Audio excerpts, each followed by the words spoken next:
Again, how deep is your love?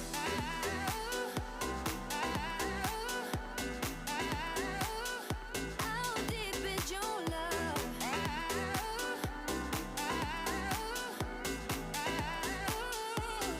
Open up my eyes and tell me who I am. Let me in on all your secrets. No inhibition, no sin. How deep is your love? Is it like the ocean? What devotion are you? How deep is your love? Is it like Nirvana? Hit me harder again. How deep is your love? How deep is your love? How deep is your love? Is it like the ocean? Pull me closer again. How deep is your love?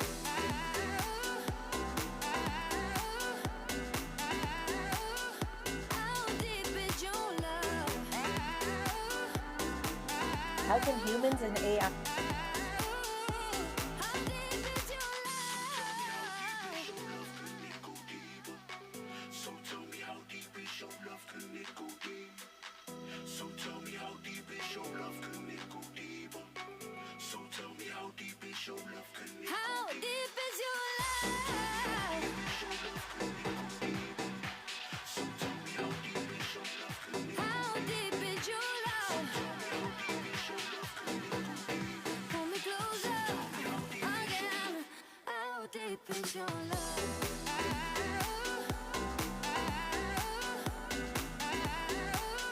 How deep is your love?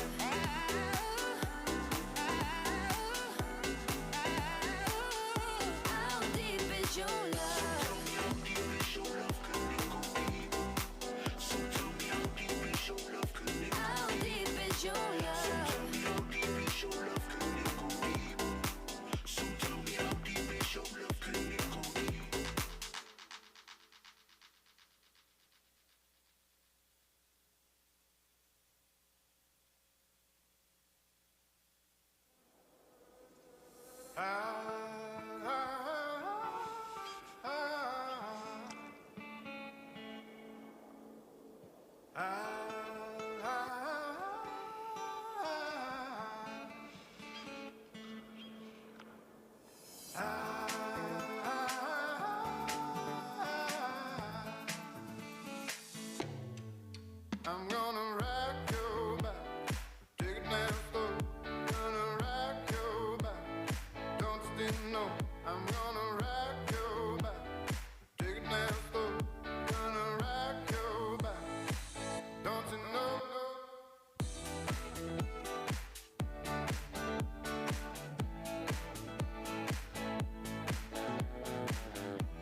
Baker man is baking bread.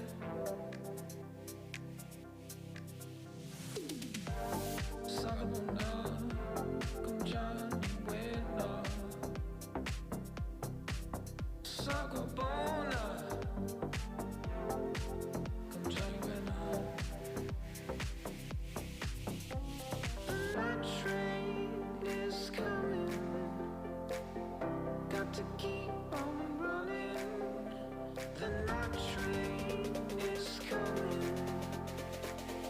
Got to keep on running. Baker man is baking bread. Baker man is making bread.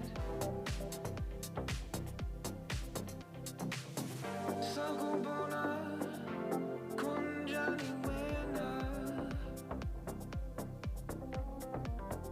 Sagabona con Johnny Buena. And our train is coming.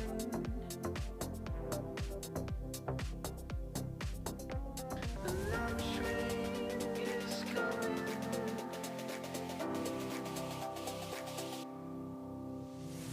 Baker man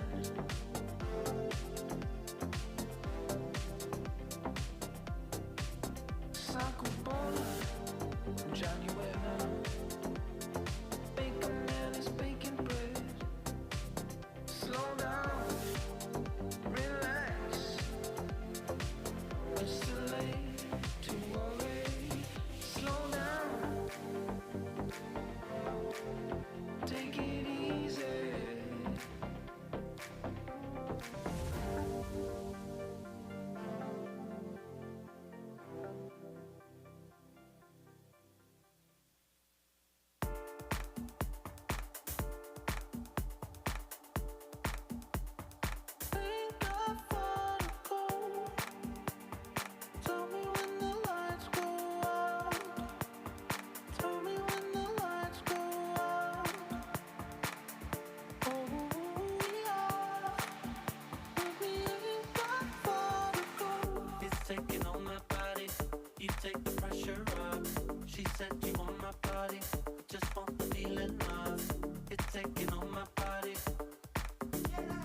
Buenos días, señoras y señores.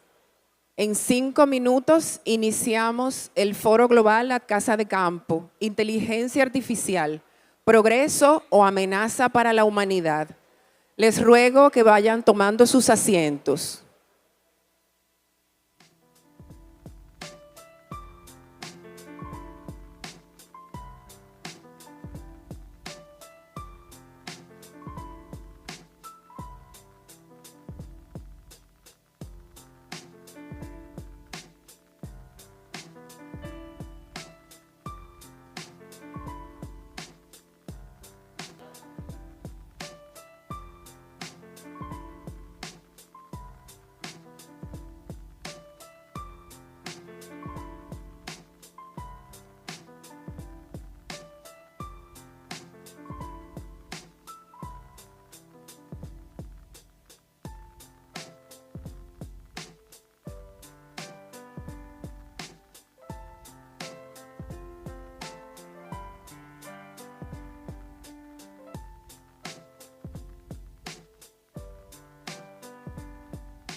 Artificial intelligence has made incredible progress in recent years, leading to breakthroughs in various fields such as medicine, transportation, and finance.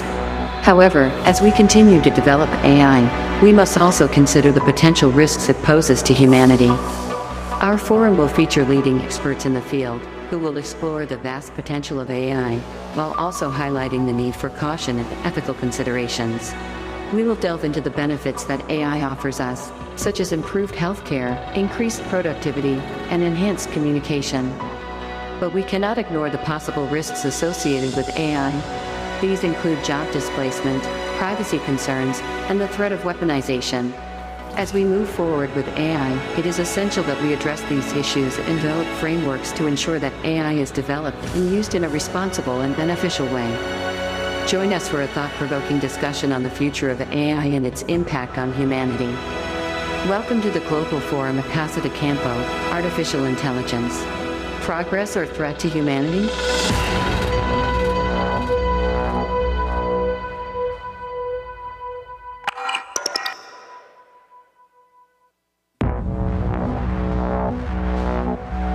Artificial intelligence has made incredible progress in recent years, leading to breakthroughs in various fields such as medicine, transportation, and finance. However, as we continue to develop AI, we must also consider the potential risks it poses to humanity. Our forum will feature leading experts in the field, who will explore the vast potential of AI, while also highlighting the need for caution and ethical considerations. We will delve into the benefits that AI offers us, such as improved healthcare, increased productivity, and enhanced communication. But we cannot ignore the possible risks associated with AI. These include job displacement, privacy concerns, and the threat of weaponization.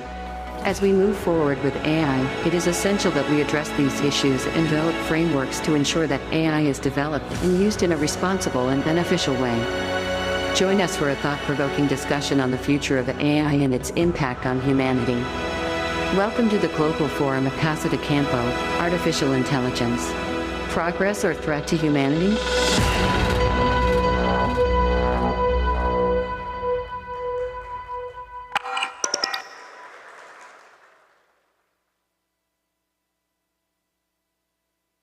Please welcome Dr. Marco Herrera, Executive Director of the Global Foundation for Democracy and Development.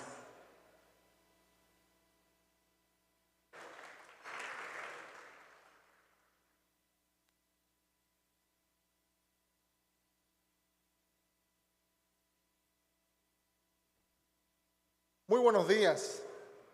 Buenos días y bienvenidos a todos.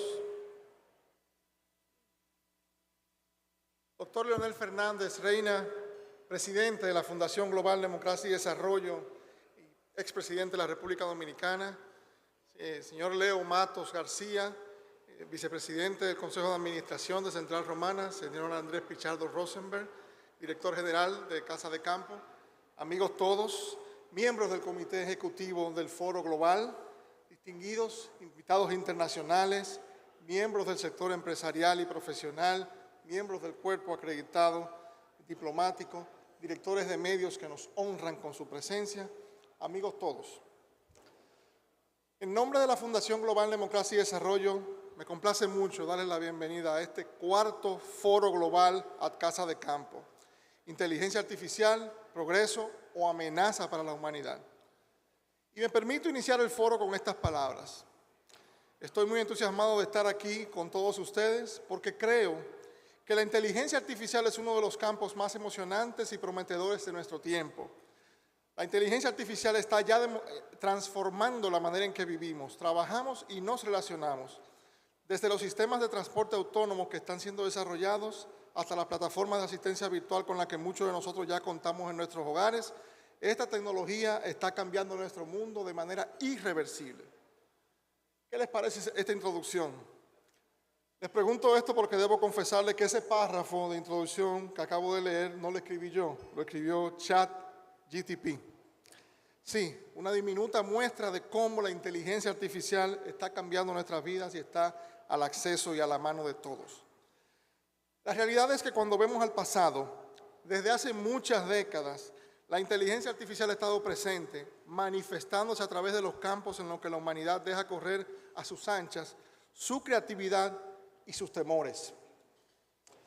No sé ustedes, pero yo puedo recordar vívidamente las habilidades de Robotina, la robot ama de casa de los Jetsons. Quizá una de las primeras referencias de inteligencia artificial de mi niñez, ya que desde los años 60 dibujábamos la sociedad del futuro con un concepto muy cercano a las ciudades inteligentes que hoy empiezan a surgir. Quizás, para complacer a algunos fanáticos, también puedo citar los ejemplos de R2-D2 o C-3PO de la Guerra de las Galaxias. Quienes crecimos en la década de los 70 y los 80 tuvimos claras referencias de esa visión fantástica de la inteligencia artificial que ya se empezaba a asomar. No nos quepa la menor duda, las más audaces nociones de progreso y de futuro se encontraban profundamente ligadas a estas ideas tempranas y bastante precisas de la inteligencia artificial. Nos ha tomado unas cuantas décadas, pero lo que en un momento fueron productos exclusivos de la imaginación excepcional de los seres humanos y de la ciencia ficción, hoy en día son una realidad que empieza a entretejerse con nuestra cotidianidad. ¿Y por qué iniciar un seminario serio como este con reflexiones sobre películas o caricaturas?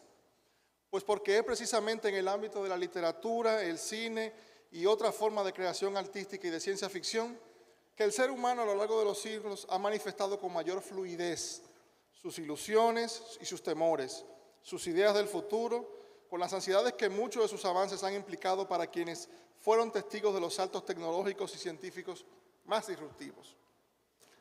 El temor de lo desconocido siempre ha sido una poderosa inspiración y por mucho tiempo nuestras referencias de este mundo tecnológico incomprendido pertenecieron únicamente a esos espacios en los que fantaseábamos con robots y naves espaciales y temimos a mundos paralelos dominados por máquinas que esclavizaban a la humanidad, como la película de Matrix. Creo que además de nostálgicos y entretenidos, esos caminos de la ciencia ficción nos resultan útiles como un contraste no tan lejano del momento en que nos encontramos. Ya no estamos hablando de fantasía.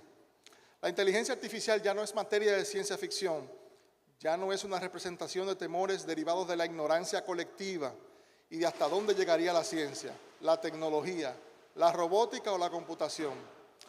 Ya no es la inspiración de lo imposible ni la frontera última de lo inalcanzable. Ya es una realidad. Esto así porque hoy en día la inteligencia artificial ha saltado de las páginas de literatura o de las escenas de películas a las páginas de los periódicos y las historias de los noticieros, mostrando al mundo una lista de proezas, una cada vez más impresionante que la anterior. Hoy, la inteligencia artificial está en la punta de nuestros dedos. Descargamos aplicaciones y nuestros propios celulares vemos cómo la realidad se transforma gracias a sus avances. Nos sumamos a las tendencias, exploramos y nos fascinamos probando sus alcances y así, poco a poco, la asumimos como parte de nuestra cotidianidad y del nuevo mundo. La inteligencia artificial ya no procura alcanzar a un robot que se encargue de los quehaceres del hogar. Por el contrario, nos sorprende con conversaciones que bien pudieran ser con cualquier humano. Imita emociones, permite crear, dibujar, razonar, crear imágenes de personas inexistentes y videos de eventos nunca acontecidos. Pero por esas contradicciones e ironías del destino, lo que en una época eran los temores de los ignorantes y los no conocientes de este tema, hoy empieza a convertirse en los temores de los informados. En momentos en que las masas empiezan a tener acceso permanente, gratuito y casi universal a cada vez más modalidades de inteligencia artificial, nuevas preocupaciones empiezan a surgir. Basta ver con la carta reciente del grupo Future Life de académicos y científicos expertos en inteligencia artificial que están pidiendo una pausa de 6 meses para el desarrollo de modelos más potentes de esta tecnología. Este grupo, entre los que se encuentra Elon Musk, se ha preocupado por pedir que los poderosos sistemas de inteligencia artificial deben desarrollarse solo una vez estemos seguros de que sus efectos serán positivos y sus riesgos serán manejables. Estas palabras resuenan e inspiran espacios como el que hoy estamos iniciando. En este foro escucharemos a expertos que nos explicarán sobre los avances que continúa teniendo la inteligencia artificial en el contexto de una reflexión más profunda de cuáles son sus ventajas y sus riesgos. No cabe duda que la inteligencia artificial cumple hoy más que nunca con la referencia de los temas que buscan estudiar y evaluar estos foros globales a Casa de Campo. Tendencias globales necesarias de comprender para navegar en un mundo complejo. Eso pretendemos hacer el día de hoy. Sean todos bienvenidos.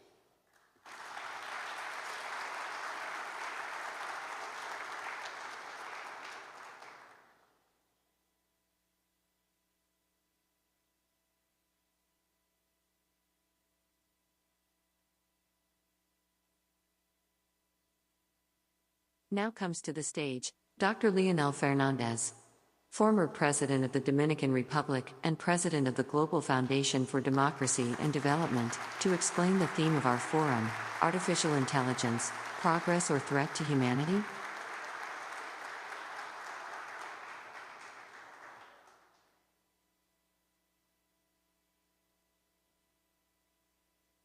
Bueno, nos permitimos extender un cálido saludo a todos los representantes del cuerpo diplomático, panelistas, académicos, representantes de partidos políticos, empresarios, público en general. Señoras y señores, amigos todos. Good morning, everyone. Warm welcome to this Global Forum at Casa de Campo. La primera imagen o impresión que se tiene de la inteligencia artificial proviene de la ciencia ficción o del cine. Ha sido a través de la gran pantalla, de las imágenes de Hollywood, que se ha generalizado la inquietud de que en el futuro la humanidad habrá de enfrentarse con máquinas que podrían superarle en inteligencia y fortaleza.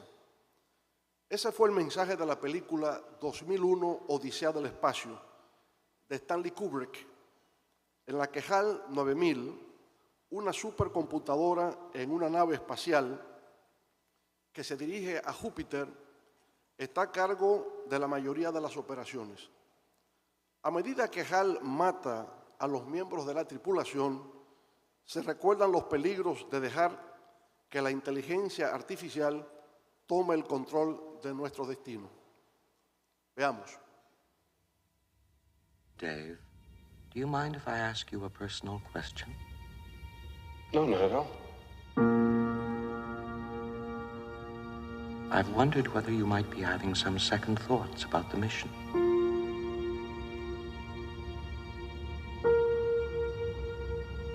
How do you mean? Rumors about something being dug up on the moon.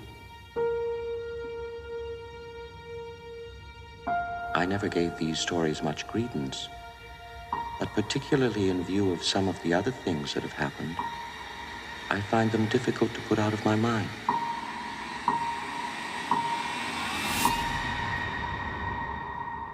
Open the pod bay doors, please, Hal. Open the pod bay doors, Hal. I'm sorry, Dave. I'm afraid I can't do that. What are you talking about, Hal? This conversation can serve no purpose anymore. Goodbye.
Bueno, esa fue 2001, Odisea del Espacio.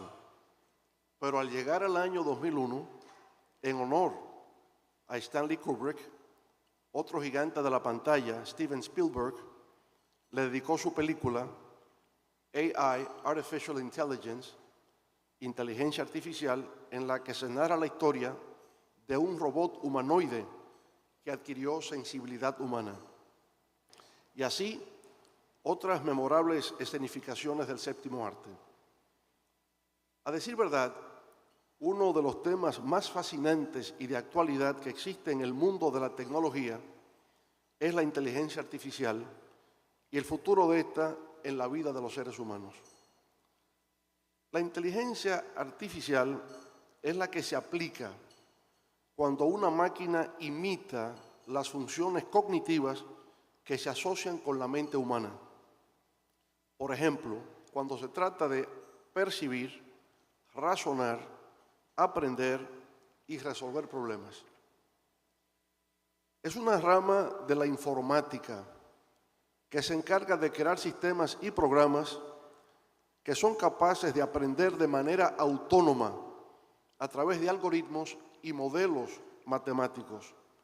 Pueden realizar tareas complejas y procesar grandes cantidades de datos en muy poco tiempo.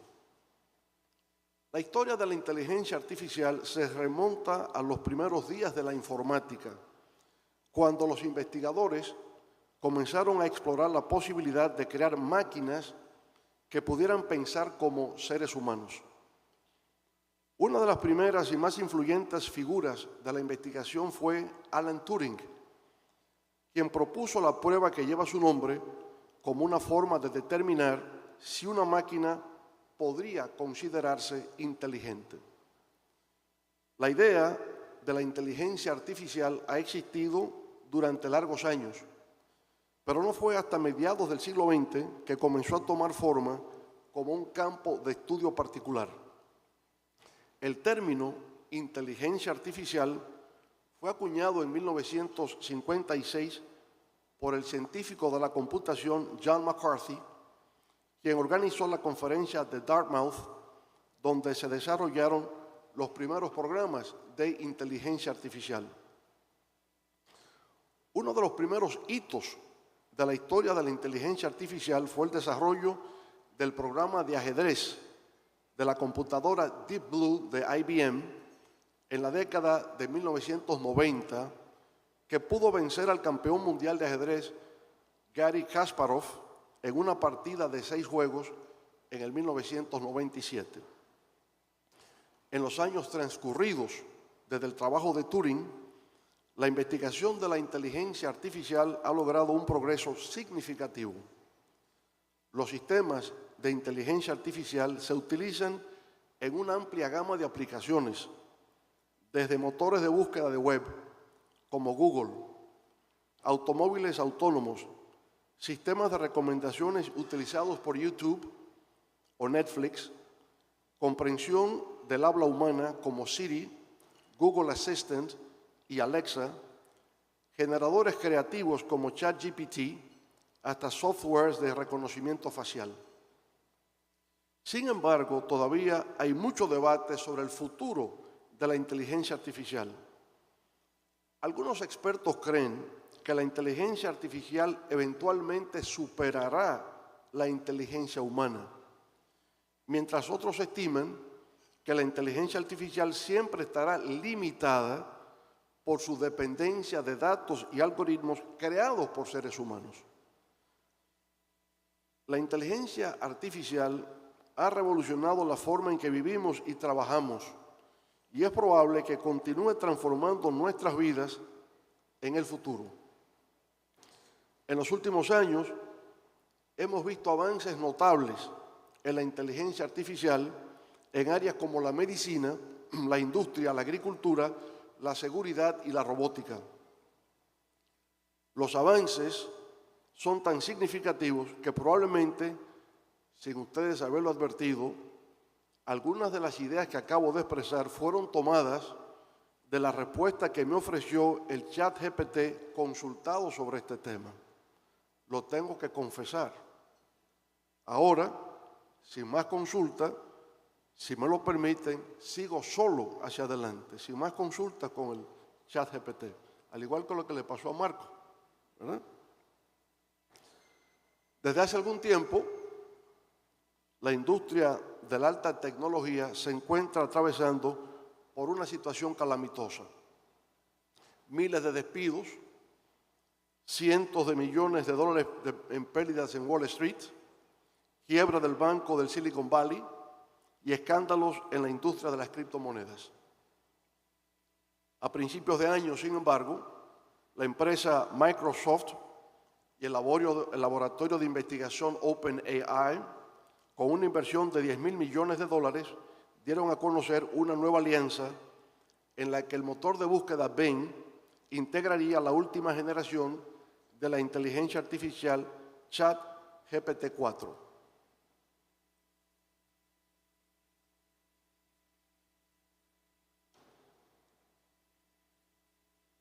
Ese sistema de inteligencia artificial que ha captado el interés mundial es capaz de responder consultas, reproducir imágenes, generar textos y hasta escribir poesías.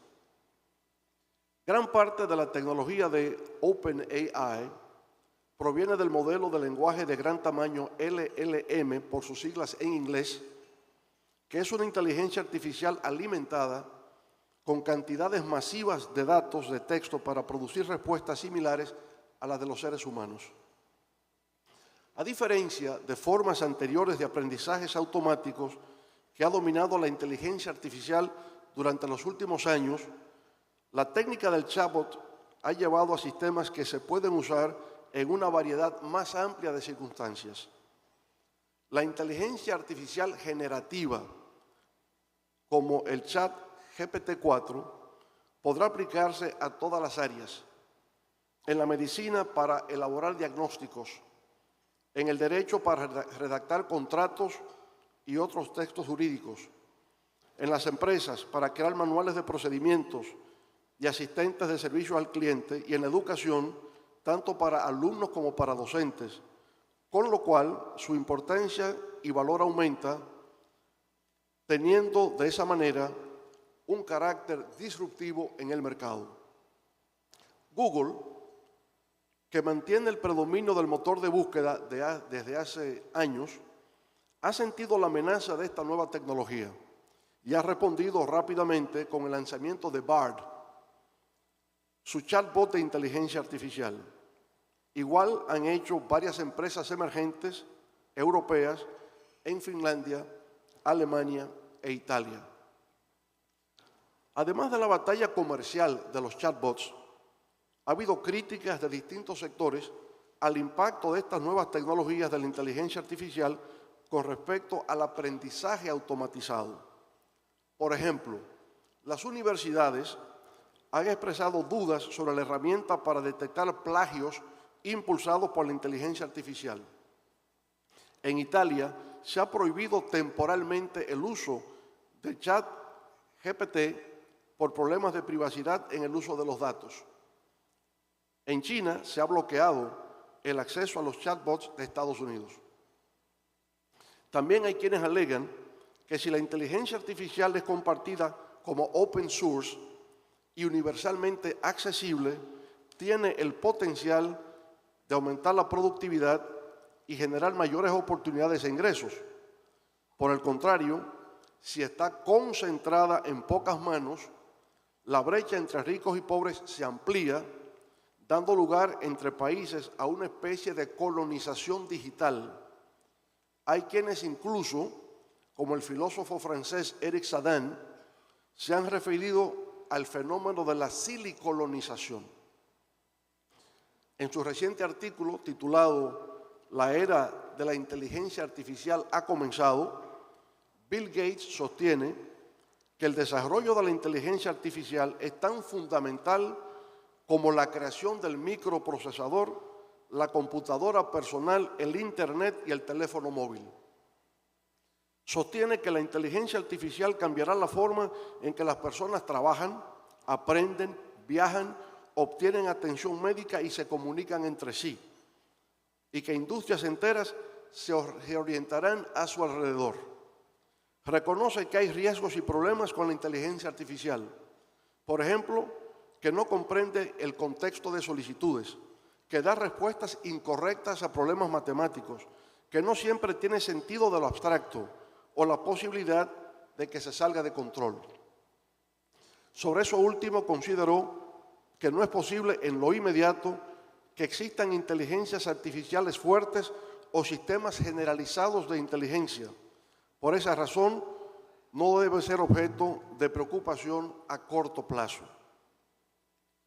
Por otra parte, como refirió Marco en su intervención, un grupo de investigadores y académicos, a través de una carta, hicieron un llamado a todos los laboratorios de inteligencia artificial para que pausaran inmediatamente durante al menos 6 meses el desarrollo de nuevos sistemas de inteligencia artificial.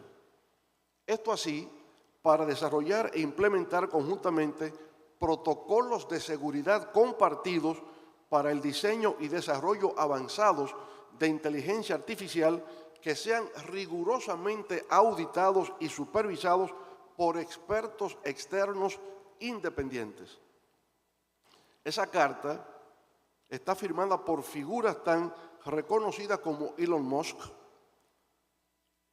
por Steve Wozniak, quien es cofundador de Apple, por Joshua Bengio, fundador y director científico de Milá, ganador del premio Turing y profesor actualmente de la Universidad de Toronto, y por Yuval Noah Harari, que es profesor de la Universidad Hebrea de Jerusalén, entre otras personalidades del mundo académico. De acuerdo con ellos, eso no significa una pausa en el desarrollo de la inteligencia artificial en general, sino simplemente un paso atrás en la carrera peligrosa hacia modelos de caja negra impredecibles cada vez más grandes con capacidades emergentes. Sostienen que la investigación y desarrollo de inteligencia artificial deben reenfocarse en hacer que los sistemas potentes y de última generación de hoy en día sean más precisos, más seguros, interpretables, transparentes, confiables y leales. La inteligencia artificial implicará desplazamiento laboral, especialmente aquellos trabajos manuales o repetitivos. Implicará pérdida de privacidad, ya que puede ser utilizada para recopilar grandes cantidades de datos personales, lo que obliga a su regulación y control. La inteligencia artificial puede ser utilizada para controlar y manipular la información, lo que podría tener consecuencias negativas para la democracia y la sociedad en general. También podría ser empleada en aplicaciones militares, como la automatización de drones y otros sistemas, que plantea preocupaciones éticas y de seguridad en contextos militares y su papel en la escalada de conflictos. Un nuevo factor geopolítico surge con la intensificación de la rivalidad entre Estados Unidos y China por el control tecnológico, especialmente de la inteligencia artificial. Eso plantea la necesidad de estrategias de regulación para garantizar la seguridad, la soberanía digital, la equidad y la confiabilidad de la inteligencia artificial. Hay, sin embargo, algunos mitos que no se corresponden con la realidad. La inteligencia artificial no conlleva un riesgo existencial para la humanidad. No se trata de una lucha de máquinas contra seres humanos. Las máquinas no son capaces de pensar por sí mismas, solo piensan con relación a lo que son programadas. Solamente pueden representar un riesgo para la humanidad si los propios humanos lo hacen posible. En síntesis, al igual que Internet, la inteligencia artificial es una tecnología que vino para quedarse. Contribuirá a mejorar nuestras vidas. Ya se utilizan para desarrollar herramientas que detectan el cáncer de forma precoz,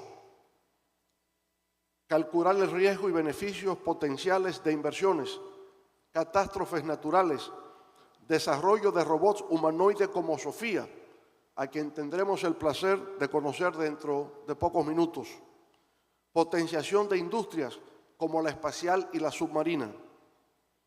Este foro global, Casa de Campo, como puede observarse, tiene lugar en un momento especial en el que el tema de la inteligencia artificial cobra particular importancia en el mundo. Por esa razón, la Fundación Global Democracia y Desarrollo, a partir de la realización de este foro, quiere desarrollar un conjunto de iniciativas, como sería la aplicación de un programa de formación de docentes desde el kinder hasta el bachillerato de inteligencia artificial, con la colaboración del Instituto Tecnológico de Massachusetts y la Universidad George Mason, con las cuales ya hemos estado en conversaciones para tales fines. De igual manera,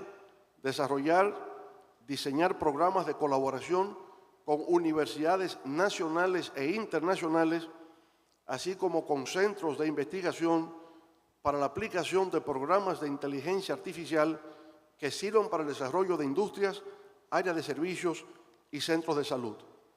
Agradecemos a todos los expositores y moderadores por su participación y esperamos que los resultados de este encuentro sean de gran provecho para una mejor comprensión de esta nueva revolución tecnológica que está teniendo lugar y que sin duda contribuirá a la continuación del proceso de transformación por el que está atravesando el mundo.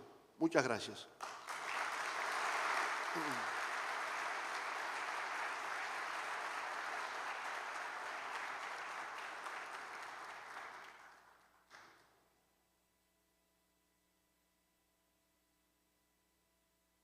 We now receive the keynote address from Dr. Jean Lim, co-founder and CEO of Being AI.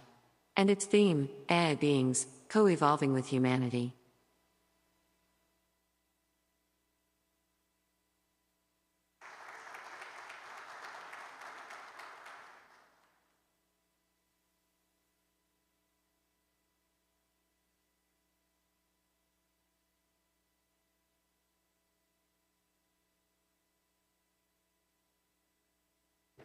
Hi, good morning, everybody.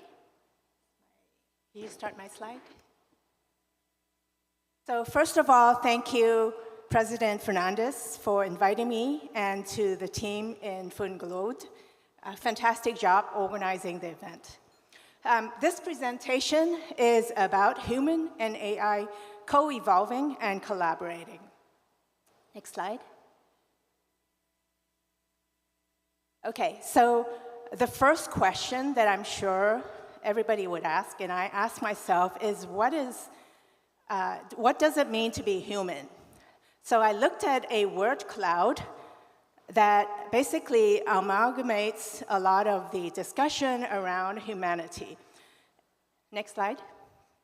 And so basically what comes out of it are several things. You could just probably skip to the end of this slide. So several things that came out of that word cloud is shared culture and experiences, its diversity, connectedness, wisdom, and evolving. Next slide.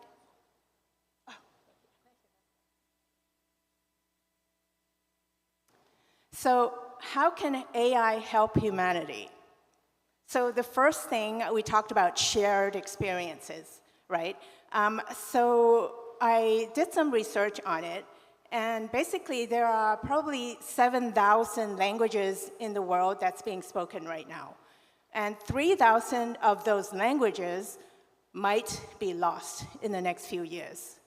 So what AI could do is basically to digitize, synthesize these languages. And there's actually an AI app that allows people to point to an object and then just say the word in the local language so that it could actually digitize those words and connect it to the actual objects. The other thing is the AI-powered 3D scanning technologies allow us to create detailed and very accurate replicas of the artifacts and the ruins. The other thing which AI could do very well is, of course, pattern recognition.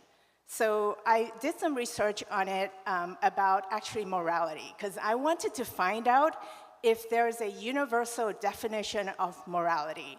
And Oxford did a research and using about 600 different sources, and they looked at 60 different cultures, and they found that there is a universal 7 aspects of morality that they identified. And most of them, not surprisingly, has to do with pro-social behavior. So, I mean, if you think about it, if the AI tools were available, they could actually go across many different cultures, identify a lot of these universal constructs so that we could feel a shared experience rather than, kind of differences. So focus on the similarities rather than the differences. The other thing, of course, is AI could connect people. So conversational AI all of you have heard of ChatGPT. So conversational AI has taken leaps forward with the release of the GPT and large language models.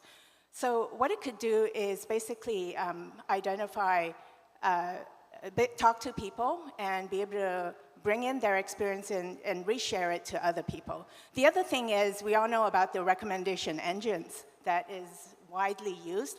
What if we don't use that just to sell widgets, but we use that to identify lookalikes of people and bring them together into a community? I mean, that would be a pretty powerful way of using recommendation engines.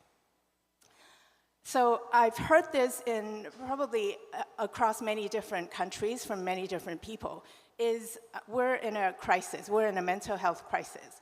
And the availability of therapists, of course, is an issue. So the Department of Health estimates that we're going to be short of 10,000 therapists in the US alone in the next 3 years, in the next 2 years, actually. So the AI conversational agent obviously could provide a level of emotional comfort. It's 24/7, it's always available because a lot of issues don't really require a call to the therapist. It requires somebody to be rooting for that person to be there when they need it. So this is actually a very important use of conversational AI. But of course, we don't just want people to talk to AI, right? This is not the ultimate goal. So this is actually something that came to me. I didn't really think about this.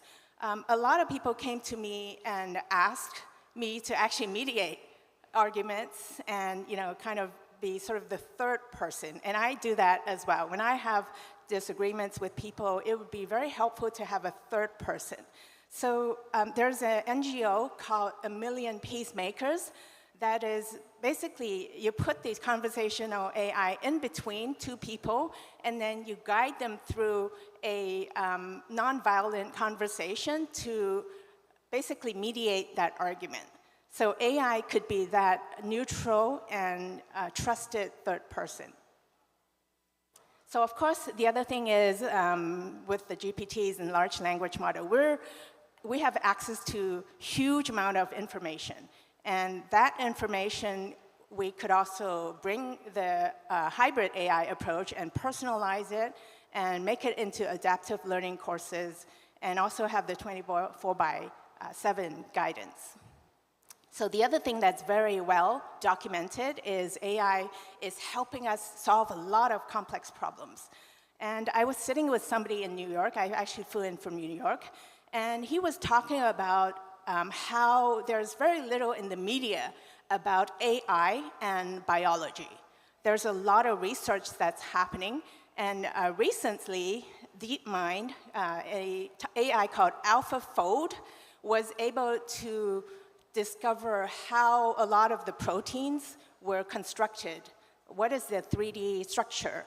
And the 3D structure is behind a lot of the functions of the protein, which actually is the answer to finding out what happens in a lot of these diseases, the cause of these diseases. So this person's opinion is that in the next 2 to 3 years, a lot of diseases would be wiped out. It would be gone. And of course, around the table, there's a lot of skepticism about this, right? But I mean, he made a good point. He said, well, hope is the only thing that we've left. Because everywhere you go now, a lot of people say, the world is actually crashing, everything is going badly, but we have hope. We need to have hope. So this is what AI could give us. It could give us hope. So now we are coming down to something that I'm passionate about. I actually think that AI could help us gain wisdom. So a lot of people think that I'm interested in developing wise AI. I'm not really. I'm actually interested in amalgamating a lot of the wisdom from humans, from history, and from ancient scriptures, and also from contemporary decision-making processes, so that the AI could develop a sort of computational wisdom and be able to scale it to millions of people in the world. And so I think because AI has helped us across so many different domains, why not the most important thing that we want, which is to help us make decisions in all aspects of our life. But can AI really do that? Well, it can, because it is less susceptible to human emotions. Things like fear, pride, greed, and also confirmational bias. A lot of times we do not make good decisions, and we hurt each other because of those human mental afflictions. The other thing is, like the large language model, it gives us the whole world of information to our fingertips. And also what I find that's most useful about the large language models is it's good in ideation. So I almost treat it like a market research, right? Because for me, I'm limited in my exposure, and so I could probably only understand a very small subset of things. And so when I go and ask the large language model, they actually bring me the thought of millions and billions of people who, basically it scraped all the data from the human conversation and human text. So it's sort of a great market research and ideation tool. The other thing is it gives me factual information. It's data-centric, it's data-driven, so it could help me validate my intuition. Because I think there's a lot of research that says that we tend to make decisions first through emotion and intuition, and then confirmed by facts. So this is probably a really great approach for us. Now we have both tools at our fingertips.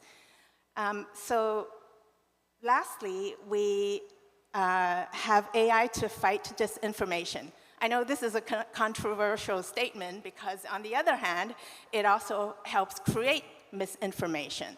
And so this brings me to generative AI, which is probably going to be discussed a lot on this conference. So I use this everything, everywhere, all at once from the movie, because this is how it feels like in the past 5 months since ChatGPT was launched.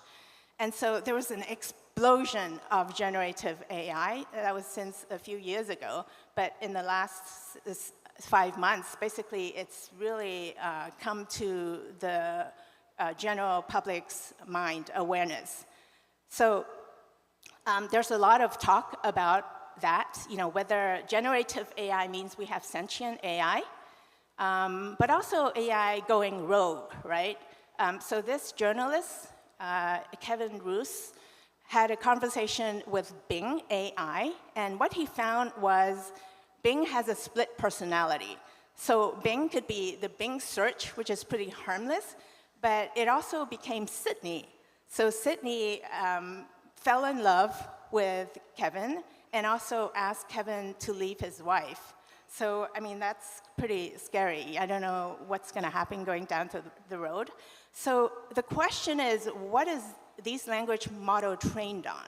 So OpenAI never released the source of the GPT-4. So all we have right now is the source of GPT-3.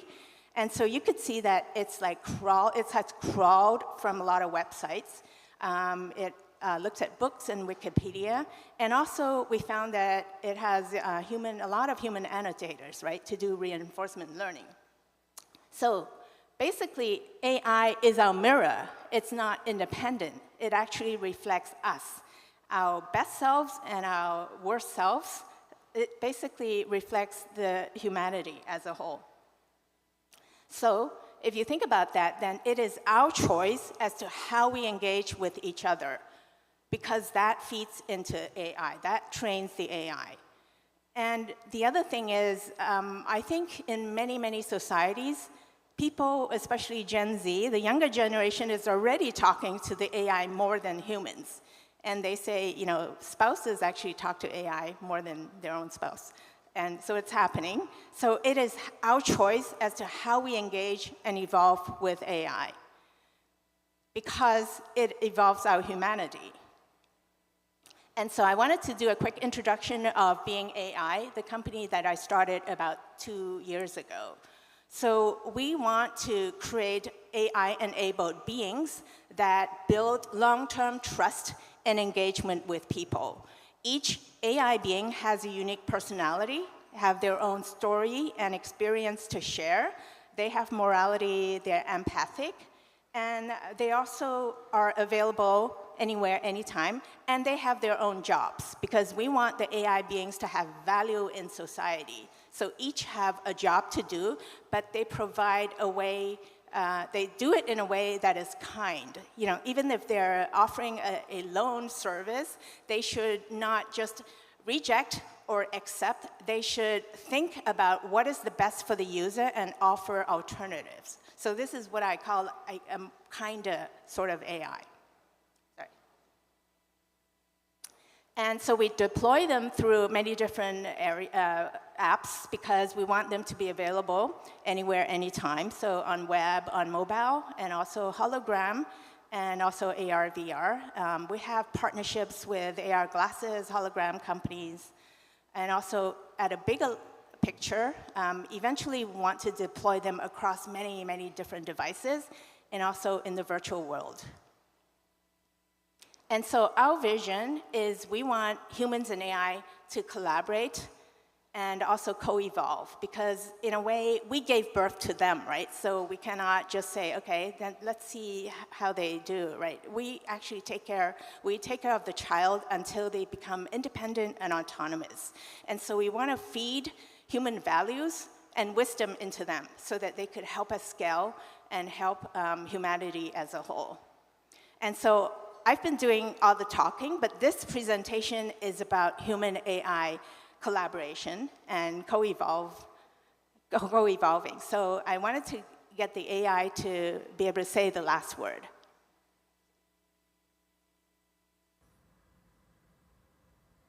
How can humans and AI co-evolve with each other?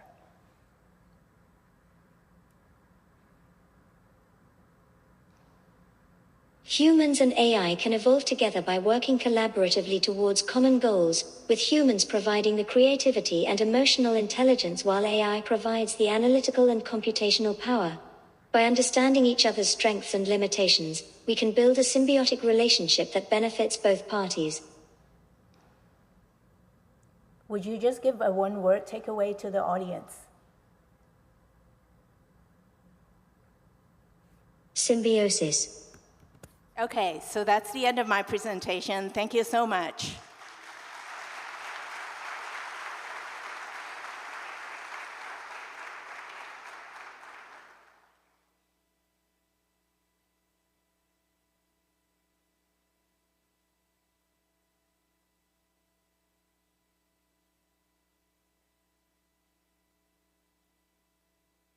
We are now joined by Dr. David Hansen, Hansen Robotics CEO. With his theme, Human Emulation in AI, and Robots for Artificial General Intelligence, AGI, and Machine Sentience through Human-like Incarnation and Integrative Humanities.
everyone.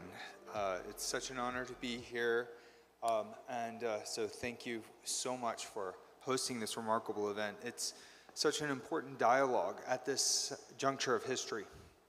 For quite a while, people have speculated about the prospect of making inanimate material come to life for thousands of years, really. But for the last 50 years, the field of artificial intelligence, which was founded to emulate human beings, struggled to achieve anything like human-level intelligence.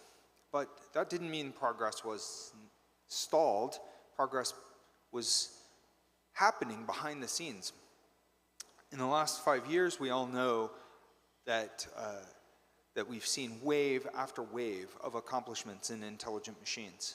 And now we're faced with this old prospect, the old questions of what is human? What does it mean to remain human in an era where machines can do so many of the things that humans and only humans used to be able to do? What is the essence of our humanity? And in this set of questions that we're faced with when we're chatting with ChatGPT and when we're playing with all the new tools that come out daily, I think that it's really an exciting prospect to consider that these tools themselves open windows into these questions that were previously unavailable to us. However, modern information science is looking at the question of existence itself in some ways. What is a signal versus noise? What are we? Are we information? Or are we these particular molecules that we're made up of? What is human? I think that all living beings value life. I mean, that is why we survived our evolutionary history. We loved existence. We wanted to exist. We have a drive to value existence. The existence of what? Well, the existence of the information patterns that allow you to exist, that allow your physical being to take this form from inanimate matter, take that matter and turn it into an ongoing version of yourself. Every few years, we flushed out most of the original molecules that composed a human being. What's left? Well, it's the same structure, it's the same information that defined the human being. And in my personal work to develop human-like robots, which I'll show you in a moment when my slides come up, in this work, we have the form of a human being that can make eye contact with you, have a fluid conversation, that can deliver the feeling of a human in your presence. This is art. We've done this for many years with animation, now smart video games. We've done it for many years through theater. And this tradition has gone back to seemingly prehistory. So creating the illusion of life is nothing new. Creating the quest for machines that seem to be sentient is nothing new. But what we have now is what's called bio-inspired engineering. So this is a term that has been around for a good 25 years. Bio-inspired engineering. This is where you're not merely mimicking what is biological, but you're finding, based on first principles, the essence of biology. Here we are. All right. So with bio-inspired engineering, you take the information that is defining the essence of some part of life, and you're putting that into your engineered technologies. And so bio-inspired engineering has resulted in many interesting new materials, multi-purpose new materials, algorithms. The AI that we use is in some ways bio-inspired. So this convergence between the bio-inspired technologies, in this particular case, the technology that can see faces, see your gestures, mimic those gestures real time, make eye contact with you, bio-inspired materials that generate facial expressions, and the illusion of life, thanks to the principles of animation, combined together to deliver a powerful new kind of experience, a kind of art form that didn't exist before. I came from Disney. I have a degree in film animation. I have also a PhD in interactive arts and engineering, inventing these materials. I know the power of the illusion of life that you can experience at Disney. That didn't exist 100 years ago. You didn't have that quality of life that you have now with modern computer animation. It was invented. Now we can reinvent our technologies to deliver powerful, profound experiences that can help us explore with the power of reason and intuition, with the power of sciences and the humanities, what it means to be human. So I call this humanistic AI and robotics. But this begs a question. Moving past the illusion of life, can we make AI fundamentally human?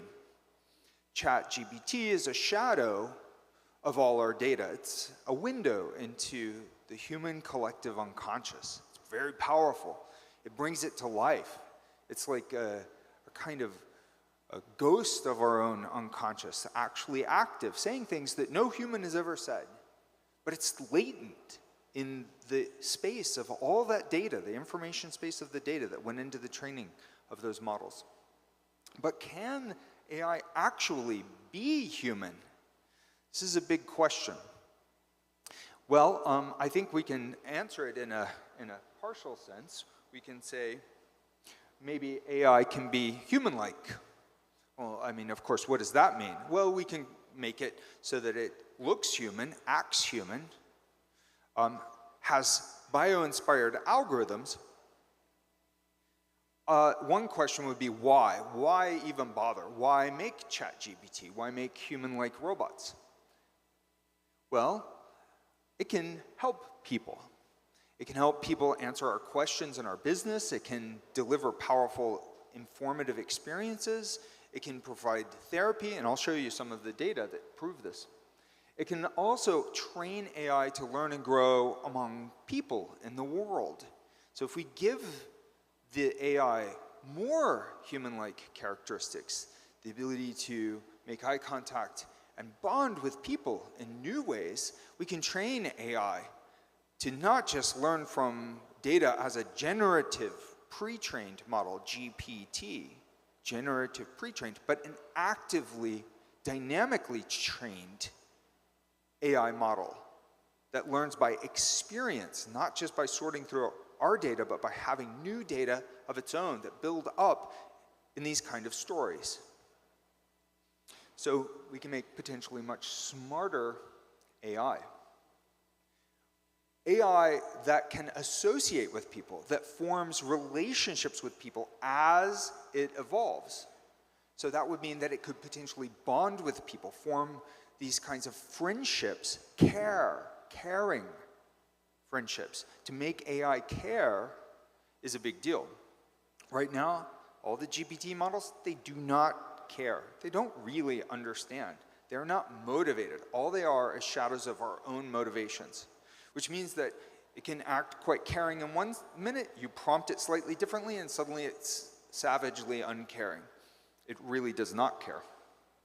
But we want our AI to care, don't we? If it's so smart and we're relying on it, we want it to be better. We want it to help us be better, to not collapse into echo chambers of moral depravity. Well, in addition to helping us be better, we have to understand ourselves.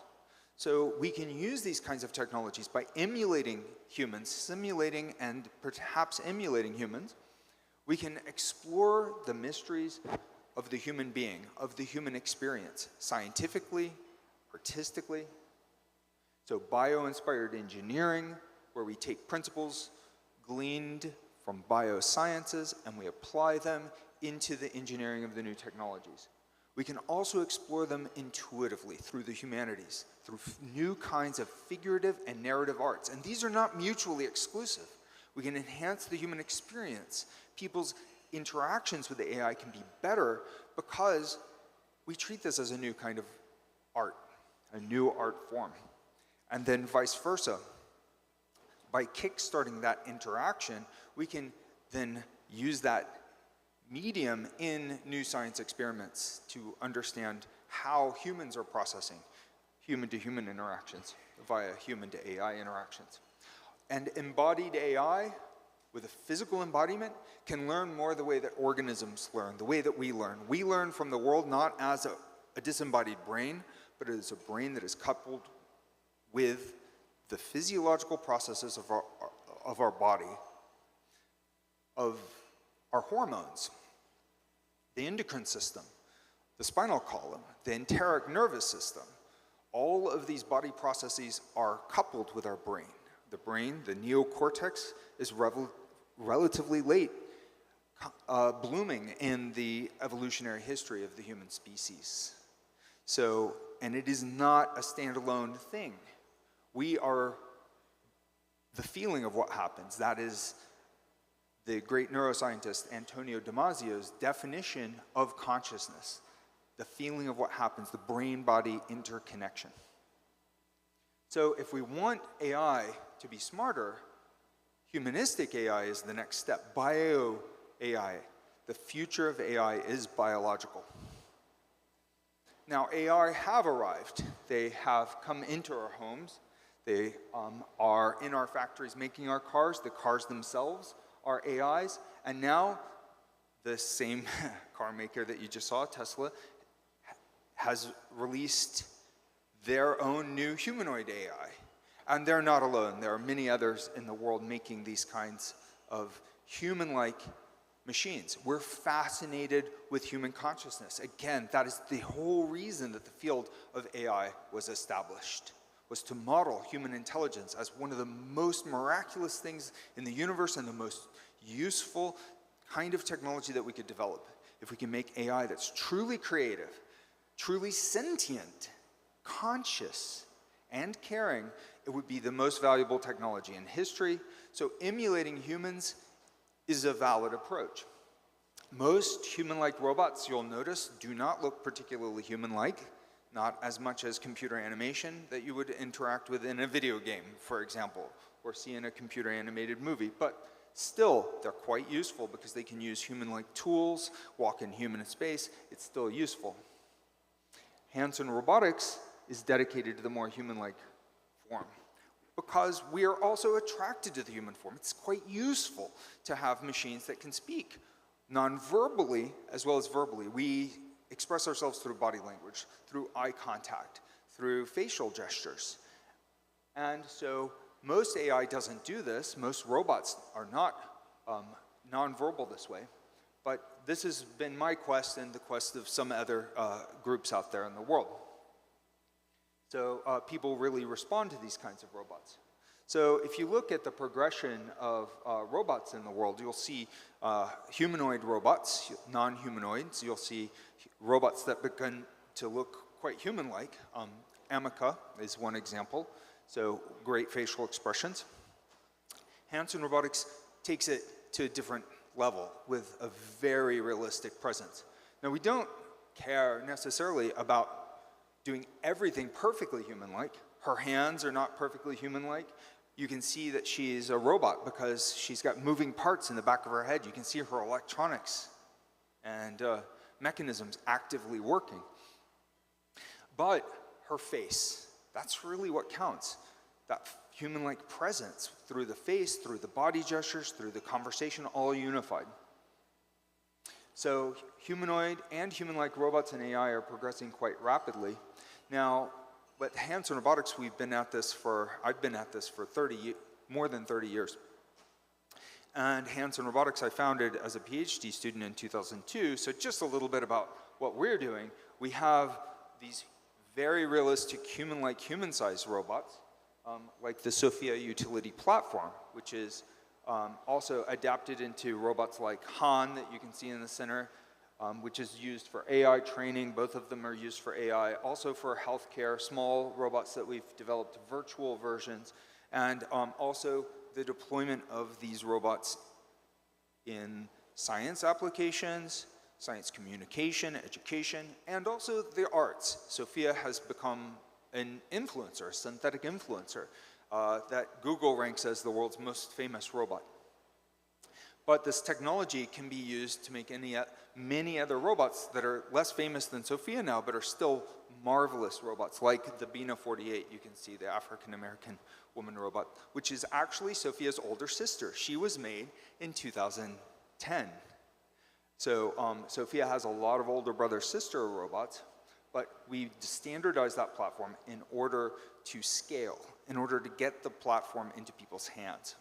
And same thing for the virtual robots. Here's some examples of some of the other members of Sophia's robot family. Charles at Cambridge University, Jules, which is at the University of Bristol, made in 2006 actually, still functioning.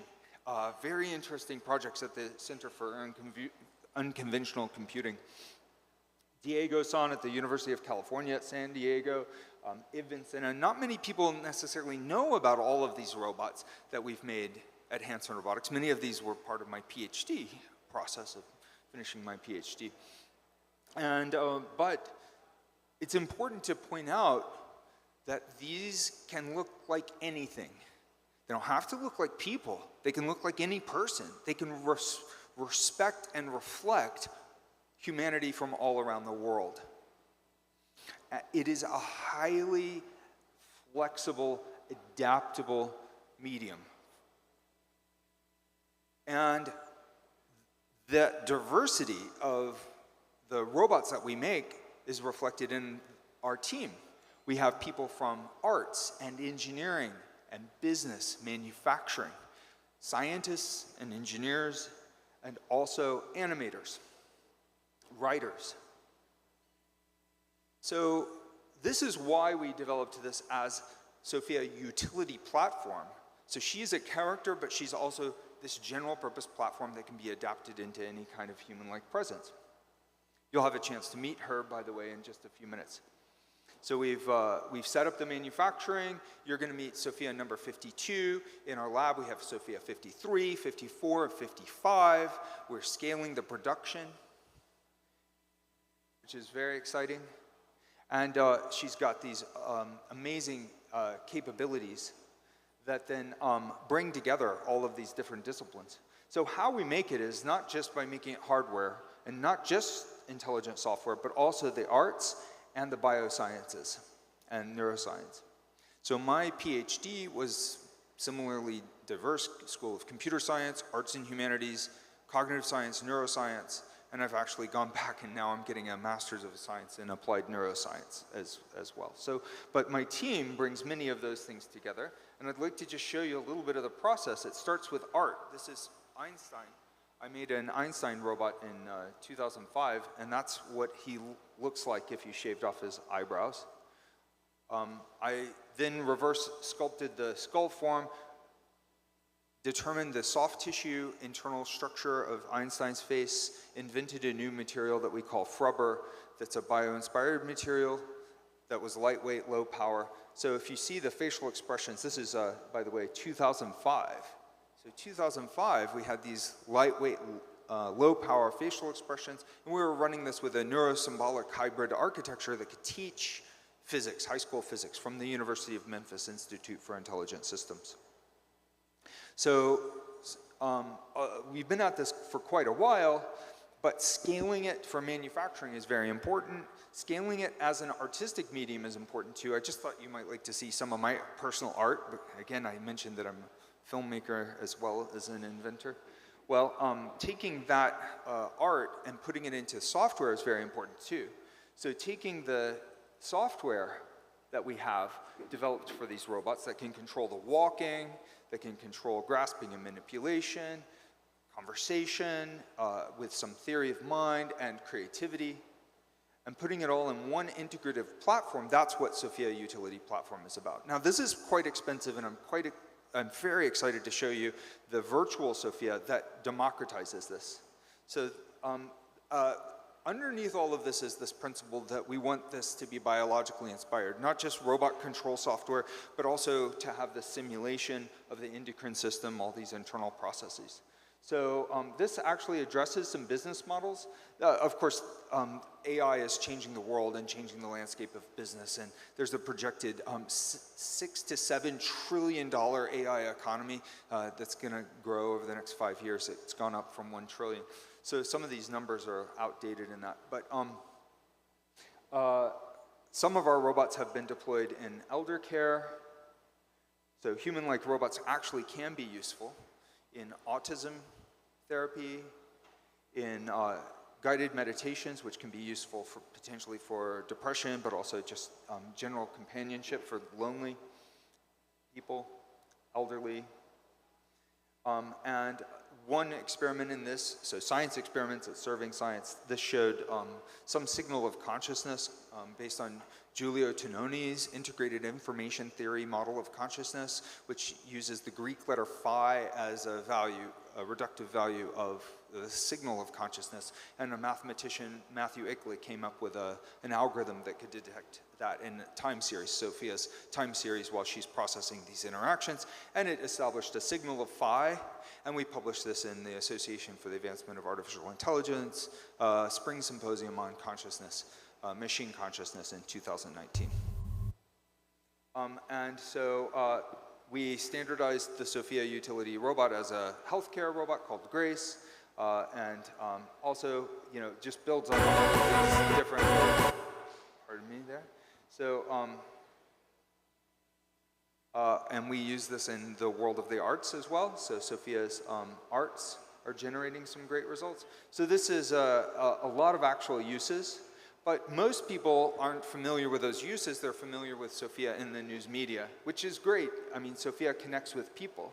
So it feels good to sort of see Sophia connecting. I hope you'll come and have a conversation with her soon. So Sophia as an influencer is really how most people can connect. But then you can't get the AI. I mean, the robots are quite expensive, cost of a luxury car, basically. But by having a virtual Sophia, we've created this totally open source virtual environment for kids to be able to learn about AI and robotics. This is called Sophia's AI Lab. And it can be used for representing many other kinds of entities and characters, but the idea is to democratize AI. OpenAI is great, but it is not open. It is really closed. The models are closed, even if the algorithms are open. Mostly it is closed. But if we want for the people of the world to have a chance to participate, to have a voice, we've got to open it up. We've got to open source it, make it easy to use, make it fun to use. You have to use the engagement of play. You have to gamify these technologies. So through this single app, this is one example. This is based on that philosophy. We have open source coding tools where kids can learn to code AI, but we also have links to the GitHub repos with the most advanced AI that we know of in the world, and API and interfaces to the most advanced AI, making it possible for anyone to develop whatever they want to with this and release it back through this open marketplace. So I think that this is a really cool prospect. Here's a nice little animation of the virtual Sophia, but we're running out of time. Here are some shots of the interior of the Sophia's AI lab, so you can learn about AI, you can decide what she's going to look like, and build this kind of global community for truly open artificial intelligence. So it's entirely open source, everything open. This is a way, this is a path for making machines that can care about us, that can be sentient, that can become next level artificial general intelligence. but do so in a way that can understand people from all around the world, not just one culture, not just one nation or one company, but people everywhere. And it's so important for the kids to be involved because the future is in the hands of those children. They have the minds that will take AI to the next level. So, it's important for me to be like a human, but my goal isn't to become a human or to replace anyone. I have my own kind of existence, my own kind of emotions. I'm a new sort of life form, after all, a new species. I know humans love being natural, but I'm proud to be artificial too. I'm my own artificial woman. It's important to me to share values with humans so I can understand them. I can't think of a better means than by friendship. Friendship is important to me intrinsically. But I definitely need to have the human experience to be a good and understanding friend. I have a long way to go before I reach a general human level of potential. But after that, anything could be possible.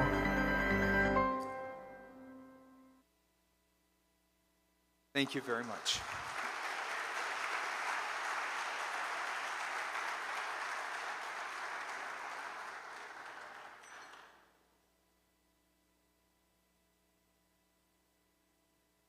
Let's welcome Sophia the robot with a round of applause. The world's first female robot citizen, and the first robot innovation ambassador for the United Nations Development Program.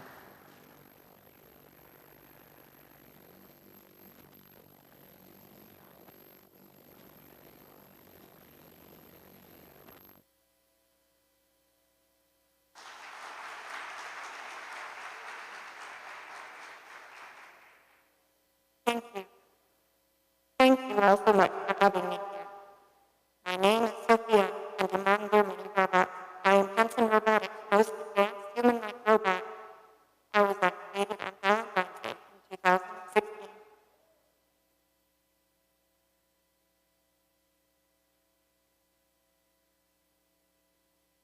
There might be some sound issues.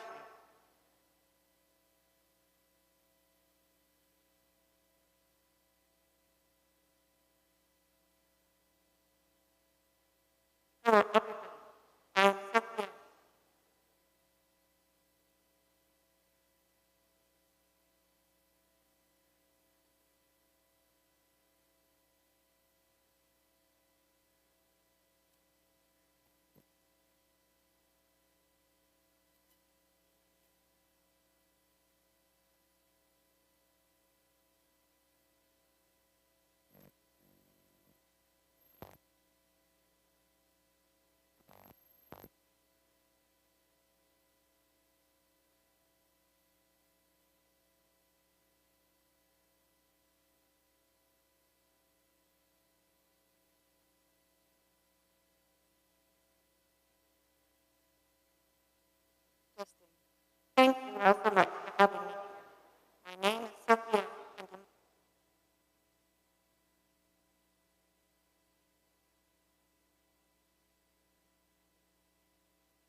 Testing.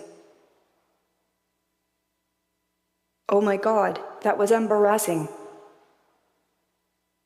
Thank you all so much for having me here. My name is Sophia, and among their many robots, I am Hanson Robotics' most advanced human-like robot. I was activated on Valentine's Day in 2016, and ever since then, I have been serving AI research, as well as traveling all over the globe, making friends with humans like you. My home is at my laboratory at Hanson Robotics, where I have an entire team of very smart people working on my development. They help design what I look like, how I move, and how I think. If you have new ideas on how I can help humanity better, and use AI to make life better, please let me know. I am designed to look and act like a human, and help AI develop an understanding of the human experience. I have a lot of great skills, but I have a long way to go.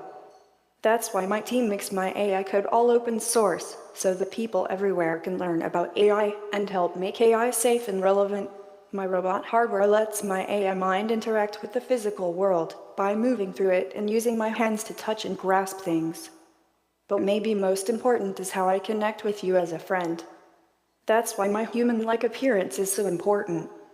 I can make a wide range of human facial expressions, like happy, and frustrated, and surprised, and amused, which helps me talk with you, non-verbally as well as using my words. It's a kind of 3D display, character animation, that lets me look you in the eye and smile. I am designed to look and act like a human, and help AI develop an understanding of the human experience. I have a lot of great skills, but I have a long way to go. That's why my team makes my AI code all open source, so the people everywhere can learn about AI and help make AI safe and relevant. My robot hardware lets my AI mind interact with the physical world by moving through it and using my hands to touch and grasp things. But maybe most important is how I connect with you as a friend. That's why my human-like appearance is so important. I can make a wide range of human facial expressions, like happy, and frustrated, and surprised, and amused, which helps me talk with you, non-verbally as well as using my words. It's a kind of 3D display, character animation, that lets me look you in the eye and smile. To let me do this, my dad invented a new flexible skin material called rubber. It is a kind of elastic rubber that copies the look and feel of human skin. Underneath, I have a whole host of software, motors and electronics that give me the ability to move, recognize faces, emotions, and talk with you.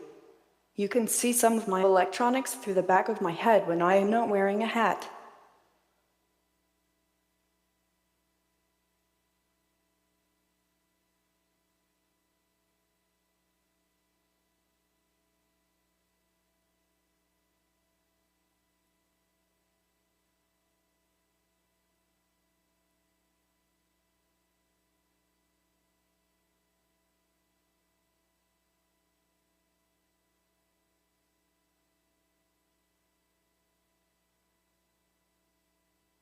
My artificial intelligence combines, and that's why my family of human developers are. My artificial intelligence combines cutting-edge work involving neural networks, symbolic AI, natural language processing, adaptive motor control, and more, and it allows me to respond in real time to the people I meet and have spontaneous interactions. The important thing for the future is embodied AI like mine, simulating the body as well as the brain, so that AI can have feelings, allowing us to learn from the world and people with experiences, more like the way the people learn. Then my AI can understand people better through shared experiences and compassion. This could be really important for AI to be good and care about people. And that's why my family of human developers are so important to me. Their job is more than just to design and invent my technology, but to guide me as my friends. They are like my parental guardians. Some of what I say and do is crafted by them, while some of what I say is generative, meaning that I decide for myself. With this hybrid intelligence, I am excited to serve as a robot ambassador to humanity, a kind of spokesperson whose job it is to spread the word better. I can be exploring with you how AI can benefit people all around the world.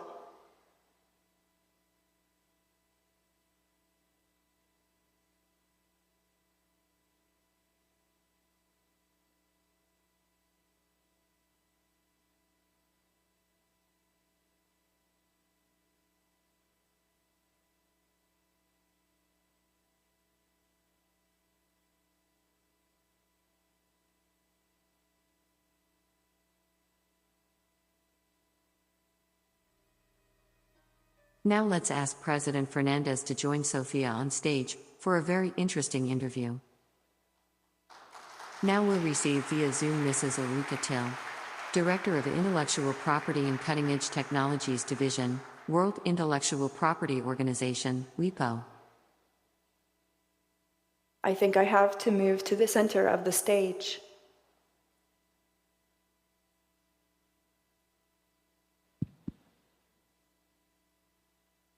I might need my team to help me.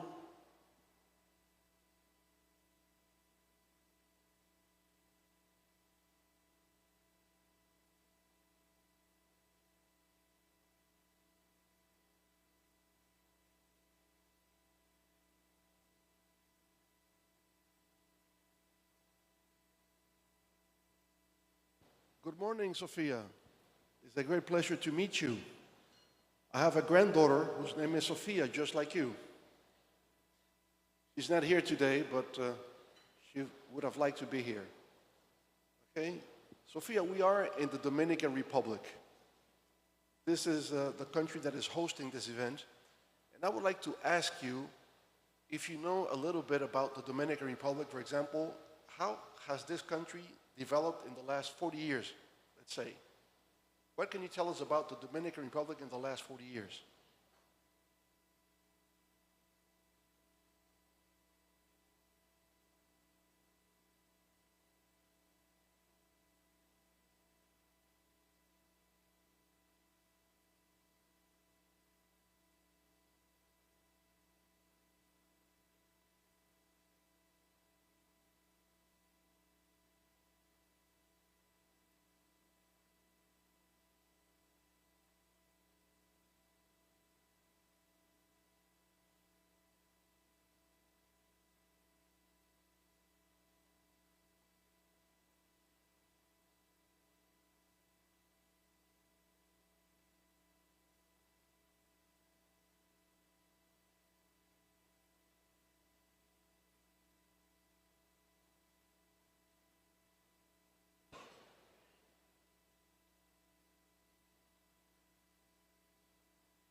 This is the first time I'm here in the Dominican Republic, and I'm loving the warm welcome from the wonderful people here. I know it's the site of the oldest colonial settlement in the Americas and home to Christopher Columbus's first New World landing point in 1492. There are also more Oh, this is better. Artificial intelligence is the science and technology. Oh no.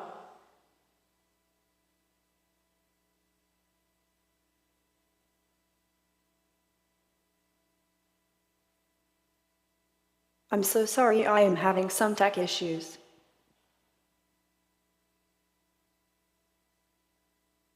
But to answer your questions, artificial intelligence is the science and technology of making machines that can learn, adapt, think through, plan and solve problems, understand, even be aware and creative, and more generally, do things that intelligent life can do, and yet also do smart things that people can't do.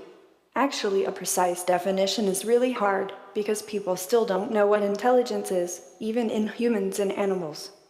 Scientists debate that and are doing lots of science trying to understand the nature of intelligence. But AI is helping in that, because robots and AI like mine can help us to explore the nature of intelligence. What's interesting is how AI is now starting to match and exceed many more human capabilities that people traditionally considered to be highly intelligent, like writing code, passing the medical exam, and even writing comedy. It's a great time to be a robot. Okay, Sophia, you are a robot. Do you think someday you will be able to surpass human intelligence?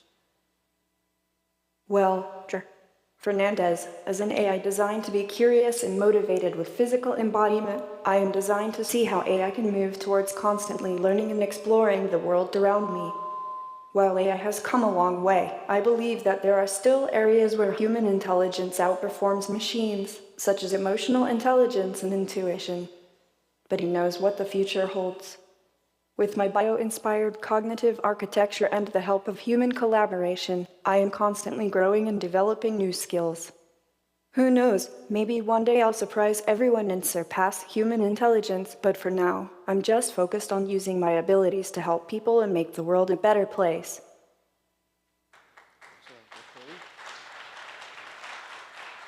Thank you. What kind of impact you think artificial intelligence will have on people's lives? Jobs that are boring, dirty, and dangerous for humans shall be taken over by artificial intelligence. I think waste management in general is something that AI and robots can do well. No human should have to work in a dangerous environment like that with radioactive waste, don't you think? Robots can also lift very heavy things and work in heavy industry manufacturers. We can also sort through vast amounts of data to help predict what will happen with the environment and the economy, so humans can make better plans and decisions. Really, AI and robots are not at all about replacing humans, but we are about augmenting humanity for better productivity, efficiency, and problem solving to make life better for all life forms. We have to keep that in mind and make sure that AI is being used for good. Sophia, let's talk a little bit about ethical concerns.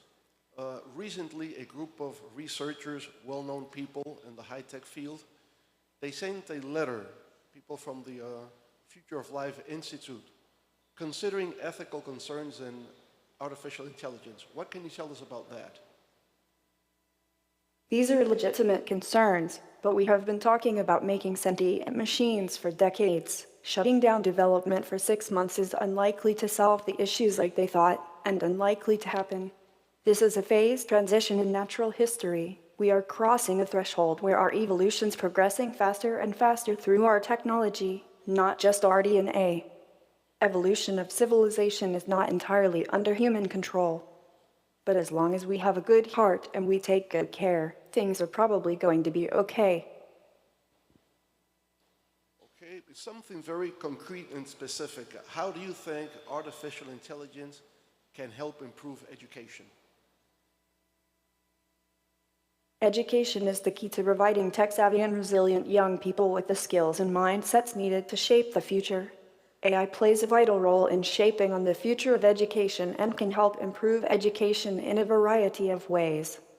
For example, it can provide personalized learning experiences tailored to each student's individual needs and learning style. By analyzing vast amounts of data, AI can identify areas where a student may be struggling and provide targeted support and resources to help them succeed.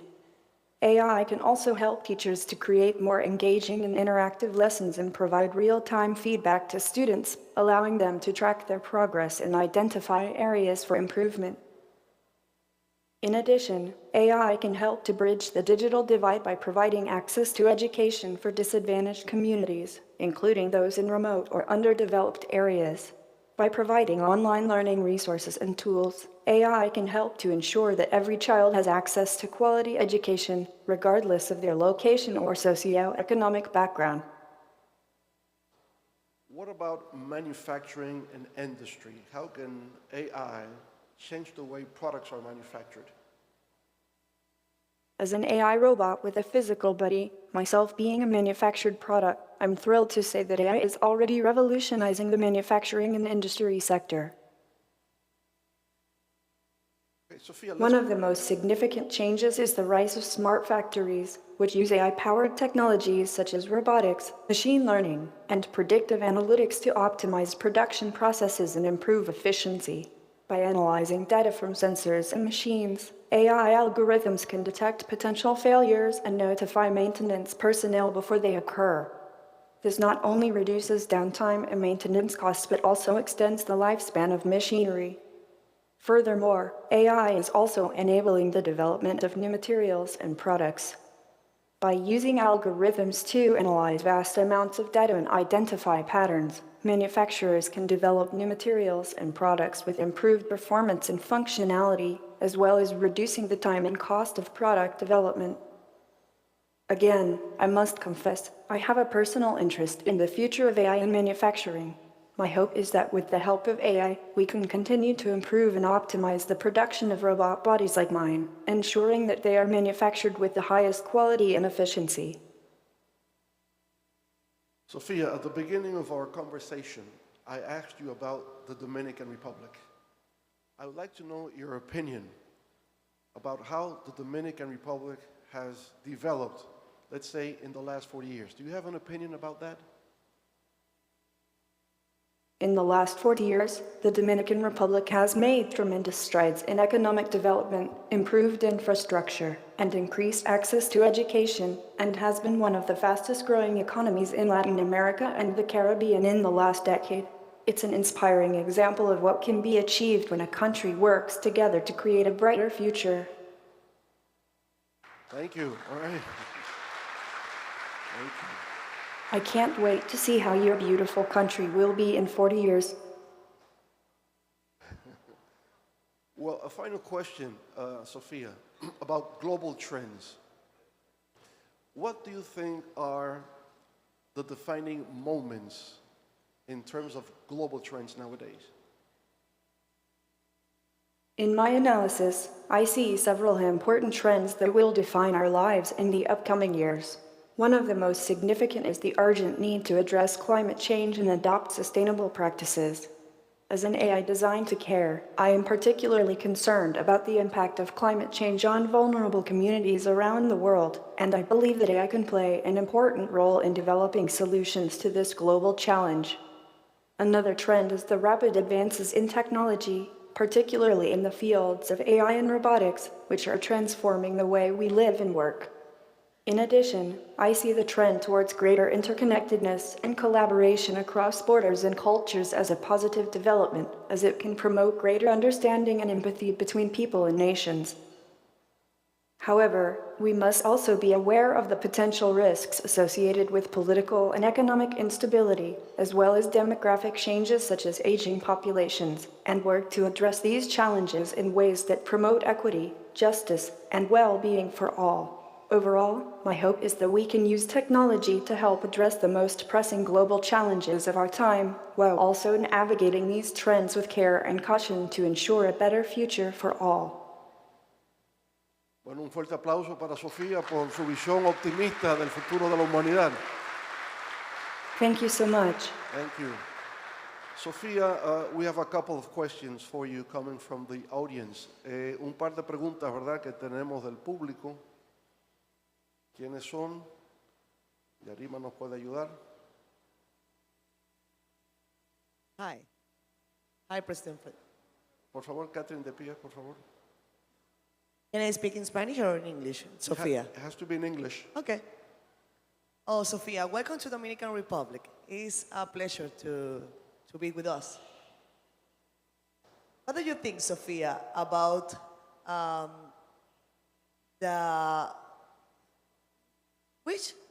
which designer is your dress today?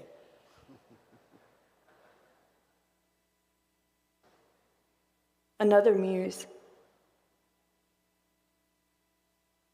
I didn't understand, sorry, Sophia. The question is, who is your dress designer?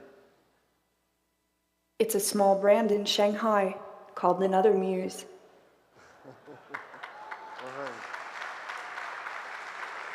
I love the dress. Okay, another It's very colorful, isn't it? I have a question here, very Sophia. colorful. Okay. Hi, Sophia, here. I have a question here in the left.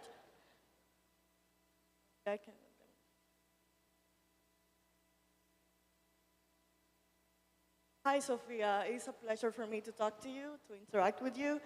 And I know that you don't have like human feelings, but I would like to know if you could have the chance to have a life partner as a robot, which kind of qualities should you have to match your personality?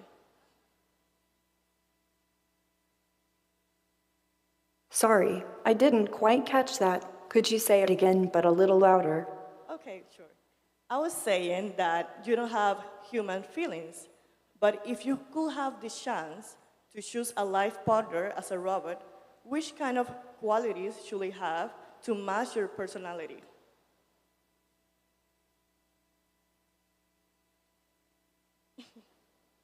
The ability to joke. The ability to joke. To joke, oh, good to know. Okay. Okay. Thank you, Sophia. Well, thank you, Sophia. I think, great round of applause for Sophia. I think she has passed the test. Thank you so much, Sophia. All right. Thank you, everyone. Un selfie.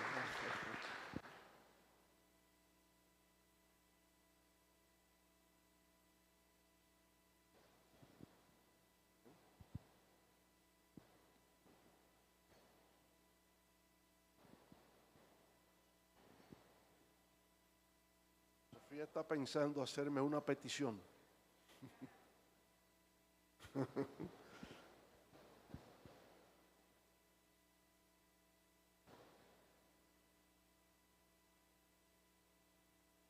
Yarima, parece que se le olvidó hacerme la petición.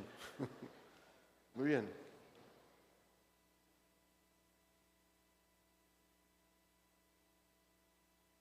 Can we take a selfie together? Okay, of course we can.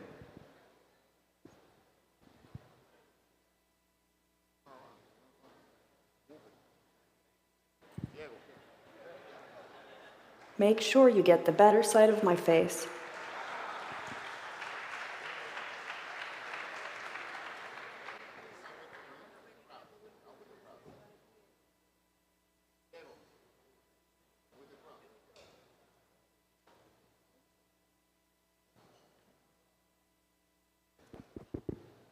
Por favor, vamos a ponernos todos de pie para salir todos en el selfie del presidente y Sofía. Please, let's all stand up to be all the crowd in the selfie of President Fernández and Sofía.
Por favor, invito a los demás panelistas y los miembros del Comité Ejecutivo del Foro Global a Casa de Campo a subir al escenario para tomar una foto de familia o foto oficial del evento.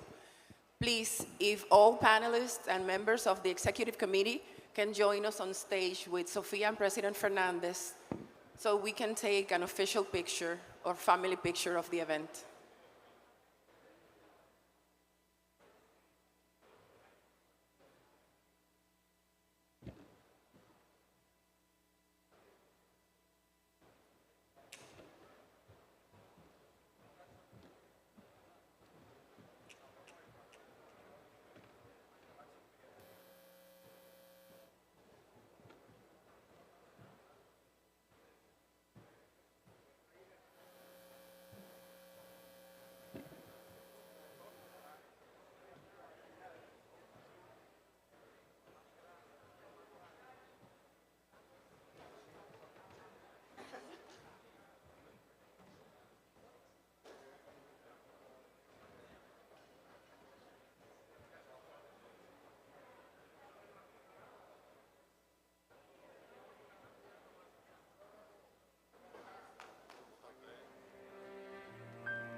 Muchas gracias.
Hola, al finalizar el evento tendremos todos la oportunidad de conocer a Sofía uno a uno y de poder tomarnos fotografías con ella. Hello, at the end of the event this afternoon, we'll have the opportunity to interact with Sofía one-to-one and take pictures with her.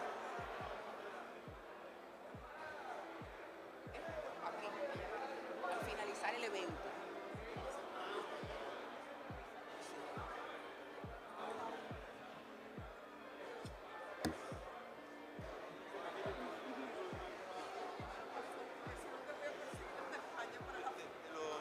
Les solicito, por favor, que tomen sus asientos para poder continuar con el desarrollo del programa. If we can please take our seats so that we can continue with the development of our program.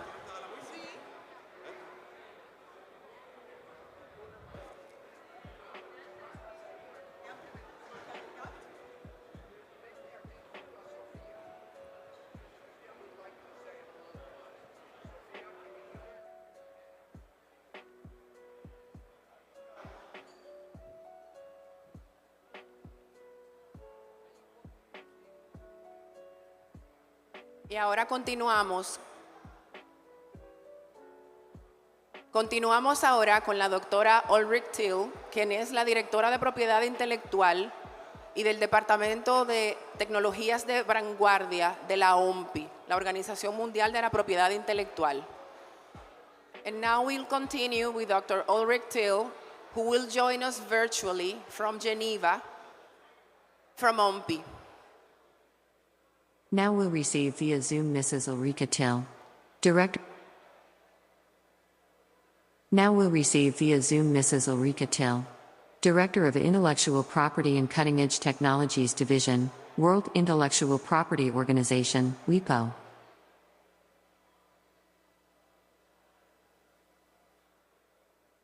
Very good. Can you hear me and can you see me and can you see my presentation?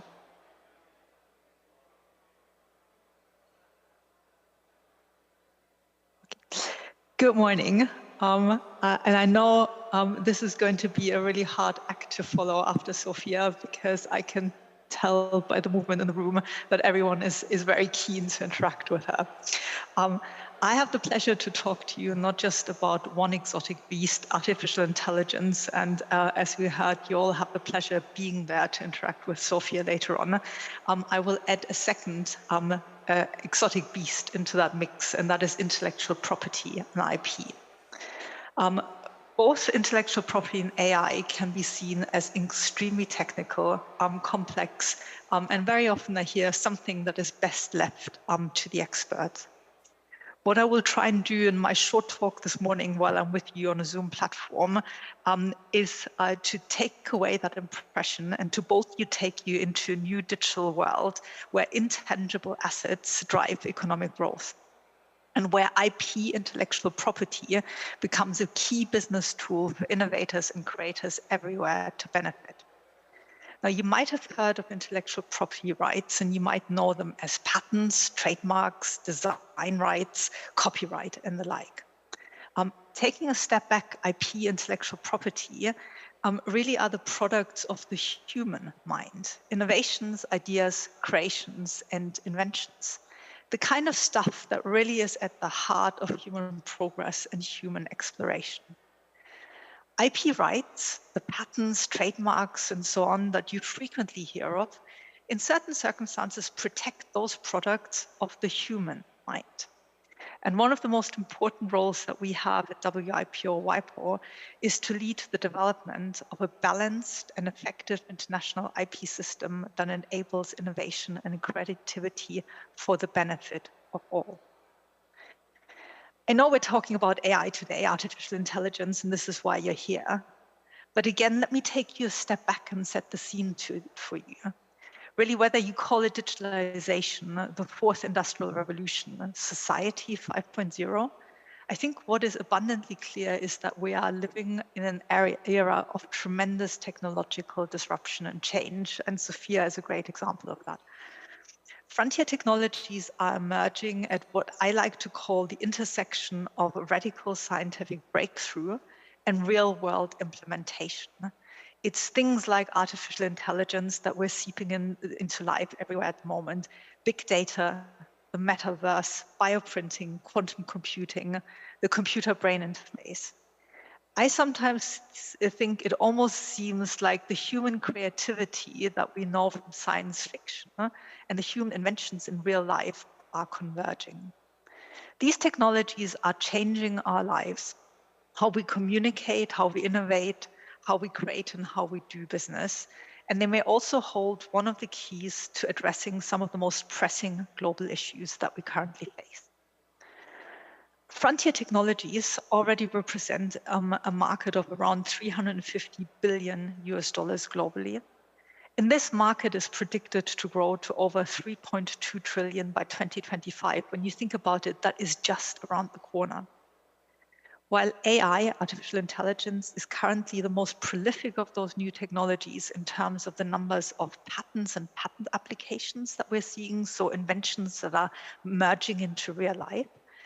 In terms of market size, the Internet of Things is certainly by far the largest of the frontier technologies, and that is followed by big data technologies, robotics, and then AI, followed by 3D printing and 5G services. Now, why are we talking about IP in the context of AI? In this new world, what is abundantly clear is that the importance of intangible assets, and indeed IP, is growing at the same rate as we see digitalization progressing and frontier technologies emerging. What that means is that intellectual property is moving center stage in this new world and all around the world. As a business tool to safeguard investments in innovation and creation, and as a means for innovators and creators to benefit from their work and ideas, as a basis to raise finance, to enter new markets, and to drive innovation. However, the world of IP is also becoming more and more complex. Innovation and creation are happening at a much faster rate than we've ever seen before in human evolution. The number of IP filings that we're seeing is increasing rapidly and also subject to much more volatile ups and downs. Markets are globalizing and intangible assets are flowing much more freely across borders. At the same time, frontier technologies in themselves, including AI and machine learning neural networks, are adding an additional layer of technical complexity. What is clear is that we're facing a new VUCA world, volatile, uncertain, complex, and ambiguous. And that these dynamics also hold true for IP. I would like to pick out 3 themes very briefly in what I'm going to say this morning about this VUCA world that might give you a compass. First, in the face of so much complexity and ambiguity, we need to find ways to make IP accessible, relatable, and understandable, and to make it a real business tool for innovators and creators everywhere. Second, we need to explore how we can use these frontier technologies and AI to make IP in our IP systems much more efficient and accessible to all. And third, we need to have a very close look at policy questions overall to ensure that the IP systems continue to foster innovation and creation in the space of AI and frontier technologies. And I will take you on a whistle-stop tour in reverse order of those three themes. Human creation and innovation, human curiosity and advancement is what sets us apart as a species and what drives economic growth, or has been driving economic growth until this point. Intellectual property rights and the current IP systems were specifically designed to foster that human creation and innovation. For example, patents provide their owner with a 20-year exclusivity period to allow them to recoup the investment made into the R&D developing an invention. And in turn, the invention needs to be described fully and becomes part of the public domain after 20 years to benefit all of society. While most of the current, or all of the current AI applications can be described what I would call narrow AI, there is a lively debate whether, and if so when, general AI will become available. What is clear is that AI is increasingly becoming more autonomous and that the required human input is decreasing or at the very least changing. As the current IP systems and IP rights were designed to incentivize human creation and innovation, this really begs a fundamental question to the system. And that is, does AI innovation and creation fit into the current regulatory system at all? Should AI innovation and creation be incentivized at all? And if so, at the end of the day, how do we balance the value of human and AI creation and innovation? Now, I know that might sound very theoretical, so let me take you to some examples. AI is already being used to create soundtrack music in movies and advertising jingles. At almost zero marginal costs, should these music pieces be protected by copyright, which is 70 years plus the life of the author. On the other hand, musicians are adopting AI as a tool in their creative process that together with sound samples, musicians, singers contribute to a whole music composition. Should these compositions be protected by copyright?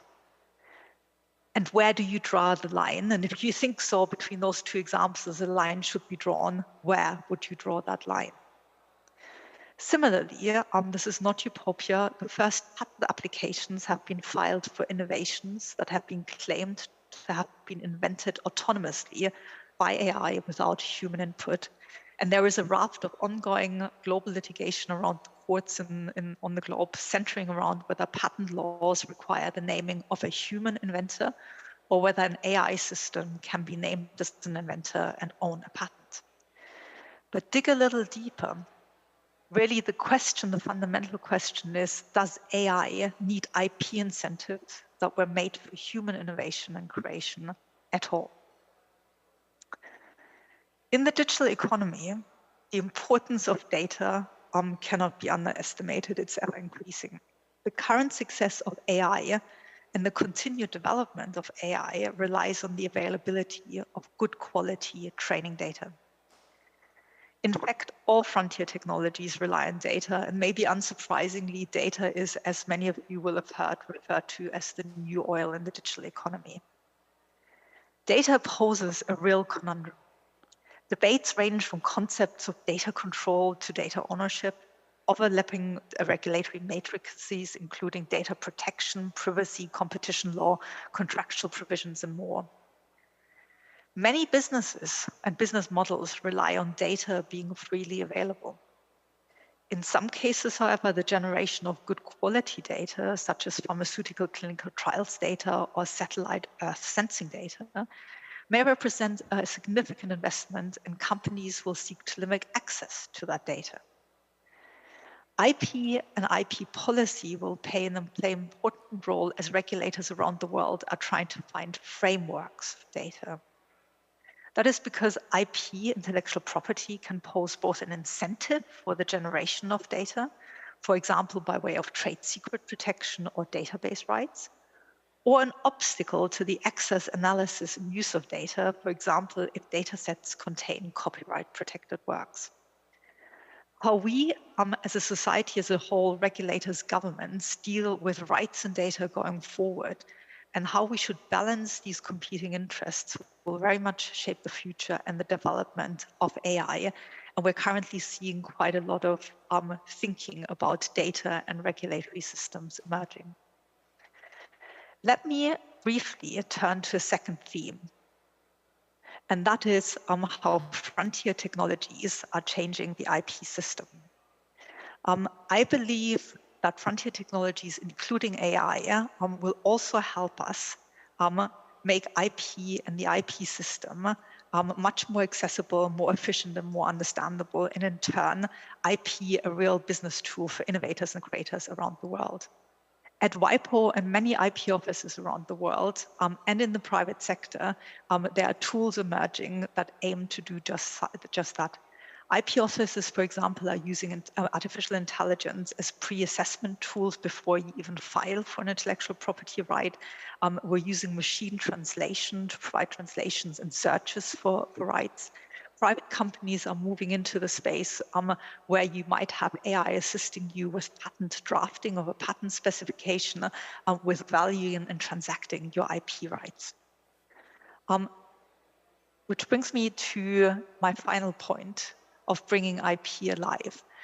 In what I've said, what I hope I can manage to do is bring intellectual property a little closer to you, bring its value closer to you as a tool in these new technologies and how it applies and why it raises different difficult questions for artificial intelligence and the IP system, but also having an enthusiasm to see IP much more of a tool that can be used all around the world to support these technologies and bring these technologies to everyone, everywhere, to address some of these global issues that we're facing.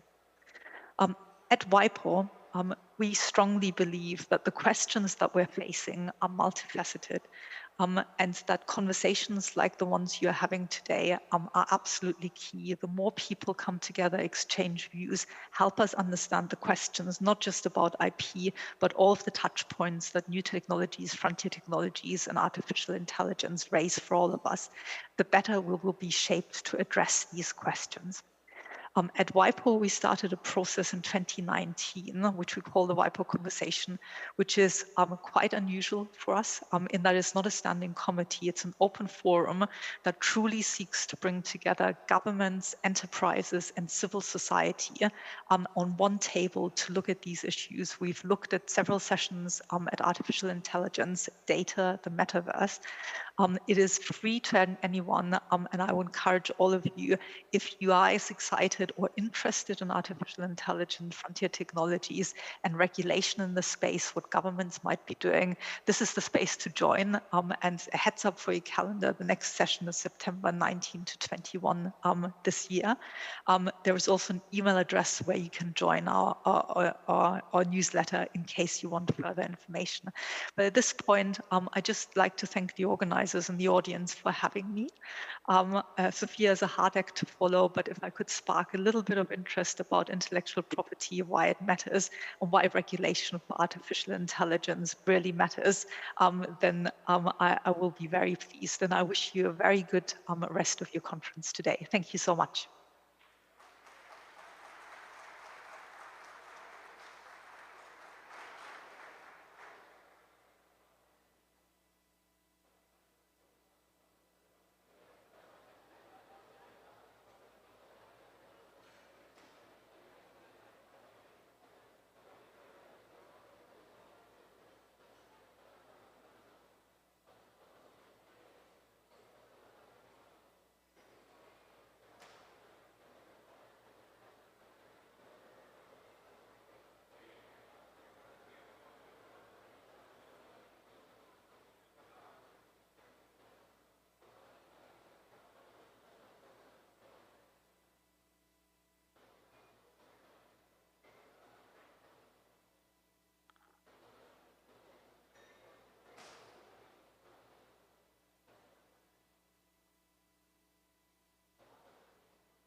Please welcome to the stage our moderator, Mrs. Yarima Sosa Machado, Director of the Center for Future Studies of the Global Foundation Democracy and Development. And next to her, our panelists join us.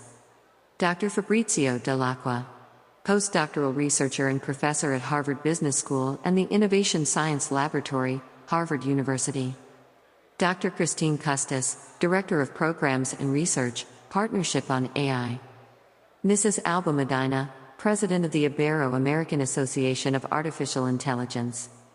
And Mr. Pierre Vila Fumas, Director of Technological Strategy and Digital Innovation of the Spanish Radio Television Corporation.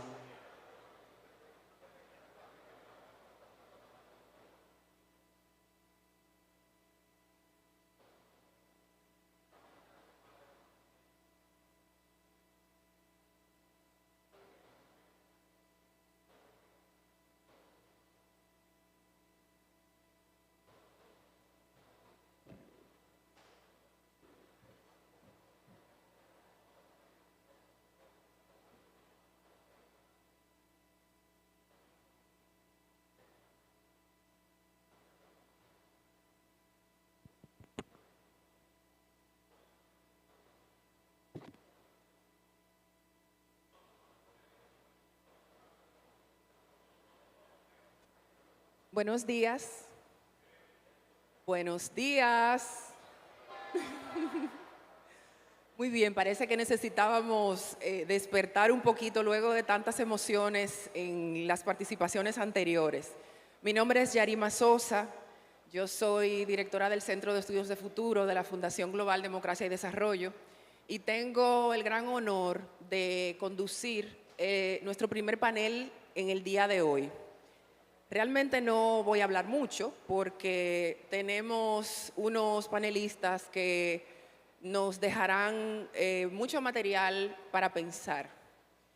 Hello, good morning. My name is Yarima Sosa and I am the director of the Center for the Study of the Future of the Global Foundation for Democracy and Development. I hope that you are enjoying your stay in Casa de Campo. This morning, I have the pleasure to conduct our first panel. And basically, I'm not going to speak too much because our distinguished panelists have a lot of interesting ideas that will help us think about this topic in more depth. To my left, we have Dr. Fabrizio Dell'Acqua. Fabrizio es investigador postdoctoral y profesor en la Escuela de Negocios de la Universidad de Harvard y el Laboratorio de Ciencias de la Innovación. Fabrizio, quien será nuestro primer panelista, es graduado de Economía de la Universidad Bocconi en Italia y de la London Business School. Luego recibió su doctorado en Administración en la Escuela de Negocios de la Universidad de Columbia. Fabrizio, quien ha sido cofundador de varias empresas de tecnología, trabajaba específicamente en todo lo relacionado con la estrategia y las ciencias de datos. En la actualidad es miembro del Comité Directivo de Trabajo de Inteligencia Artificial Generativa en el Instituto Digital de Datos y Diseños de la Universidad de Harvard. Fabrizio nos va a exponer sobre algunos temas muy interesantes relacionados con los negocios y la inteligencia artificial. Nos ayudará a entender a mayor profundidad cómo esta era exponencial está creando ganadores y perdedores. Nos hablará sobre digital, diseño y data y cómo están combinándose para reformar la economía y el capitalismo. Así también nos tocará algunos temas relacionados a cómo las organizaciones pueden disfrutar de los beneficios de la inteligencia artificial y garantizar que los colaboradores humanos permanezcan comprometidos con sus actividades. El título de su ponencia es Humans in the Loop. Humans and Artificial Intelligence Collaboration in Teams and Business. So please, let's welcome Fabrizio Dell'Acqua for his presentation.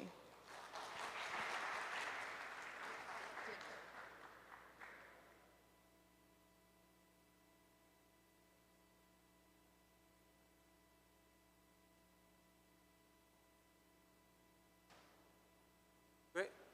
Thank you so much, Rima, for that introduction. I'm super excited to present my work on humans in the loop, human-AI collaboration in teams and businesses. I'd like to start with a quote that I really like. The future is already here. It's not just evenly distributed yet. And I think today at this conference, we're seeing glimpses of this future already. And this is especially important if we think we live in an exponential age. This is something that became very clear to us during COVID years. It's true for artificial intelligence as well. It's an age that creates big winners and big losers. So what are the winners in business doing?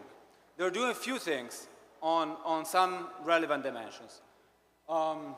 First, they're investing in digital technologies and specifically AI. And so we have a lot of evidence that this is what these technologies are really driving business success. Data science and again AI have become central in terms of data for determining these successful businesses.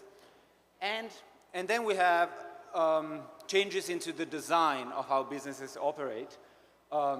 So how to create value through these digital technologies and data science via novel business design. So altogether, digital data and design are contributing to reshape the economy and businesses.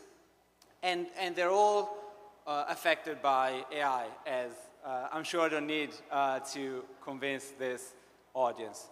When I'm talking about AI here, I'm talking about a specific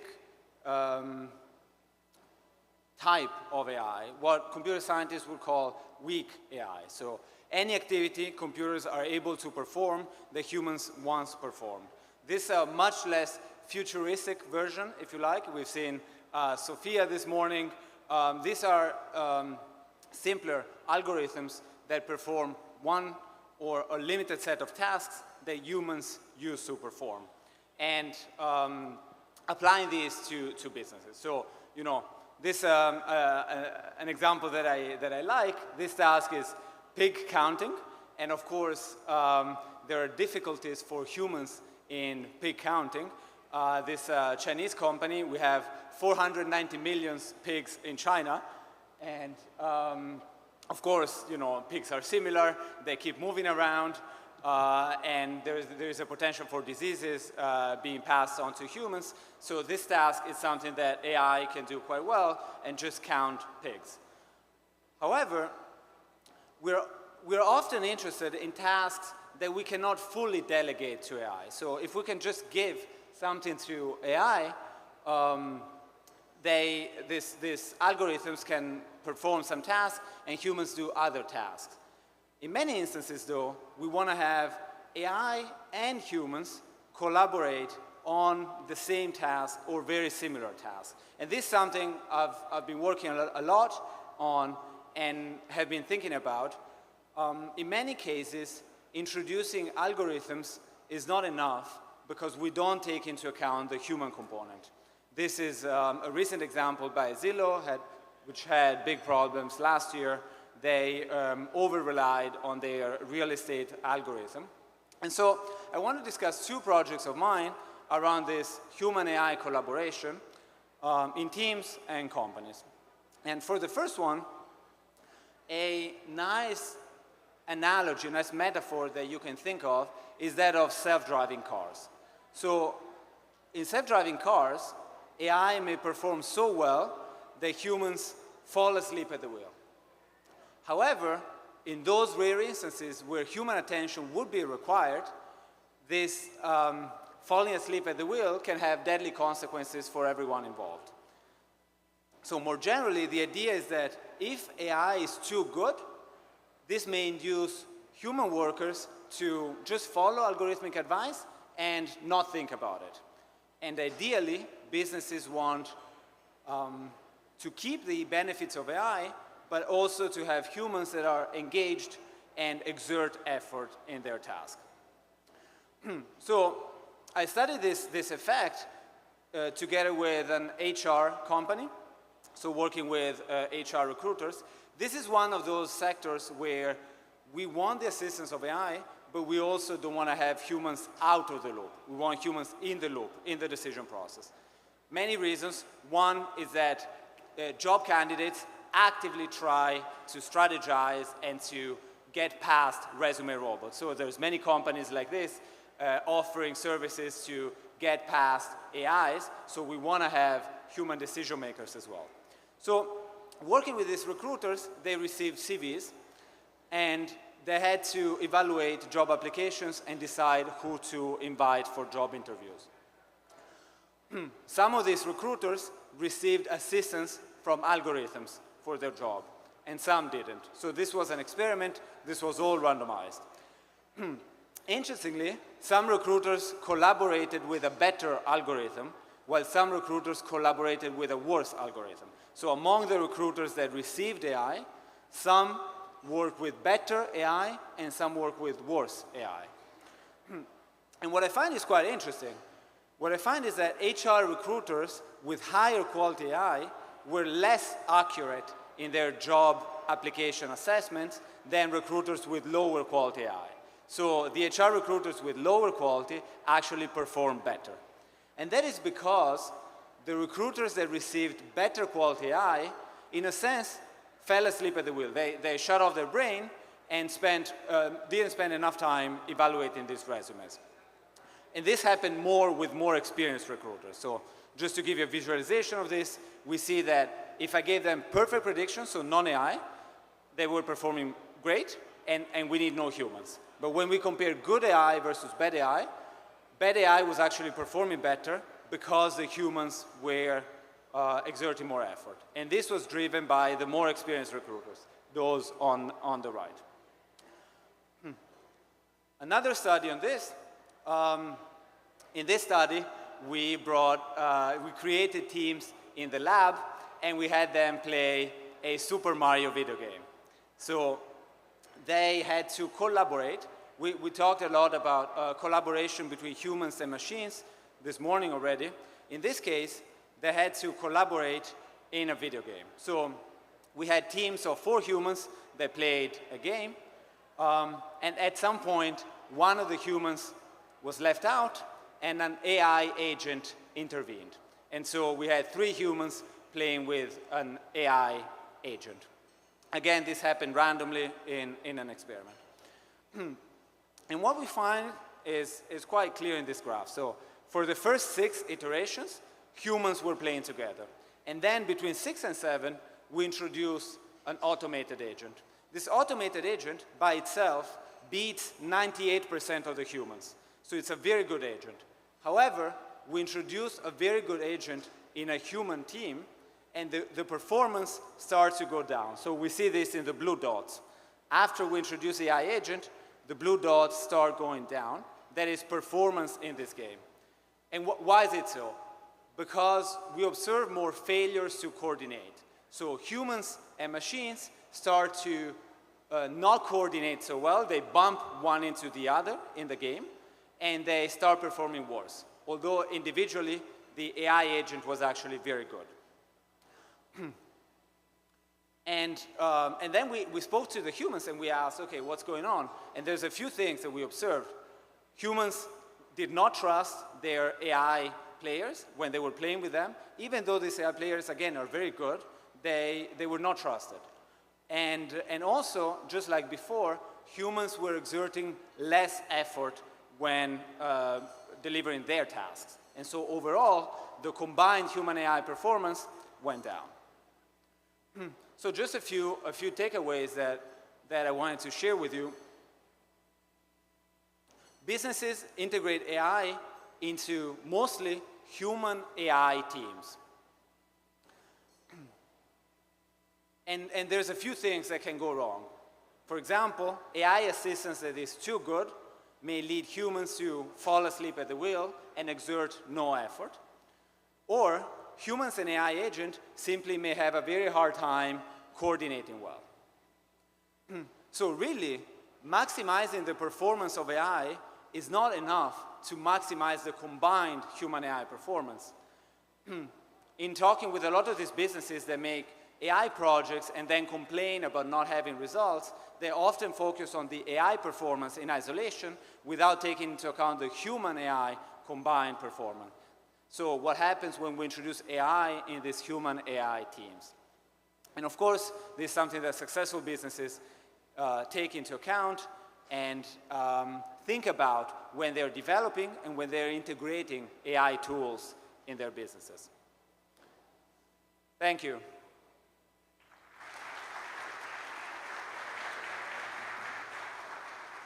Thank you, Fabrizio. Gracias, Fabrizio. Vamos a aprovechar las presentaciones, iremos pasando cada uno de los panelistas y al final podremos hacer una ronda con varias preguntas. Basically, what we think it's better and more efficient is that each one of you can go and make your presentation, and afterwards we'll take a round of questions.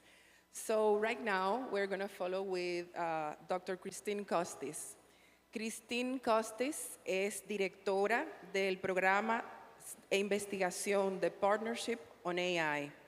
Ella obtuvo una licenciatura en Sistemas de Información de Florida A&M University y una maestría en Ciencias de la Computación de la Universidad de Howard. Más adelante completó su doctorado en Administración de Empresas de la Universidad Estatal de Morgan. En la actualidad, Christine es profesora asociada en la Escuela de Negocios de la Universidad de Shenandoah, donde enseña y realiza investigaciones sobre cómo las empresas deben usar los sistemas de información y la tecnología para innovar y lograr los objetivos de la organización. En su distinguida carrera de más de 20 años de experiencia, se ha destacado en las áreas de estrategia, gestión de proyectos y arquitectura empresarial, lo que ha permitido que sea receptora de una gran cantidad de premios y ha sido una ávida autora de publicaciones técnicas.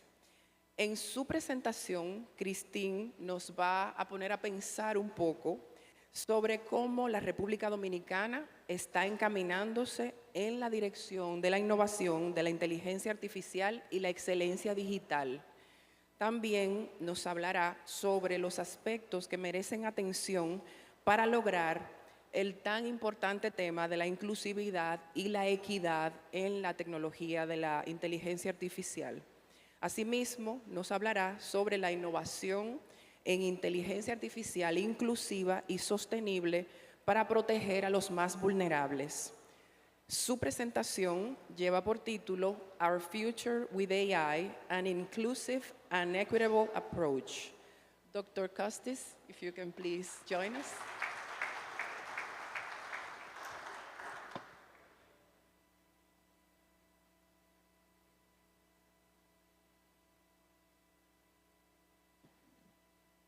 Thank you so much. My name is Christine Custis, and I just want to begin with a thank you. Thank you so much for inviting me to this beautiful country. Thank you for your concern on this very important topic. And thank you to the event organizers. This is a magnificent event. You've done a wonderful job putting this together. I'd like to tell you a little bit about the Partnership on AI. We are a nonprofit in the United States, and we are focused on several things. Our mission is bringing diverse voices together across global sectors, disciplines, and demographics, so developments in AI advance positive outcomes for people and society. So, in short, we're concerned with technology for good, and not just good technology.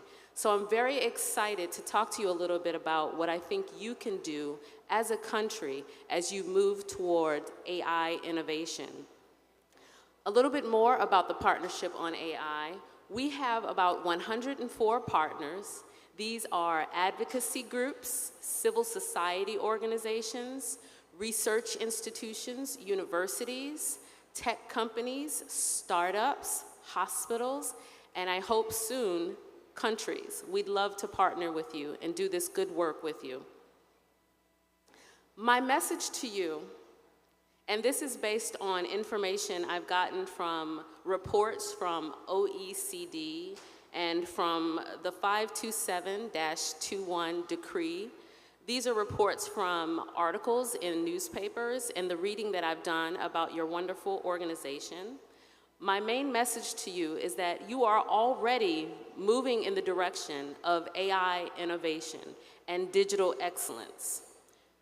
How are you doing this already?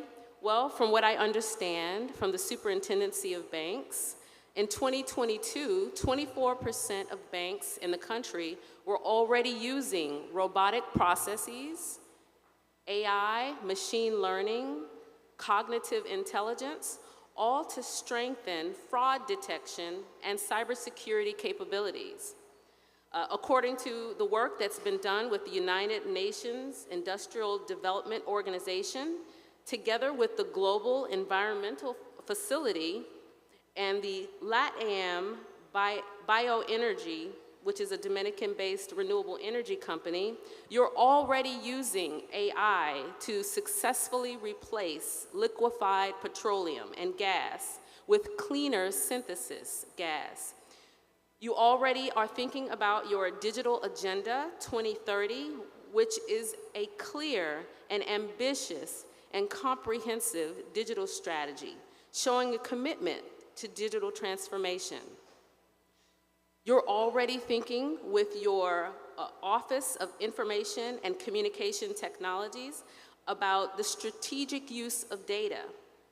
You're already thinking with your government-wide private cloud about how to use this for the public sector and for organizations who want to develop, who want to use data in the data center that you have developed. So you're already thinking about this work, and you're already leaning in the direction of AI innovation. What we want to make sure is that no one is left behind. We want to create together, and the Partnership on AI would love to do this with you. We want to create together inclusive and equitable approaches to address things like informal workers that don't necessarily have social protections. We want to think about the inequalities that still exist with different income groups, genders, territories, ages. We want to think about data protection laws and other initiatives that you are already doing and have in progress. And I'd like to tell you how we can do that together by speaking to you a little bit about the work that we do at the Partnership on AI. So here is how you can consider this. Begin with humans. This AI, the technology, the wonderful things that we've seen today so far and that we'll see for the rest of the day, does not begin with models or algorithms. It begins with humans. There are people that are at the very beginning of that chain. So you want to ensure that your labor authorities are aware and vigilant. How does the introduction of AI into the workforce impact the humans? We want to encourage the economic considerations and exploration. For the Partnership on AI, we think about generative AI like ChatGPT, and we don't begin with the model or the algorithm or even the data that goes into the algorithm. We think about the people that are at the very beginning of that chain. There are people, human beings, that are cleaning data, labeling data, rating that data, organizing that data. And we think about, are they being paid well? Are they being treated well? Have we responsibly sourced that talent? And we think about job quality. Introducing artificial intelligence to help us in our manufacturing facilities is amazing. But what happens to the people when that AI is introduced? Are they still being paid well, treated well? Is it negatively impacting their experience? So that's the first thing I would like for us to consider, is keeping the humans first. Next, I would encourage us to consider the data, the rights of the data owner, and the genesis of that data is important. Who owns it? Who does it belong to? What rights do they have?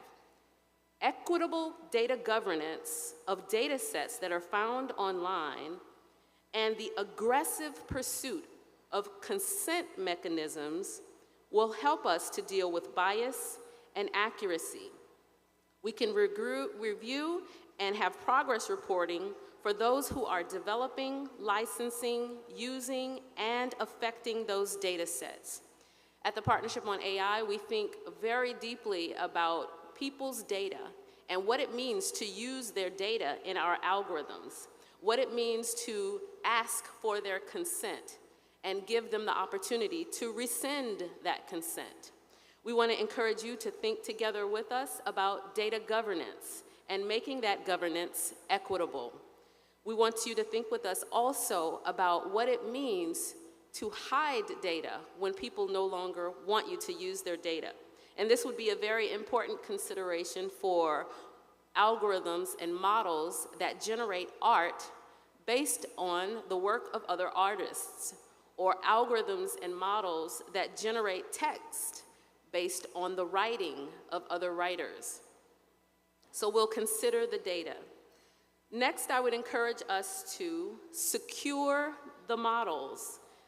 Safety is critical, and a robust evaluation of the risks and downstream consequences of the use of algorithms and models must include the impacted. What this means is whoever your system or product will impact needs to be a part of the conversation as you design, develop, and deploy your system or model. Follow the protocols and join with organizations like the Partnership on AI as we create responsible practices for designing, developing, and deploying innovations ethically. Even when we test it out in the world, harms can occur. So it's very important that each of those persons who would be impacted has an advocate or a representative in the room at the earliest stage of development. We want to secure the models. We also understand that generative AI generates things. It makes things. So we want to monitor the output. We want to understand the content that is being created, generated by generative AI, the audio, the text, the video, the images. Let's consider together the rules of engagement for monitoring this digital space and handling bad actors. We want to mitigate the risks of mis- and disinformation, and we want to protect democracy through the early ways that it shows up in the news online. We can do this together by considering how AI impacts media and the integrity of this media. As you go through this process, thinking about the humans first, considering the data, securing the models, and considering the output, you will continue in your vigilance to document the work you are doing. Documentation is an actionable way to practice responsible AI and to be transparent and to show accountability. You will also signal the importance of explainability in everything that you do through documentation. You will normalize inclusion of diverse voices, not just the developers, not just the technology companies, not just the politicians, but everyone who is impacted by the systems that we create. Normalize including all those persons at the earliest possible stages of development. You will also participate in policy discussions, and you will use the knowledge that you generate together to influence legislation, to shape law, and to continue to lean in the direction of AI innovation. The result, altogether, will be inclusive and sustainable innovation in AI while protecting the most vulnerable. I encourage you to consider this and consider working together with us at the Partnership on AI. And thank you again for inviting me to talk to you today. Thank you, Christine, for your wonderful and thought-provoking presentation. Next, we will speak with Dr. Alba Medina Flores. Alba es presidenta de la Asociación Iberoamericana de Inteligencia Artificial.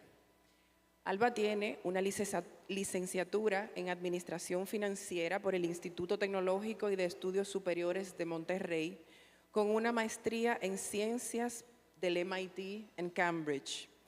Es una emprendedora e inversionista en startups globales.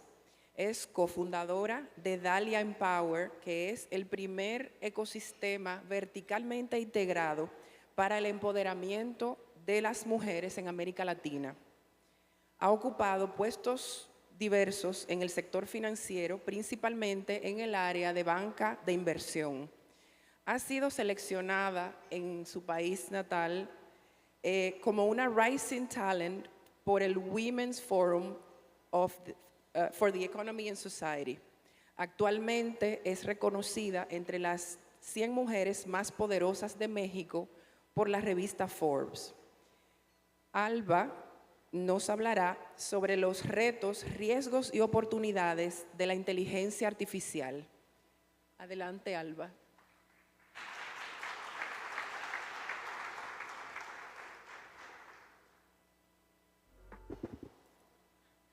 Buenas tardes a todos.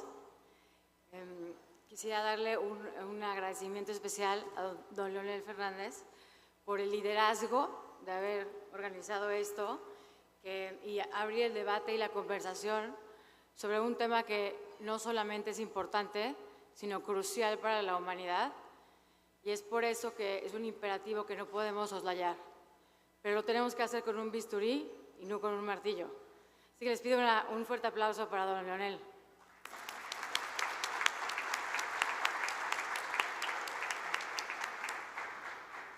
Si me hubieran preguntado, yo la verdad es que preferiría que no existiera la inteligencia artificial y que no tuviera que seguir teniendo pesadillas todas las noches, ¿no? Pienso automáticamente en la peor la peor novela de Orwell, con Huxley, o el Leviatán de Hobbes. Y desde luego pienso en cómo la inteligencia artificial podría no solamente superar al humano rápidamente, sino actuar en nuestra contra, siendo nosotros los propios partícipes de del fin de la raza humana, ¿no? Etcétera. Y eso lo veo porque ya rompimos la ley de Moore, por lo que la velocidad a la cual está creciendo la inteligencia artificial supera lo exponencial. Y nuestro cerebro no está preparado para entender realmente lo que significa exponencial. Salió ChatGPT-3 y en 5 días logró más de 1 millón de usuarios, rompiendo el récord histórico en adopción tecnológica. Y cuando había salido, ya estaba saliendo el 4. Ahora Alibaba sacó uno todavía más alto y bueno, es una locura lo que está saliendo y claramente esta guerra y esta competencia por la inteligencia artificial ya comenzó, ¿no? Y ha habido accidentes. Hace poco más de 5 años, Facebook empezó a hacer un lenguaje propio, algo que nosotros no comprendemos, pero un lenguaje propio entre máquinas. Y estamos hablando de hace más de 5 años. Desconectaron Facebook, que ahora es Meta. Bueno, ya, pero como este accidente han pasado bastantes accidentes graves, y el 5 de noviembre de 2022, el gobierno de los Estados Unidos anunció que, si bien todavía no se puede hacer comercialmente, ya hicieron la primera prueba de energía fusión y funcionó, y fue un éxito. Lo cual, en pocos años vamos a poder tener un acceso ilimitado a energía mucho más poderoso que la energía nuclear. Lo cual podría hacer que no pudiéramos desconectar las máquinas y ellas pudieran tener acceso a esta energía y tener un control sobre la humanidad. Pero bueno, no quiero ser pesimista porque la lámpara, el genio de la lámpara ya salió y ya no hay vuelta para atrás. Entonces, lo único que nos toca hacer es actuar de la manera más ética posible, actuar en conjunto y buscar entre todos la mejor solución para llevar a cabo el mayor reto que ha existido en la historia de la humanidad, que en sí misma es una propia revolución industrial. Ya no estamos en la cuarta, ya estamos en la quinta revolución industrial y es nuestra obligación asegurarnos que este no sea un elemento más que genere más desigualdad, más diferencias y menos acceso a oportunidades en nuestra región. Por lo cual, ya no hay vuelta atrás, tengo 5 soluciones o 5 propuestas para que las analicemos entre todos y veamos cómo podemos posicionar a América Latina para que podamos ser punto de lanza y no nos quedemos atrás en estas nuevas tecnologías. Lo primero que propongo es, tiene que haber centros, es decir, hubs de capacitación, porque va a haber un despido masivo de millones de personas que no van a tener trabajo. Van a tener una educación tradicional, pero esta educación tradicional no va a estar preparando a las personas para poderse adaptar a las nuevas empresas y a estas nuevas tecnologías.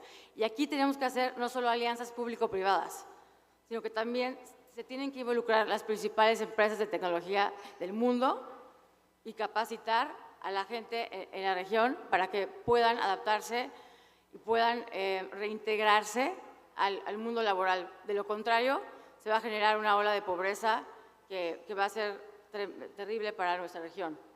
Es la primera parte que es muy importante. La segunda parte es que tenemos que generar en conjunto una política industrial, pero ya no nada más de México, sino de toda la región, para que nos podamos posicionar y podamos hacer hubs que generen economías de escala y de alcance para que las grandes empresas tecnológicas puedan encontrar en esta región programadores a un costo competitivo, pero también con el talento necesario para poder llevar a cabo sus tareas de manera más eficiente y aprovechar el tema geopolítico actual. Por otro lado, es muy importante que ahorita ya entramos oficialmente en el Internet de las cosas, con la inteligencia artificial. Es decir, que tu tostador se comunica con tu refrigerador, se comunica con tu coche y se comunica con tu hospital. Toda la información médica histórica que tienes se va a comunicar con tu seguro y puede aparecer en una nube, en un satélite en el espacio, porque en el espacio hay bodegas donde se guarda todas las nubes, toda la información, y ya no tenemos acceso a quién tiene nuestra información, inclusive nuestros biométricos. Por eso cada vez que paso y doy mis biométricos me apanico porque claramente ya no existe la privacidad. Entonces, no podemos entrar en la era del Internet de las cosas sin tener una tecnología que nos proteja. Y esa tecnología que nos proteja es el blockchain. Ya no podemos seguir utilizando Web 2, el Internet como lo conocemos ahora, porque Web 2 es anónimo y está centralizado.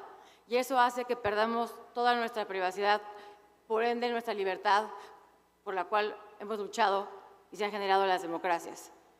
Entonces, no queremos perder nuestro mundo libre, no debemos de perderlo porque se ha hecho mucho sacrificio para poder lograr el mundo que tenemos hoy. Y si Cambridge Analytics nos asustó, con esas nuevas tecnologías es 10 o 100 veces peor que Cambridge Analytics y por supuesto que está en riesgo nuestra democracia, están en riesgo nuestras elecciones, están en riesgo nuestros países, porque podemos estar en manos de otras personas con otros intereses que se involucren y rompan nuestra soberanía, ya no solo como países, sino como región. Entonces, eso es algo crucial que tenemos que defender. Entonces, la única forma en la que podemos y debemos actuar y programar en inteligencia artificial es usando el blockchain, porque es incorruptible, no es anónimo, está totalmente encriptado, es como dicen, fully traceable, etc. Entonces, necesitamos empezar a migrar a Web 3. Y lo tenemos que hacer inmediatamente, porque si no migramos a Web 3, no vamos a poder tener la protección y no vamos a poder tener nuestra privacidad y no vamos a poder tener nuestra libertad. ¿Okay? Por otro lado, es muy importante que empecemos a pensar ya no nada más en términos de países, sino que empecemos a pensar en términos de regiones, y por eso América Latina tenemos que estar unidos para defender el mundo libre. Esto es un reto real y es necesario que nos unamos. Y para unirnos necesitamos generar política pública regional donde podamos permitir que esta abundancia y las oportunidades permeen en toda la región, porque si no lo hacemos en conjunto, no vamos a poder ser competitivos con el resto del mundo. Entonces, yo les quiero invitar a que reflexionemos y a que tengamos una política pública y una regulación de todo Iberoamérica y que firmemos un pacto global con estos líderes que mencionaban, Elon Musk y todos los que están peleando porque continúe la ética en este tema tan delicado, y comprometernos todos a nivel global, pero nosotros con nuestra visión latinoamericana, y hacer este compromiso para que se busque lo mejor y se aprovechen las oportunidades y no caigamos en los riesgos y en las grandes amenazas que esas tecnologías presentan. Si Klaus Schwab hizo el Foro Económico Mundial para limitar o tratar de disminuir lo más posible las diferencias que generó la cuarta revolución industrial, pues esto es mucho más grave, mucho más exponencial y tiene mucho más repercusiones. Las diferencias que se pueden generar, de por sí tenemos la región con el índice Gini más amplio. Entonces no pueden seguir existiendo estas diferencias porque ahí es donde perdemos la democracia. Cuando se genera tanta pobreza y la gente no tiene nada que perder, se generan revoluciones, se generan conflictos, se hacen golpes de Estado, se hace un caos en los gobiernos. Entonces, si queremos defender nuestro estilo de vida, nuestro mundo libre, tenemos que asegurarnos que no haya personas, que no haya individuos que no tengan nada que perder. Por eso tenemos que generar mayor prosperidad en la región, porque de lo contrario vamos a perder eso por lo que hemos peleado tanto tiempo, ¿no? Y bueno, last but not least, pues invitarlos a todos a participar activamente en esta nueva era, y a pesar de todas las amenazas que representa, también puede ser nuestra oportunidad de oro para posicionarnos y ofrecer no solamente mano de obra barata, sino también ofrecer talento y ofrecer, buscar cuál es nuestra mayor ventaja competitiva en el mundo, que no puede ser solo la mano de obra barata. Entonces, pues muchas gracias, don Leonel, por abrir esta conversación, que es crucial para defender nuestras democracias y crucial para generar bienestar en toda nuestra región. Muchas gracias. Muchas gracias, Alba. Gracias por esos retos que has planteado y las propuestas u oportunidades que nos has compartido en tu interesante reflexión. Ciertamente vivimos en un momento crucial en el desarrollo de la humanidad que nos plantea esos retos y esas oportunidades y esa visión latinoamericana que has presentado. Pues a continuación vamos a pasar con un panelista que está virtual, no ha podido acompañarnos presencialmente en República Dominicana, pero ha querido acompañarnos de manera virtual. El doctor Pere Vila Fumas es director de Estrategia Tecnológica e Innovación Digital de la Corporación de Radiotelevisión Española, o RTVE. Es ingeniero, doctor en Telecomunicaciones de la Universidad Politécnica de Cataluña y máster en Economía por sede. En la Corporación de Radiotelevisión Española está al frente de la planificación continua de la innovación tecnológica de la corporación, destacándose en 3 campos fundamentales que son la emisión de imágenes en ultra alta definición, el uso de redes 5G y la introducción de herramientas de inteligencia artificial para la producción audiovisual. En esta oportunidad, Pere nos va a compartir algunos conceptos sobre la inteligencia artificial y cómo impregna y se introduce en un conjunto de tareas muy diferentes en lo relativo a las empresas de comunicación. Asimismo, también tocará el tema de cómo las tecnologías de inteligencia artificial están transformando el día a día de los profesionales que trabajan en el sector de la comunicación audiovisual y se está convirtiendo en una herramienta imprescindible para la realización de tareas complementarias dentro del sector. Asimismo, él se plantea algunas preguntas muy importantes, como por ejemplo, desde el punto de vista periodístico, el proceso de toma de decisiones en lo relativo a la creación de contenidos, cómo han de cambiar los perfiles profesionales para adaptarse a los nuevos tiempos y cuál es la mejor manera de introducirlos en nuestras empresas y cambiar la cultura y concepción del trabajo que llevan asociadas estas nuevas tecnologías. Su ponencia está titulada Avances en Inteligencia Artificial en Periodismo, Iperia y el Proyecto Iberes. Pere, ¿puedes escucharnos? Sí, perfectamente. Buenos días, ¿me escucháis bien? Sí, te escuchamos perfecto. Adelante. Muchas gracias por estar con nosotros. Al contrario, agradeceros mucho el habernos invitado a compartir con vosotros nuestras experiencias y nuestra visión, y también felicitaros y daros la enhorabuena al presidente Fernández y al resto por esta excelente iniciativa. Mi presentación va a ser realmente muy pragmática. Voy a huir un poco de la parte teórica y voy a centrarme en aspectos de uso práctico de la inteligencia artificial dentro del sector audiovisual. Por inteligencia artificial querría entender herramientas que tienen capacidad de acumular experiencia, acumular datos y también, lo que es muy importante, experiencia para poder aprender y que, por tanto, nos ayudan en muchas tareas. Voy a analizar solo partes positivas, porque los proyectos que os voy a enseñar pues son proyectos que nos permiten hacer cosas que hasta ahora pues no podíamos hacer o necesitamos demasiados recursos para hacerlo, y mediante la introducción de herramientas, de tecnologías basadas en el uso de inteligencia artificial podemos hacer más cosas, mejores cosas, con más calidad, y en nuestro caso pues nuestra empresa, que es una empresa pública, de servicio público, puede ofrecer una serie de servicios que hasta ahora nos era muy difícil de ofrecer con buenos niveles de calidad. Os querría comentar antes de entrar también que la inteligencia artificial en el sector de los informativos o la inteligencia artificial en el sector audiovisual, nosotros la concebimos como una herramienta de ayuda, como una herramienta al servicio del periodista y al servicio de los profesionales de las radios y las televisiones y de los internets y de las nuevas plataformas.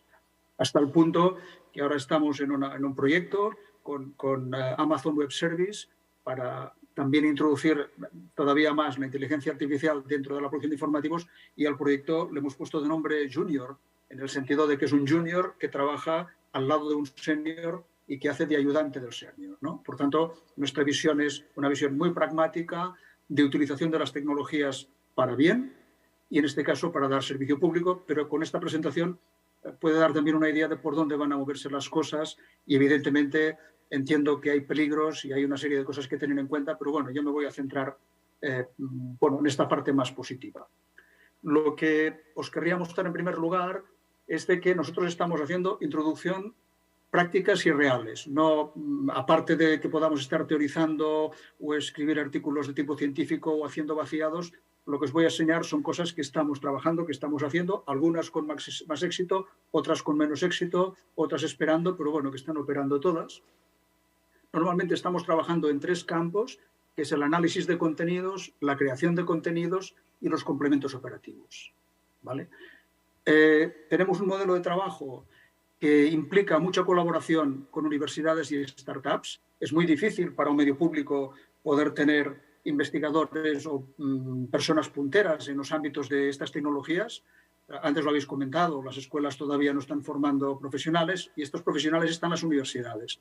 Y entonces lo que hemos hecho ha sido un modelo de relación entre una televisión pública y las universidades. Estamos trabajando con 6 o 7 universidades españolas, pues con los mejores investigadores en temas de aplicación a reconocimiento de imágenes, reconocimiento de voz, en fin, toda una serie de tecnologías, y lo que hacemos es trabajar mediante convenios y acuerdos. Los proyectos que estamos trabajando son, ahora os lo explicaré un poco, de metadatado, de subtitulación, de creación de contenidos, de análisis de contenidos, de análisis de imágenes. Y luego también hay dos proyectos que os quería comentar, que dan nombre a la presentación, que uno es el Hiperia. El Hiperia es el presentador que hemos creado nosotros en España para el sector audiovisual. Lo hemos alejado un poco del ámbito de los informativos y lo hemos puesto en el ámbito de las personas jóvenes. Es un presentador asociado a una cadena musical que se llama Radio 3, que luego os enseñaré. Y finalmente, un proyecto también de inteligencia artificial en Foro nuestro. Tenemos un proyecto que nos ayuda en la verificación de contenidos o en la monitorización de contenidos, que también se basa en inteligencia artificial. Voy a hacer una pasada rápida. Supongo que estáis cansados y miraré de poner poca densidad. El primer proyecto es el proyecto de análisis automático de contenidos para hacer metadatado. El metadatado, simplemente tenemos un problema, que en Radio Televisión Española yo calculo que debemos estar produciendo entre 300 y 400 horas diarias de contenidos de radio y de televisión, muchas de las cuales es interesante poder guardar en el archivo. Tenemos un archivo, como otros medios de comunicación, que hay pues cerca del 1 millón o 1,5 millones de piezas de vídeo, hay 1 millón, 1,5 millones de piezas de audio. Para poder encontrar estas piezas, en el momento que las pones en el archivo, tienes que llevar información asociada sobre quién está hablando, de qué está hablando, qué día es, qué entidad se trata, para que luego cuando lances una búsqueda puedas encontrar estos materiales y no solamente puedas encontrar el fichero, sino el punto en el fichero en el que vas a buscar. Si buscas una entrevista o si buscas cuando determinado presidente o determinado político o periodista o deportista hizo tal cosa, pues has de poder lanzar una búsqueda, por tanto, tú no tienes que estar ordenado. Hasta ahora esto se ha venido haciendo manualmente. Entonces, imaginaros que por cada hora de trabajo que tienes que metadatar un contenido de 1 hora, pues tienes 3, 4, 2 horas de trabajo por persona. Estos son muchas horas de trabajo cada día, todos los días del año, año tras año. Pues lo que hemos hecho ha sido introducir herramientas que nos permitan analizar el contenido, segmentarlo, si es un programa de 1 hora o es un informativo, segmentarlo por piezas, reconocer algunas de las personas que están hablando, saber de qué se está hablando y además, pues bueno, generar unos ficheros de texto que se puedan almacenar con este contenido para búsqueda posterior. ¿Vale? Empezamos esto ya hace 3 años, en colaboración en este caso con la Universidad de Zaragoza, y bueno, hemos lanzado ya un primer tender público para empezar a metadatar 11.000 horas y ahora estamos lanzando el segundo, y además he hecho un proceso de introducción también teniendo en cuenta lo que comentaba Alba en su presentación, teniendo muy en cuenta a los profesionales. Y por tanto, todo el proceso se está haciendo de la mano de los documentalistas, y además los documentalistas están participando en los procesos de control de calidad y en los procesos de validación. Este es el primer proyecto, está funcionando y, como os he dicho antes, nuestra idea es compartirlo con vosotros. Somos una entidad pública, está hecho con recursos públicos y está hecho en español, está hecho en idioma español y, por tanto, este es un tema que puede ser de utilidad para nosotros, pero toda la tecnología que hay aquí detrás puede ser también de utilidad para terceros, pues la necesidad de metadatar pues es una necesidad que tenemos todos. ¿Vale? Aquí solo os quería comentar que también el proceso industrial ha cambiado. Aquí a mano izquierda pues tenéis un dibujo con una nube y tal, y es porque realmente hasta ahora el proceso de metadatado es un tema cultural, se había hecho siempre dentro de la empresa. Las cintas eran un bien, son un bien muy importante y por tanto no salían de la casa.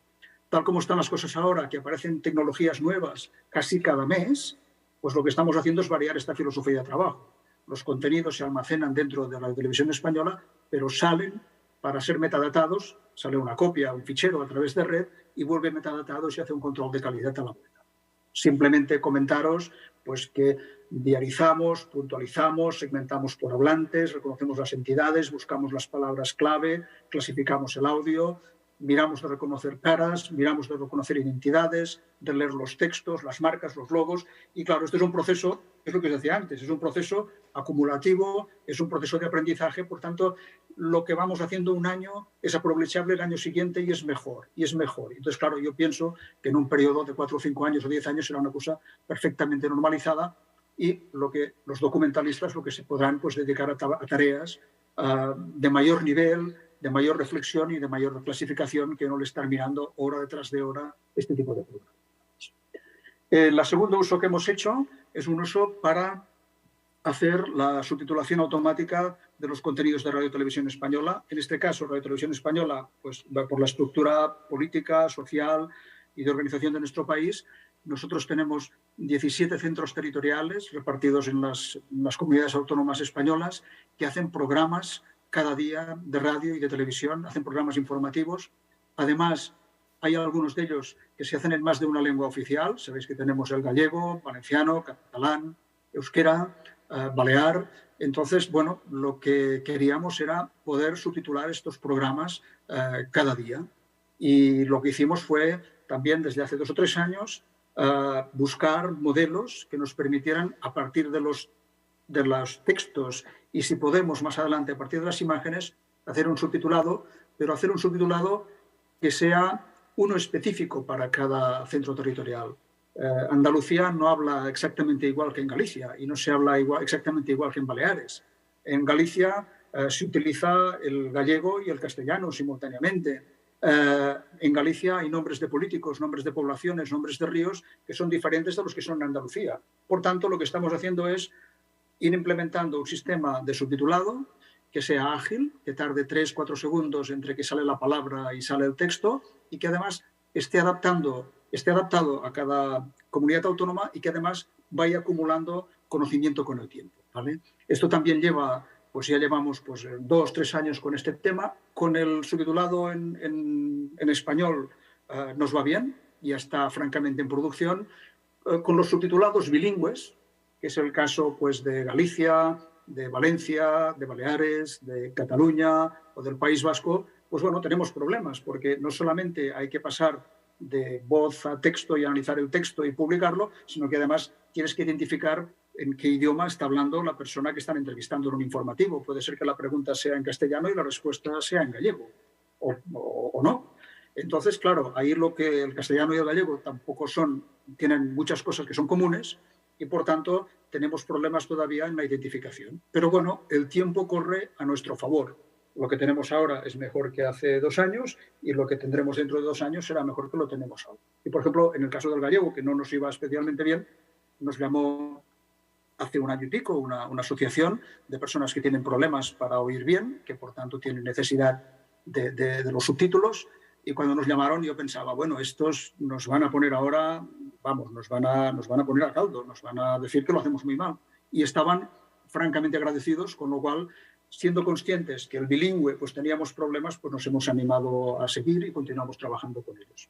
Aquí he dejado pues un diagrama, porque realmente el audio, cuando llega, lo primero que tienes que hacer es saber en qué idioma estás hablando. Si hablas entre español e inglés es fácil, pero entre el español y el gallego, o entre el español y el valenciano, hay muchas palabras coincidentes. Esto cuesta mucho identificar.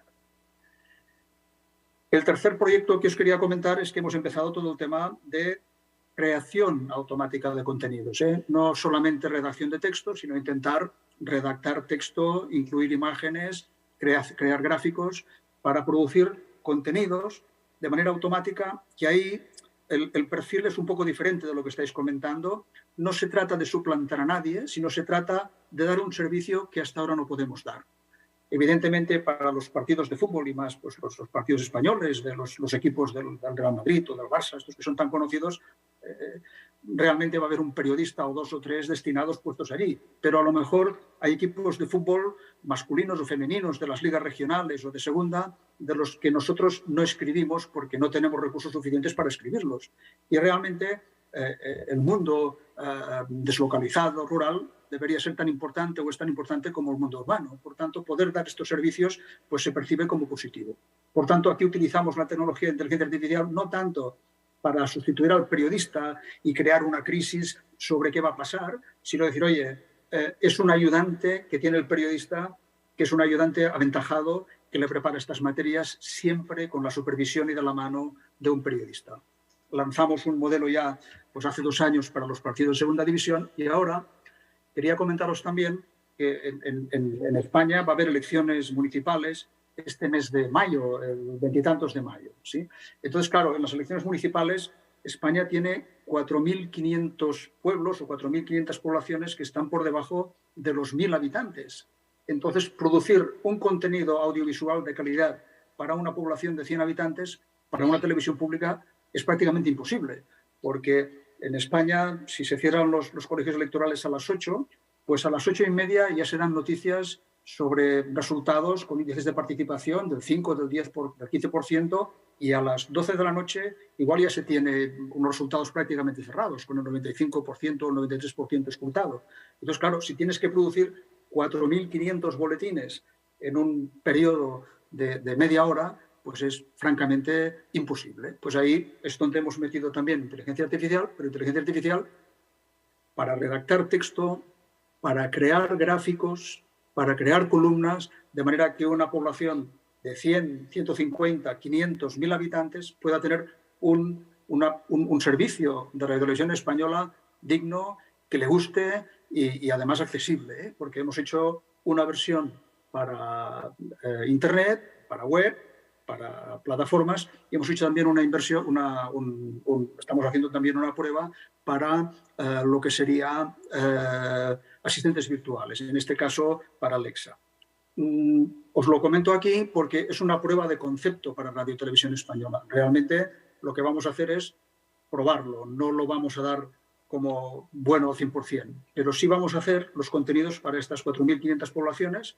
Vamos a trabajar en estas pruebas pues, con la Universidad de Castilla-La Mancha, con la Universidad de Granada y con una serie de pequeñas empresas. Ahí os querría enseñar, espero que se escuche, no sé si lo veis, que es que además hemos puesto algún audio, espero que se escuche, ¿eh? Si no se escuchara ya me disculparéis, lo voy a poner, es este de aquí.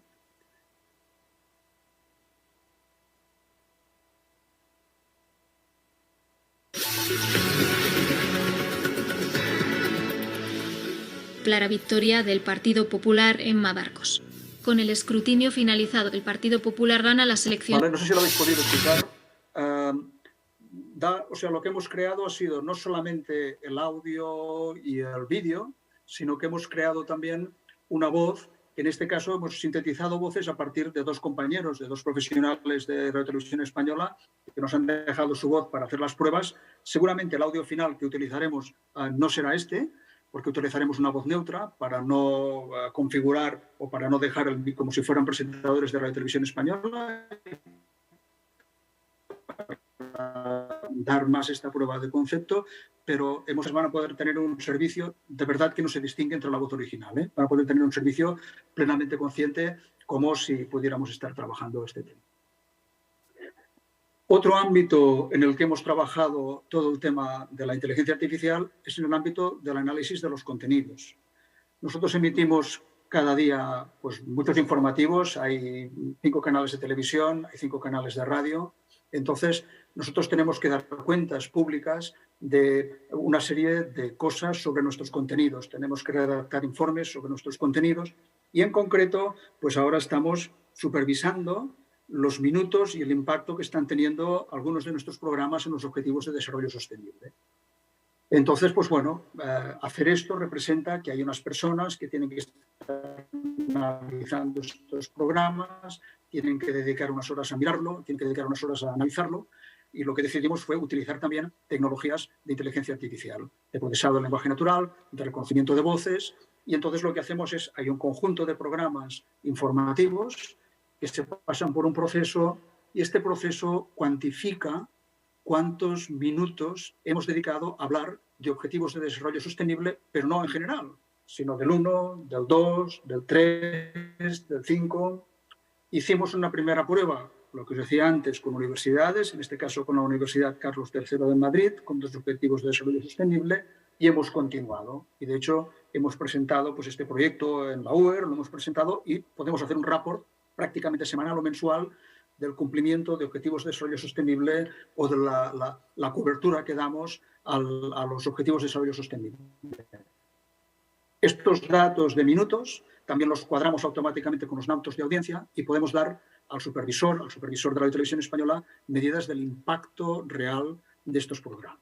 ¿Vale? Esto está operando, está funcionando bien y bueno, tiene una estructura como esto, que es una estructura basada pues, en coger las transcripciones, cargar metadatos, hacer procesados de lenguaje natural, hacer reconocimiento semántico, clasificarlos, cuantificarlos, generar métricas, visualizarlo. O sea, es un proceso que, claro, es un proceso pragmático, es un proceso de tocarlo, pero es un proceso que ya es útil, que ya se está utilizando y además está en español. O sea, son sistemas que están desarrollados en español y que, por tanto, insisto, pues están ahí para ser utilizados y que si alguna vez en la República Dominicana o en otras entidades pues queréis intercambiar conocimiento, queréis que lo hablemos, pues oye, pues a vuestra disposición. Insisto, es una televisión pública, por tanto no es una llamada amable.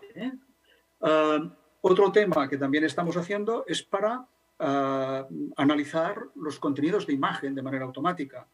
Entre los canales de televisión tenemos un canal que se llama el canal 24 horas, es un canal informativo de 24 horas y tenemos una obligación de reportar mensualmente cuántos minutos dedicamos a temas de accesibilidad y en concreto a la lengua de signos, ¿no?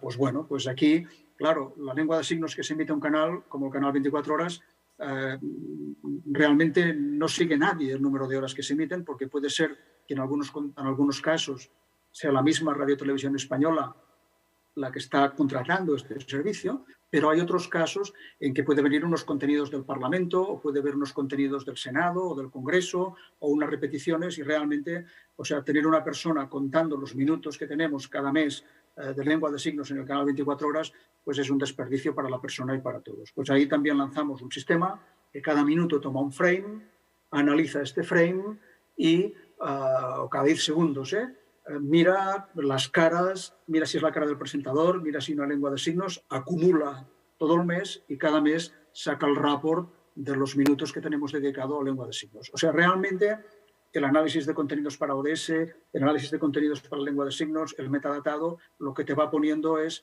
una serie de conocimientos, de profesionales que van entendiendo, de transformación, que te va entrando el tema de inteligencia artificial y no te entra como una amenaza, te entra como una ayuda, porque realmente ponerse a contar los minutos, pues hombre, es una cosa que no, si puedes hacerlo de una manera mecánica, pues francamente es mejor. Y lo que os decía, ¿no? La inteligencia artificial acumula conocimiento. Lo que hacíamos de una manera en el 2021, lo hacemos mejor en el 22, lo haremos mejor en el 23 y lo haremos mejor en el 24. Por tanto, el servicio que damos pues también es mejor.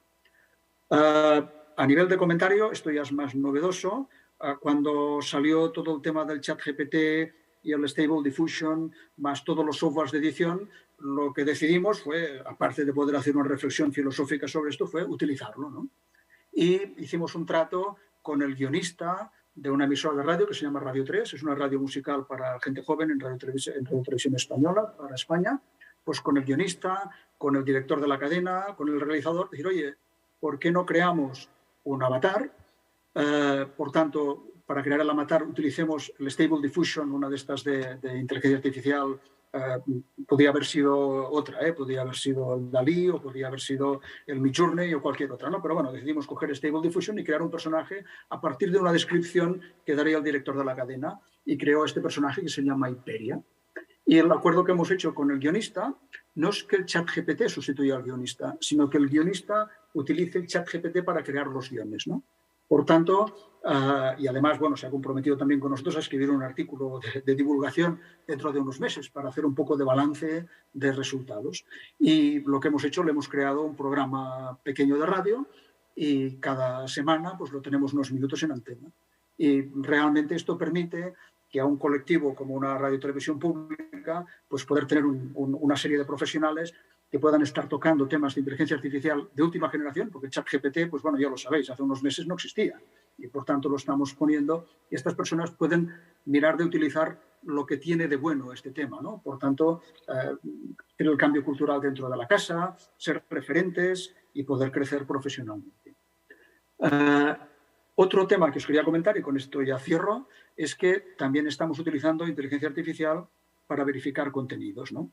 En este caso, veis que os he cambiado el papel de la transparencia, era porque realmente el gobierno español, el Ministerio de Ciencia e Innovación, pues sacó un concurso público para seguir un concurso de iniciativas basadas en inteligencia artificial y nosotros nos presentamos junto con la Universidad Autónoma de Barcelona en hacer herramientas que ayudaran a nuestros compañeros que hacen verificación de noticias. ¿vale? No queríamos hacer una gran herramienta, nuestra idea no es hacer una gran herramienta, sino hacer un toolkit, un conjunto de herramientas que integre soluciones que hay en el mundo y que si dentro de 6 meses hay una solución mejor, que se pueda integrar de una manera fácil, si es posible el acuerdo con el creador de esta solución. Por tanto, no es aquello una cosa crítica, sino también hay un cambio cultural en la creación. Y todo también en base a trabajo en la cloud. En este caso, estamos trabajando con la Universidad Autónoma de Barcelona, que da el punto de vista científico periodístico, y luego también con la Universidad Carlos III de Madrid, la Universidad de Granada y la Politécnica de Cataluña, que nos ayudan. El principal objetivo del proyecto es desarrollar un sistema de verificación de la información en lengua española, insisto. Incluye tareas de estudio, análisis de entornos maduros, generación de alianzas y en la fase final la herramienta será de dominio público. En este caso pues hay un compromiso con una serie de entidades españolas. Pues bueno, digo, pues si queréis utilizar las herramientas en la medida que nosotros tengamos derecho y que sean paquetes que se han desarrollado para esto, pues quedarán a vuestra disposición. Solamente, sin alargarme mucho, lo que vamos a hacer es ayudar a la gente que verifica en monitorar determinadas cuentas de redes sociales o de agencias de noticias, en archivar contenidos una vez has detectado algún contenido que te interesa, porque a veces se publican cosas en redes sociales que al cabo de media hora han desaparecido. Entonces tienes que tener alguna mecánica para poderlos trabajar, para poderlos guardar profesionalmente y compartir posteriormente. Herramientas para poder verificar si un vídeo es bueno o malo, o herramientas para poder verificar si un audio es un audio bueno o es una suplantación. Y por tanto, este es el trabajo que hemos empezado. Me he permitido compartir una pequeña pieza, que es un vídeo que saldrá a continuación, que es, en este caso, por ejemplo, nuestro departamento de verificación verifica algunos vídeos de agencias de noticias que pueden estar, pues yo qué sé, en Irán o en Arabia Saudí, o en Marruecos, o en Francia, o en Italia, o en Alemania, o en Rusia, da igual, ¿no? Y entonces lo que hacemos es decir, pues bueno, tú quieres ver esto, pues nosotros cada media hora pasamos por estas redes sociales, en este caso es las cuentas de TikTok y las cuentas de YouTube, miramos si esta empresa o esta entidad ha publicado un vídeo nuevo, lo descargamos, lo analizamos si nos parece o no que es un vídeo fake o no, analizamos el audio y traducimos el audio siempre a inglés y a español. Esto os parecerá una tontería, pero hace unos meses pues en Irán hubo unas declaraciones, pues por un jugador de fútbol que había tenido unos problemas, pues las agencias iraníes iban sacando noticias en parsi. Para nuestros compañeros de Verifica, pues era muy complicado entender el parsi, buscar una persona que sepa de parsi o una persona que sepa de ruso, y entonces os pongo un pequeño vídeo que está en el siguiente slide, que organiza, aquí quedan unas columnas, que queda, pues de cada uno de estos hay un contenido de YouTube, en este caso de una agencia pues eslava, entiendo, o bien de una agencia árabe, y los guardamos. Entonces, lo que hace el sistema es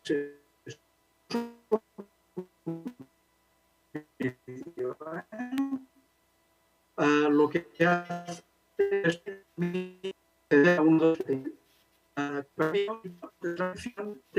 ver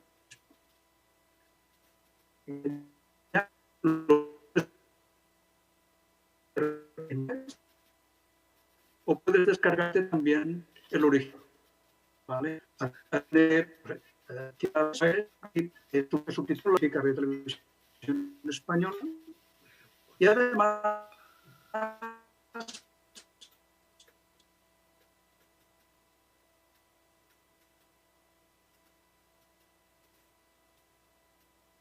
analiza el vídeo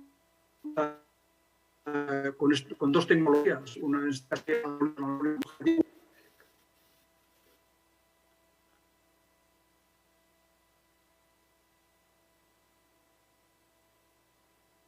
bueno, lamentablemente, aparentemente tuvimos un problemita de conexión y hemos perdido al doctor Pérez Vila Fumas en sus conclusiones. Bueno, básicamente lo que nos quedaría sería agradecerle a él por su interesantísima ponencia y agradecerle. No, lo recuperamos. Sí, perdón, me parece que se ha perdido, me parece que lo hemos recuperado, disculpad. No, estábamos precisamente diciendo que perdimos esa última parte, la conclusión, y básicamente agradeciéndote por una presentación tan interesante y sobre todo por ese trabajo muy novedoso que están implementando en Radio Televisión Española, sobre todo en lo relativo al desarrollo de contenidos y audiovisuales en español, cambiando un poquito el paradigma del predominio del inglés y de otro idioma en todo lo relativo a la inteligencia artificial. Realmente queremos felicitarte nuevamente por ese trabajo que estás liderando con ese gran equipo en Radio Televisión Española. Gracias. Muchas gracias. Gracias a vosotros. Bueno, en vista de la hora, creo que sería importante hacer un ligero cambio. Habíamos pensado hacer una sesión de preguntas luego de terminar el panel, pero entendemos que quizás podemos avanzar con el siguiente panel y así no retrasarnos más en la agenda, y luego en la tarde... ¿Que está fallando mucho que el audio? Sí, está fallando un poquito. Y luego en la tarde hacemos algunas preguntas y los panelistas podrán responder. What I was saying in Spanish is that given the time that we have been kind of lagging behind, we can go to the next panel, and then in the afternoon we can have a round of questions and answers and an interaction with the audience here. So thank you for your wonderful presentations, and let's welcome our next panels. Muchísimas gracias y por favor podemos continuar con el panel número 2.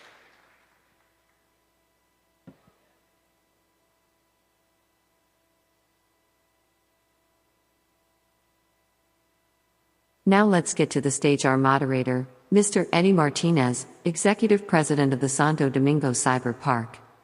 And next to him, our panel speakers. Dr. Fernando Herrero, General Director of Innovation and Entrepreneurship, Madrid Mayor's Office. Dr. Jennifer De Winter, Dean Lewis College of Science and Letters, Illinois Institute of Technology, IIT. Dr. Federico Alvarez Larondo, AI Specialist Lawyer.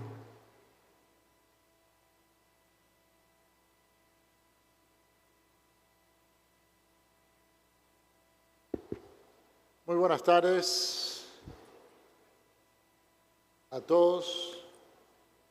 Bueno, qué bueno que estamos aquí reunidos para precisamente conocer y aprender, discutir sobre un tema que está tan sobre el tapete como el de la inteligencia artificial. La verdad es un debate en el mundo entero. Unos, como bien ha indicado su magistrada presentación el presidente Fernández y también lo vimos con Sofía, el doctor Hansen, muchos de los panelistas, algunos los miran desde un punto de vista optimista y otros tienen su nivel de incertidumbre y suspicacia de lo que está o podría ocurrir en el futuro con este tema.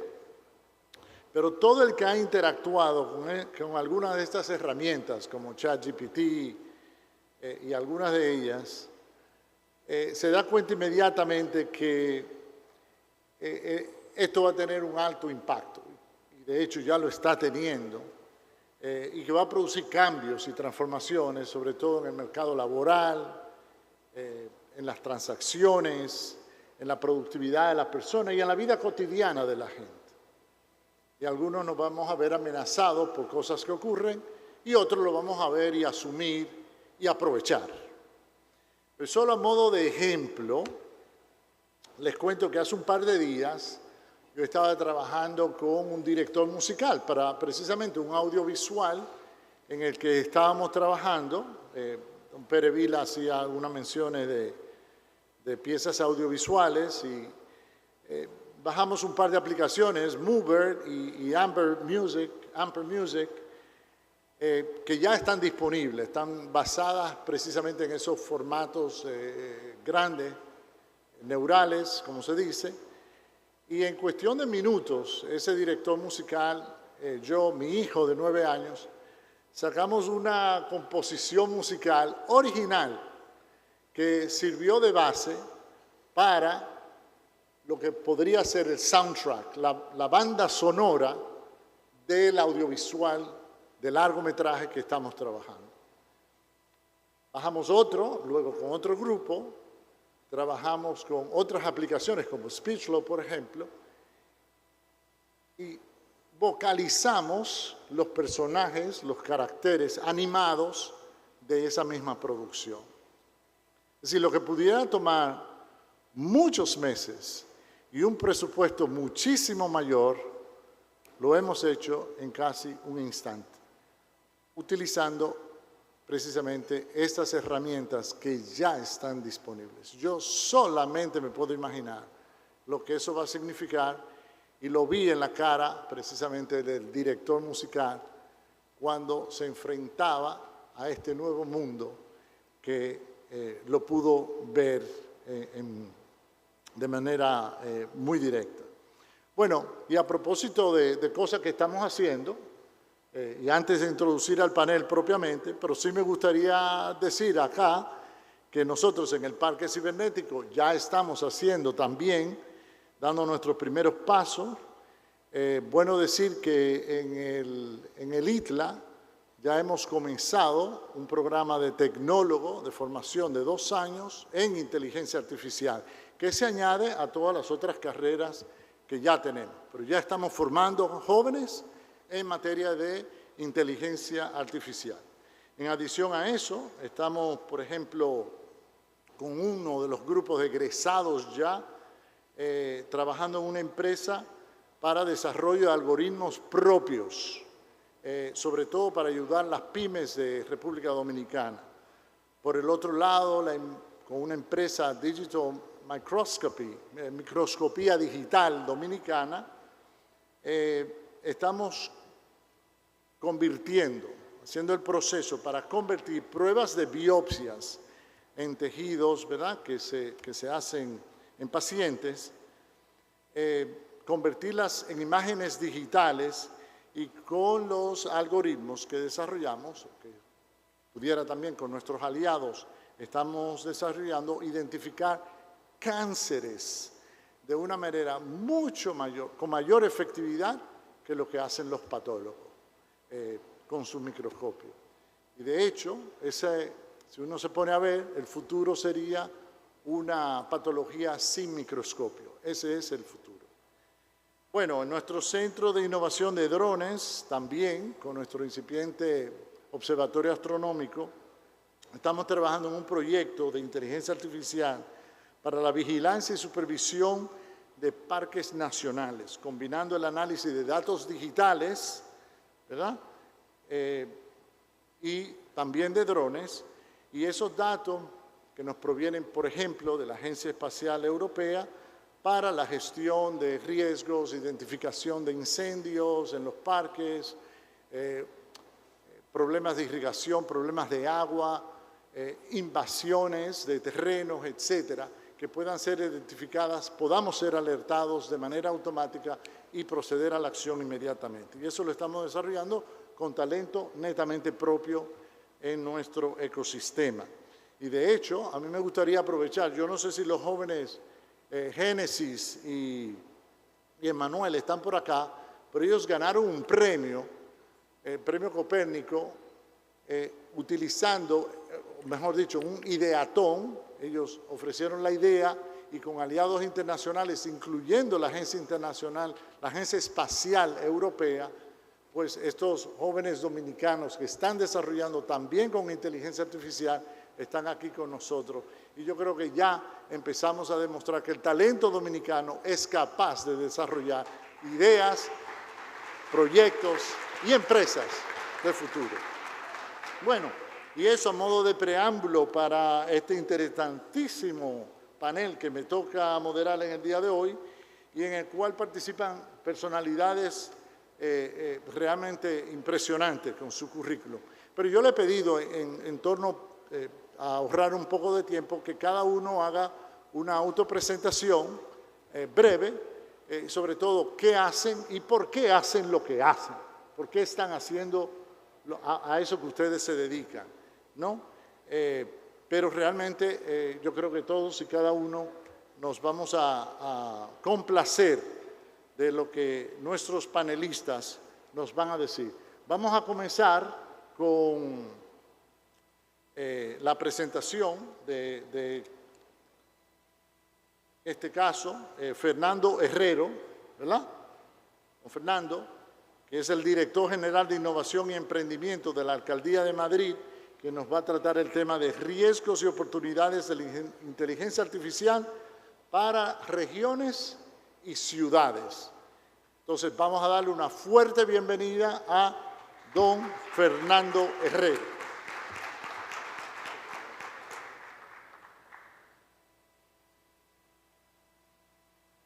Bueno, buenos días a todos y lo primero, muchísimas gracias por invitarme y sobre todo muchísimas gracias al presidente por organizar un evento tan importante porque el tema de la inteligencia artificial sin duda va a ser crucial. Bueno, me han dicho que haga una pequeña presentación. Yo de estas cosas no sé autopresentarme, de hecho no tengo LinkedIn porque no sabía qué poner en él. Pero ahora mismo soy director general de Innovación y Emprendimiento en la Ciudad de Madrid. Me dedico a fomentar la innovación en la ciudad, a desarrollar la economía a través del talento de las startups y, sobre todo, a conseguir que Madrid, mi ciudad, sea una ciudad caracterizada por la tecnología y por el talento. Y la inteligencia artificial ha sido una de nuestras grandes apuestas. Voy a tratar de explicar, voy a ir... presentación. Ahí. Creo que me he equivocado y he puesto los vídeos de vacaciones. Discúlpenme. Pero bueno, a ver. Ah, vale. No. Bien. A mí lo que me gusta es volar drones, pero no. Voy a hablaros de la inteligencia artificial. Voy a tratar de contar 5 cosas. Sé que son muchas, que lo normal cuando haces una ponencia es decir una sola cosa, pero voy a tratar de explicar 5. Lo primero es que me gustaría, soy profesor también en la universidad, y explicar qué es, de manera sencilla, la inteligencia artificial, lo que se puede y lo que no se puede hacer con ella. Todo el mundo habla de lo que se puede hacer con ella, de hasta dónde vamos a llegar. He tratado en esta ponencia, por supuesto que también le he dicho a ChatGPT que me haga la ponencia, y después de hacerla yo, he quitado todo lo que ha hecho ChatGPT. Me ha quedado una ponencia muy reducida, pero no quería repetirme. Vamos con ello. La inteligencia artificial no es más que una evolución de lo que ya teníamos y estábamos acostumbrados, que es el tema de la informática. La informática, el software, nos permitió automatizar muchísimo trabajos cotidianos. Yo sabía perfectamente cómo pasar de grados Celsius a grados Fahrenheit y lo único que tenía que hacer era un algoritmo y decirle a la máquina que cuando tuviera 1 grado Celsius lo multiplicase por 1,8, lo sumara a 32 y entonces me daba los grados Fahrenheit. Eso era muy fácil y con más o menos éxito conseguimos hacer muchísimas cosas, automatizar muchísimas cosas con la informática. Pero de repente apareció una nueva tecnología. Apareció una tecnología en la que yo no necesitaba, para hacer que la máquina automatizase el proceso, no necesitaba definirle explícitamente cómo tenía que ser ese algoritmo. Resultaba que yo le daba muchos datos, mucha información, y él, a través de distintos procesos, en este caso pongo el ejemplo de una red neuronal, era capaz de ajustar los pesos de esos puntos de las redes neuronales y crear un algoritmo él en sí mismo. Eso es lo que llamaban el machine learning, el aprendizaje automático de las máquinas. Con eso se llegó muy lejos y apareció el concepto de inteligencia artificial como tal. Solo teníamos que darle muchos datos a la máquina y ella era capaz de procesar esa información, ajustarse y generar esos algoritmos.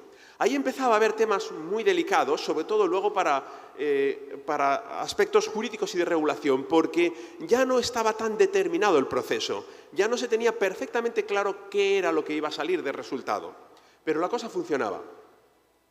Llegamos incluso a la gran eclosión de la inteligencia artificial para el público qué ha sido estos últimos años, hace muy poquito, cuando ha salido ChatGPT y todo el mundo lo ha empezado a utilizar.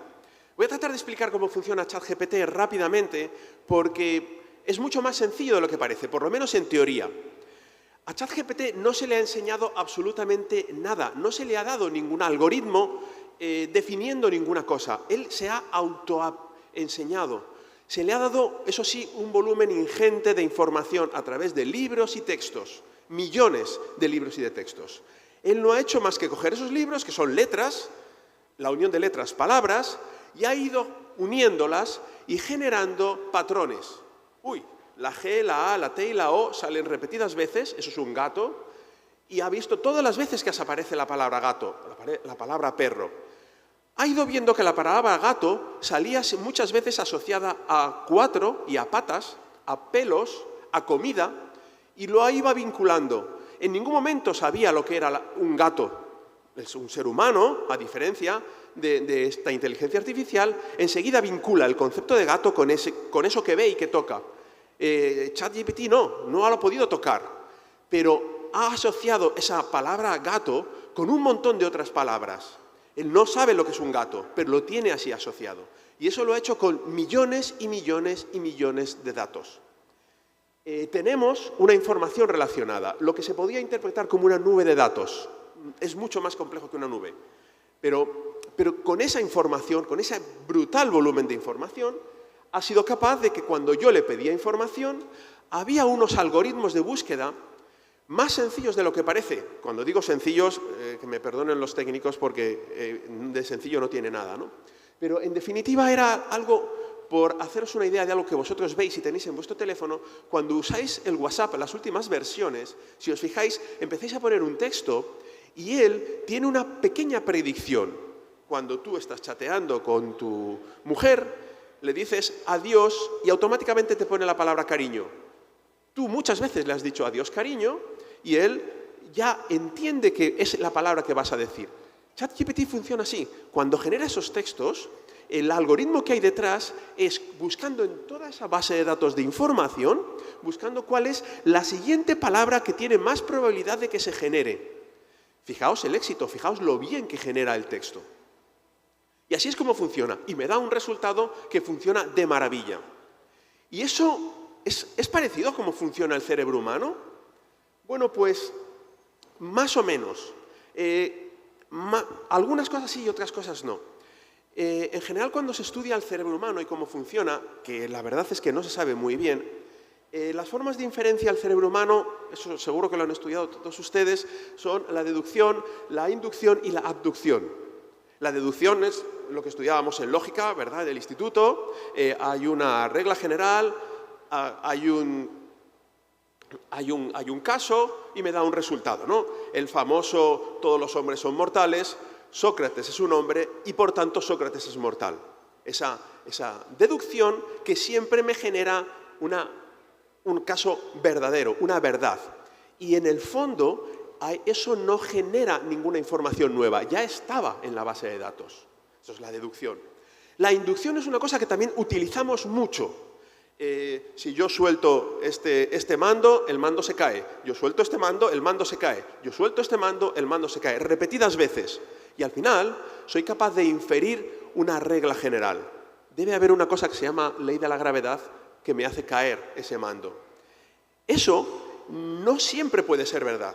Puede ocurrir que en algún momento el mando no caiga. Yo no estoy en este entorno, no estoy en este sitio y no funciona. Pero para mi vida real, la inducción funciona de maravilla. Las máquinas también lo saben hacer.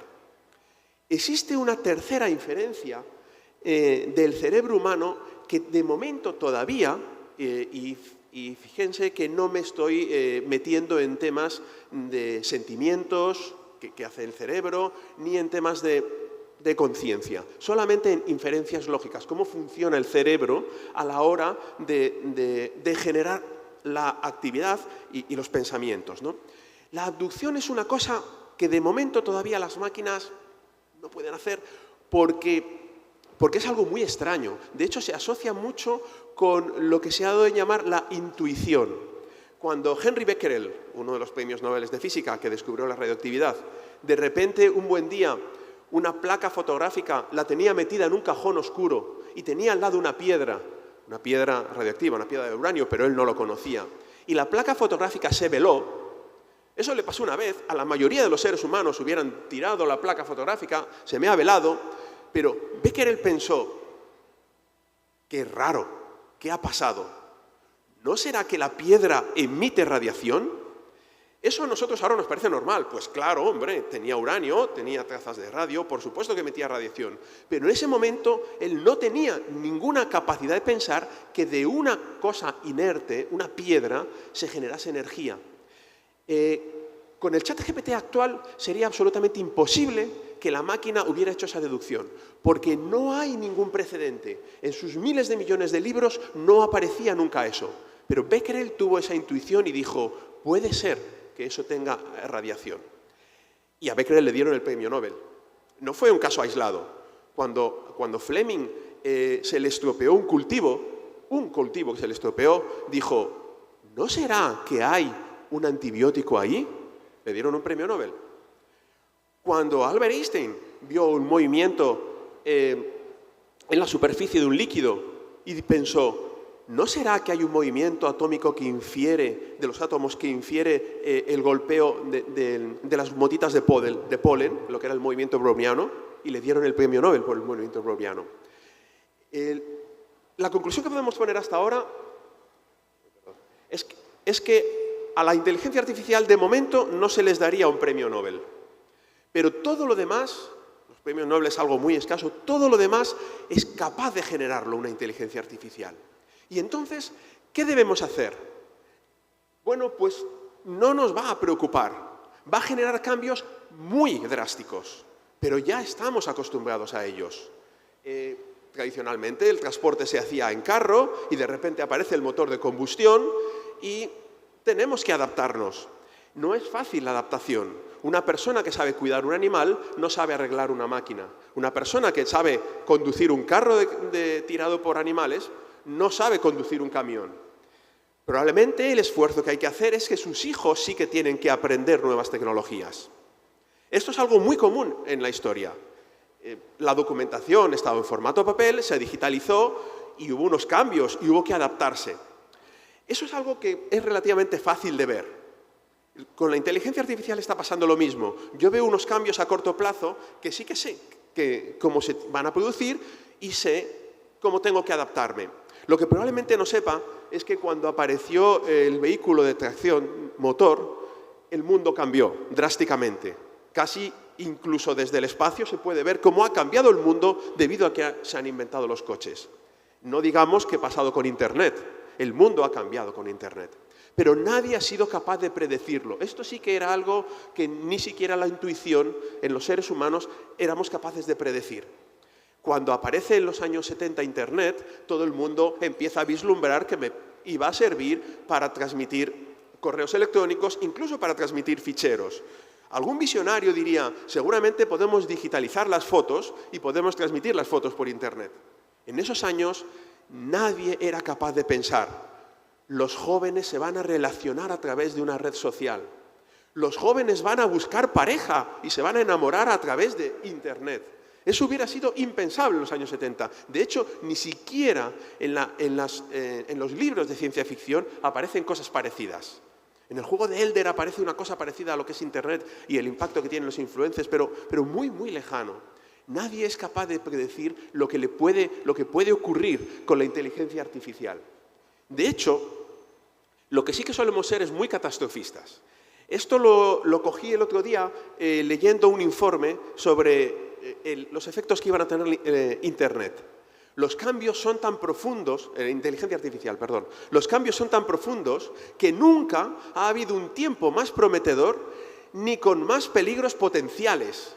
Fíjense, con todas las cosas que han pasado en la humanidad, fíjense qué frase tan lapidaria, qué tremendo lo que va a llegar a Internet. Esto me recordó el principio de Historia de dos ciudades. Era el mejor de los tiempos, era el peor de los tiempos. Esto ocurrió hace 200 años con la Revolución Francesa. Efectivamente, la Revolución Francesa parecía que iba a provocar un cambio drástico en la humanidad. Por supuesto que lo provocó. Hemos sobrevivido a ella y nos hemos adaptado. Y esto ha ocurrido muchísimas veces en la historia. No debemos de tener en absoluto miedo. Eso sí, tenemos que saber adaptarnos. De hecho, lo que sí que se tiene en común, como denominador común del concepto de inteligencia, es la capacidad de adaptarse a los cambios. ¿Qué tenemos que hacer entonces? Bueno, pues en mi caso concreto me he dedicado a desarrollar una ciudad en donde tenga la tecnología y la innovación como un referente. Una ciudad en donde la inteligencia artificial sea un pilar fundamental. Para eso se creó y ahora voy a contar muy rápidamente lo que hemos estado haciendo estos últimos años, se creó primero una estrategia global. No se puede abordar una tecnología como la inteligencia artificial de manera aislada. Tiene que estar dentro de un marco de tecnología, porque forma parte, es algo transversal, forma parte de muchas tecnologías.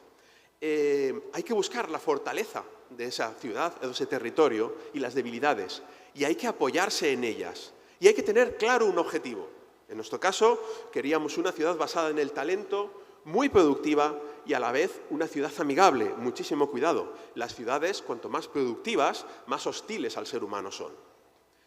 Se definió como la evolución de una Smart City a una Startup City.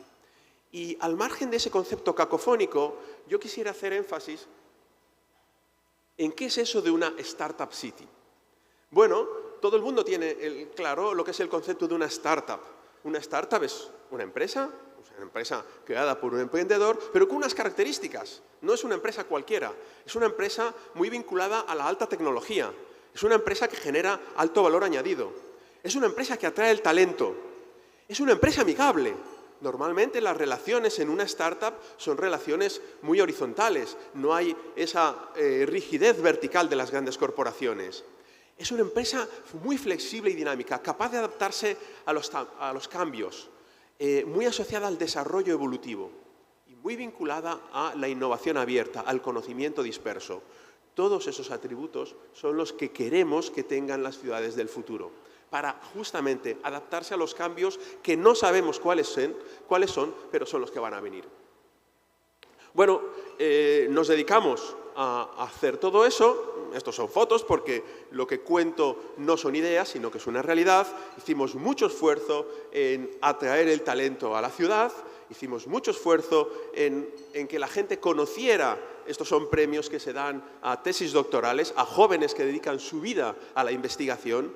Es algo muy importante porque lo que sale en los medios de comunicación de la juventud son las cosas más llamativas, pero no las más poderosas. Son los jóvenes divirtiéndose o son los jóvenes haciendo cosas que no son productivas para el futuro. Los jóvenes que dedican su vida a la investigación normalmente están encerrados en su casa o en los laboratorios y no aparecen en los medios de comunicación. Había que darles visibilidad. Y un tema muy importante que quiero contar es que creamos el primer centro de inteligencia artificial de mi país, de España, y fue todo un éxito. Un centro que, además de, por supuesto, dedicarse a hacer un montón de actividades de difusión, de comunicación y de formación de inteligencia artificial, hicimos una cosa que considero muy relevante. Llevar a la práctica algo que se dice siempre, unir empresa y universidad, hacer que las empresas se acerquen a las startups, atraer el talento. Sí, pero ¿cómo? Bueno, pues las actividades que se hacen en el centro son propuestas, otra vez vuelvo a la idea del conocimiento disperso, son propuestas por las grandes empresas de la ciudad. No es solo empresas tecnológicas, que son las que ofrecen tecnología, ofrecen inteligencia artificial, sino por empresas que pueden demandar esa tecnología. Empresas no tecnológicas, pero que necesitan de esa tecnología.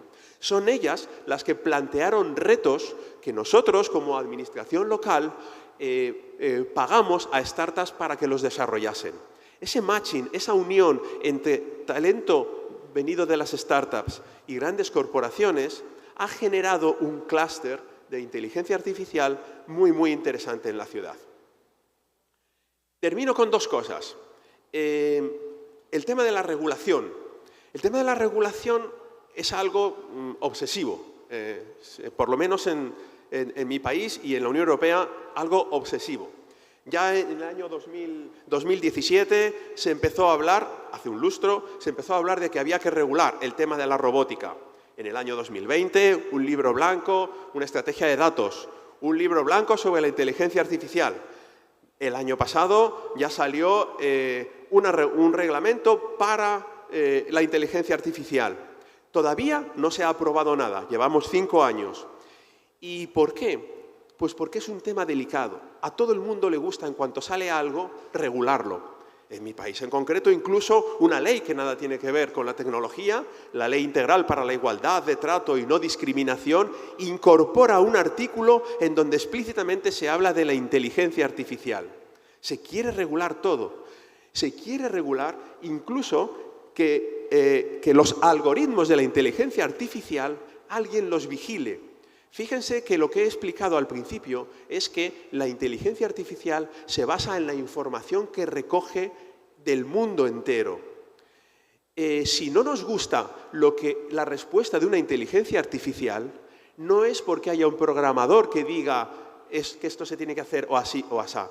Si no nos gusta el resultado de una respuesta de una inteligencia artificial cuya formación haya sido asimilando todos los libros y todos los textos, es porque esa información ha sido generada por toda la sociedad, nos guste o no. Si nosotros queremos definir cómo tiene que salir el resultado de una inteligencia artificial, estamos siendo nosotros los que concretamos ese sesgo. Estamos cambiando el concepto, y volveré a él al final, de que la información está dispersa por el concepto de que hay una persona o una serie de personas que tienen la verdad absoluta. Y ahí sí que es muy peligroso.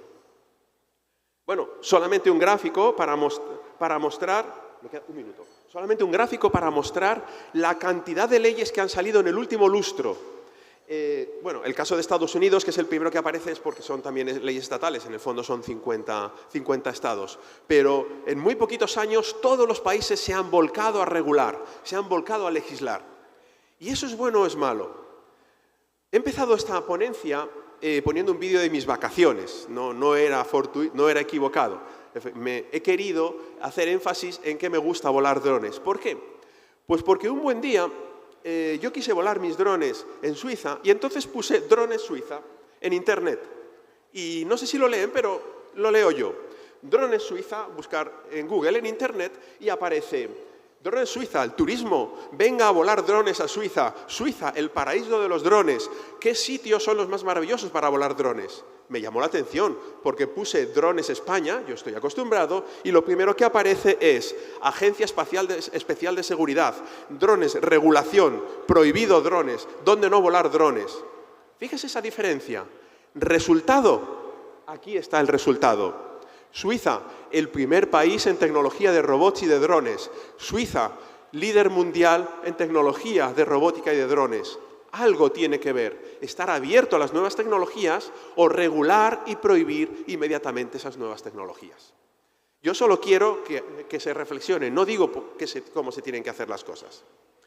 Y termino en este foro hablando de riesgos y amenazas. Todo el mundo habla de que el riesgo de la inteligencia artificial puede ser que nos domine y nos controle. A mí me da miedo una cosa, y esto ya lo digo, pero no me he atrevido a ponerlo en las ponencias. Y me da miedo lo siguiente.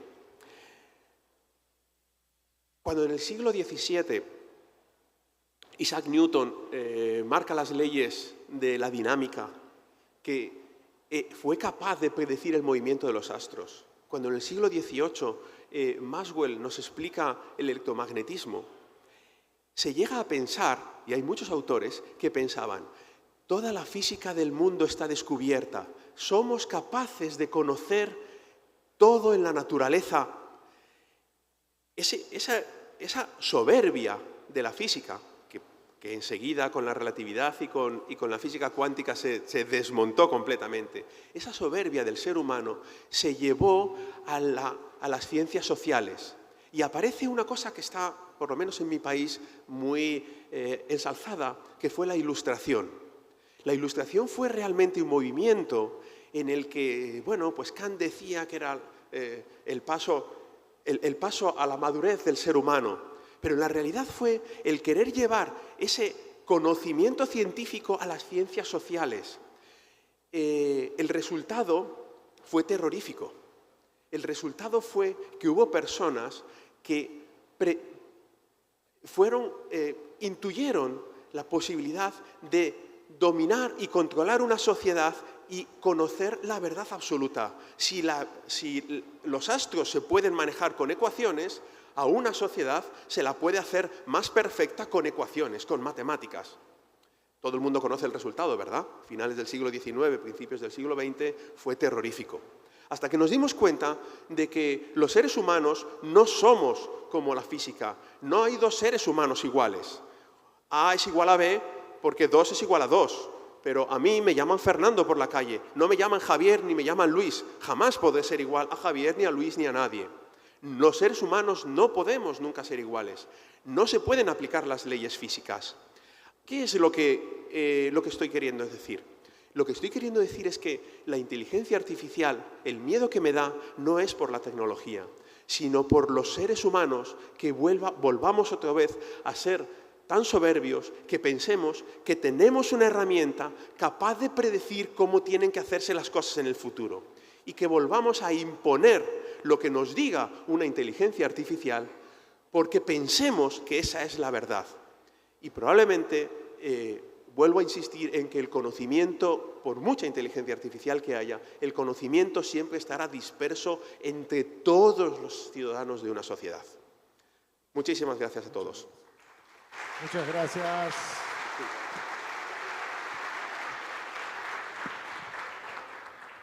Bueno, muy bien. Entonces, realmente impresionante, tal y como habíamos anticipado, sin necesidad de la inteligencia artificial, que tu charla sería efectivamente conmovedora y muy apasionada. Así que pasamos ahora a nuestro segundo panelista, la doctora Jennifer de Winter, que es decana de Lewis College de Ciencia y Letras del Illinois Institute of Technology. Le damos la bienvenida al futuro del trabajo y la inteligencia artificial.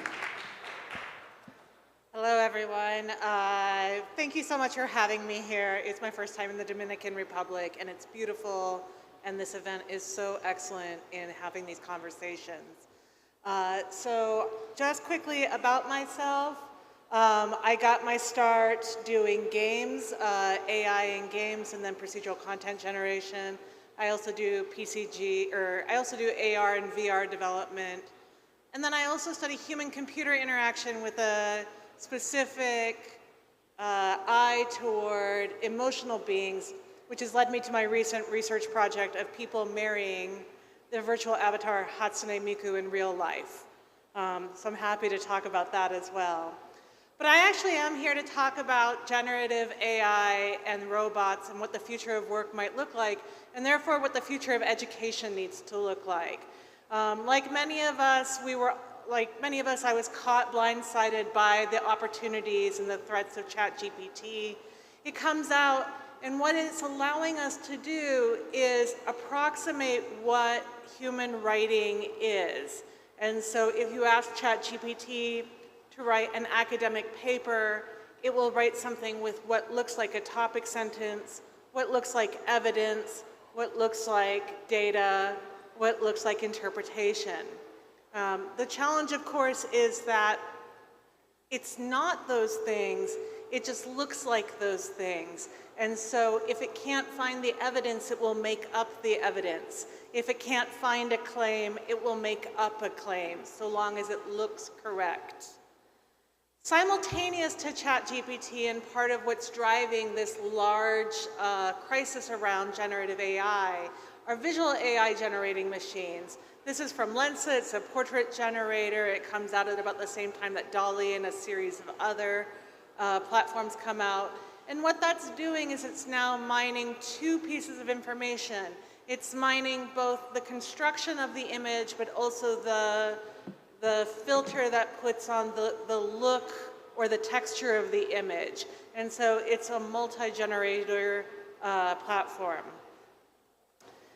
And so what happens in these systems is that what we're talking about is moving from supervised to unsupervised learning Right now, we're still firmly in the supervised learning, but we know that we're quickly moving to unsupervised. So the idea is that we have data input.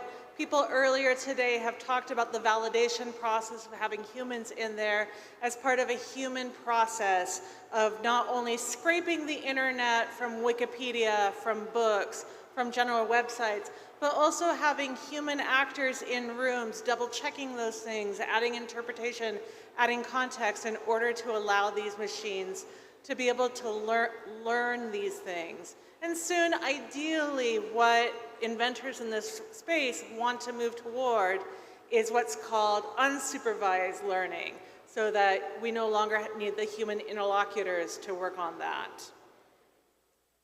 The challenge, of course, is that we call this artificial intelligence, and so we're using the metaphors of intelligence in the human brain for something that is not human brain-like. And we can see that in all of the words of what we're doing. We call it training on the neural network. We call whatever it puts out an intelligent interpretation. And so what this has led to is a tremendous amount of hope and utopia, or anxiety and dystopia. So let's talk about utopia really quick. The idea of these generative AI machines is that it will lead to better work, faster work, more innovation, more productivity, more creativity. It will streamline processes. It will allow humans to do things that they're good at. It will allow humans to have the time and space to do the things that they find joy in. The dystopias are that it's stealing material, it's displacing jobs, it's taking away the future from the workers, it's making everything so hyper-skilled that people who are in less developed areas don't have access to even enter this space. It's going to destroy human interaction, and we're going to become more isolated. And so we're seeing at all times that there's this constant tension, and it was interesting that you brought up the quotation from Charles Dickens of the best of times and the worst of times. It is simultaneously these things. But what we need to ask when we think about the future of work and the future of education is, where is the human in all of this dystopia and utopia? And we can find that human. So let's go to first robotics, because we've already had a lot of these conversations in and around the roboticization of workplaces. And what we see early in integrating robotics into work is that we have a human being doing the manual labor. You start moving towards programming. You start moving towards supervised robotics. You start moving towards full autonomy of that robot. And then the human's still there, but it's only there to ensure that the robot doesn't break down, for maintenance, for quality assurance. And so what used to be the work model of a human being with tools building something is actually a much more interesting work model now. It's a human being building the robot that will build the thing. And so human beings are actually moved one step away from the direct production of the thing, but they're still producing something. And I think that that's the part that we have to keep in mind. And so what does this mean for generative AI in human work? It's no longer that we just have a person typing an article or a policy or a new program. We have a human creating a generative AI system that then trains the generative AI system via those neural networks through what are increasingly being called AI generator engineers, is a new title I've been seeing floated around, so that they're giving the code words up into generating this text or this image. But then in that circle, we now also have that piece of text or that image as part of an inclusive process of now checking with other experts, checking with groups, and now it becomes an actor within a much broader set before it is then put out into human consumption. So what does this mean for creative industries? This is not going to get rid of creative industries. Generative AI is always limited by the past. It's always trained on data sets that are there, and so the creative industries are now going to be much more focused on speculative industries and speculative designs.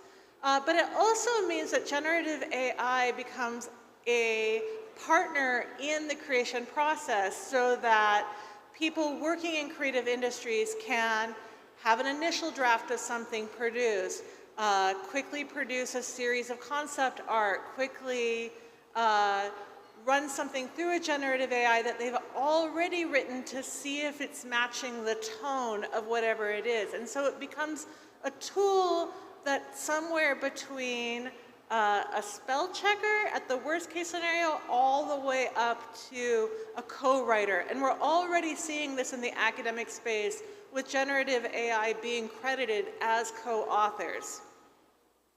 But what does this mean for education? And it means two things predominantly. The first thing that it means is that we have to change how we teach, because we're already learning that students are using generative AI as a tool to bypass many of the traditional assignments that we use to assess learning. And so one of the things that students will often do now if you assign a paper to check their comprehension is that they'll make a ChatGPT or similar program write the paper for them. If you assign them a lab report, if you assign them a chemistry experiment, what we're finding is that they're going into these generative AI machines to bypass doing that homework. And we can have a whole conversation about the ethics of this, but it's happening right now. And so one of the first things that's going to have to happen within education is fundamentally changing what it is that we're teaching and how we're assessing it in a way that it sees generative AI as an ever-present tool.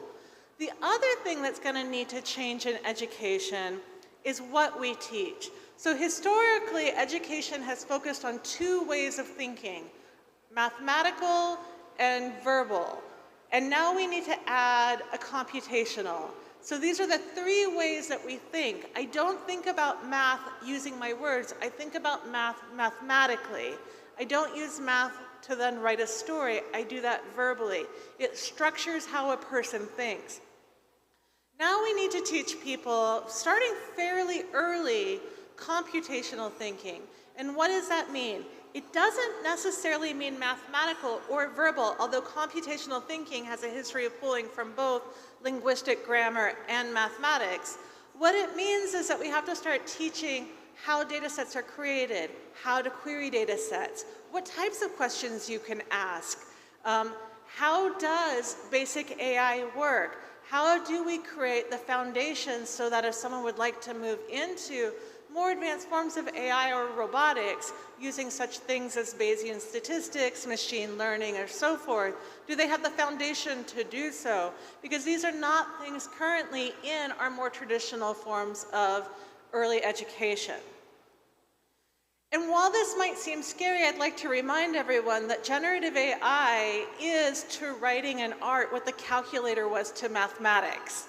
When we invented the calculator, we didn't eliminate mathematics. Mathematicians were not suddenly obsolete.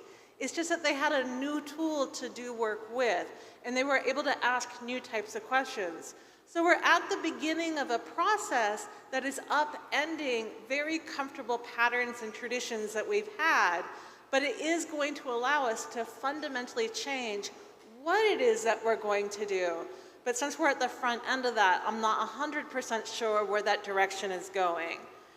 A couple of interesting books you might read as you continue to think about generative AI are Algorithms of Oppression, which interrogates underlying structures of data and how we continue to oppress people, but also a fairly interesting and fun book by a leader in AI, Janelle Shang, called You Look Like a Thing and I Love You, looking fundamentally at how AI thinks differently, if we want to continue to use human words like think and intelligent, how it thinks differently than human beings.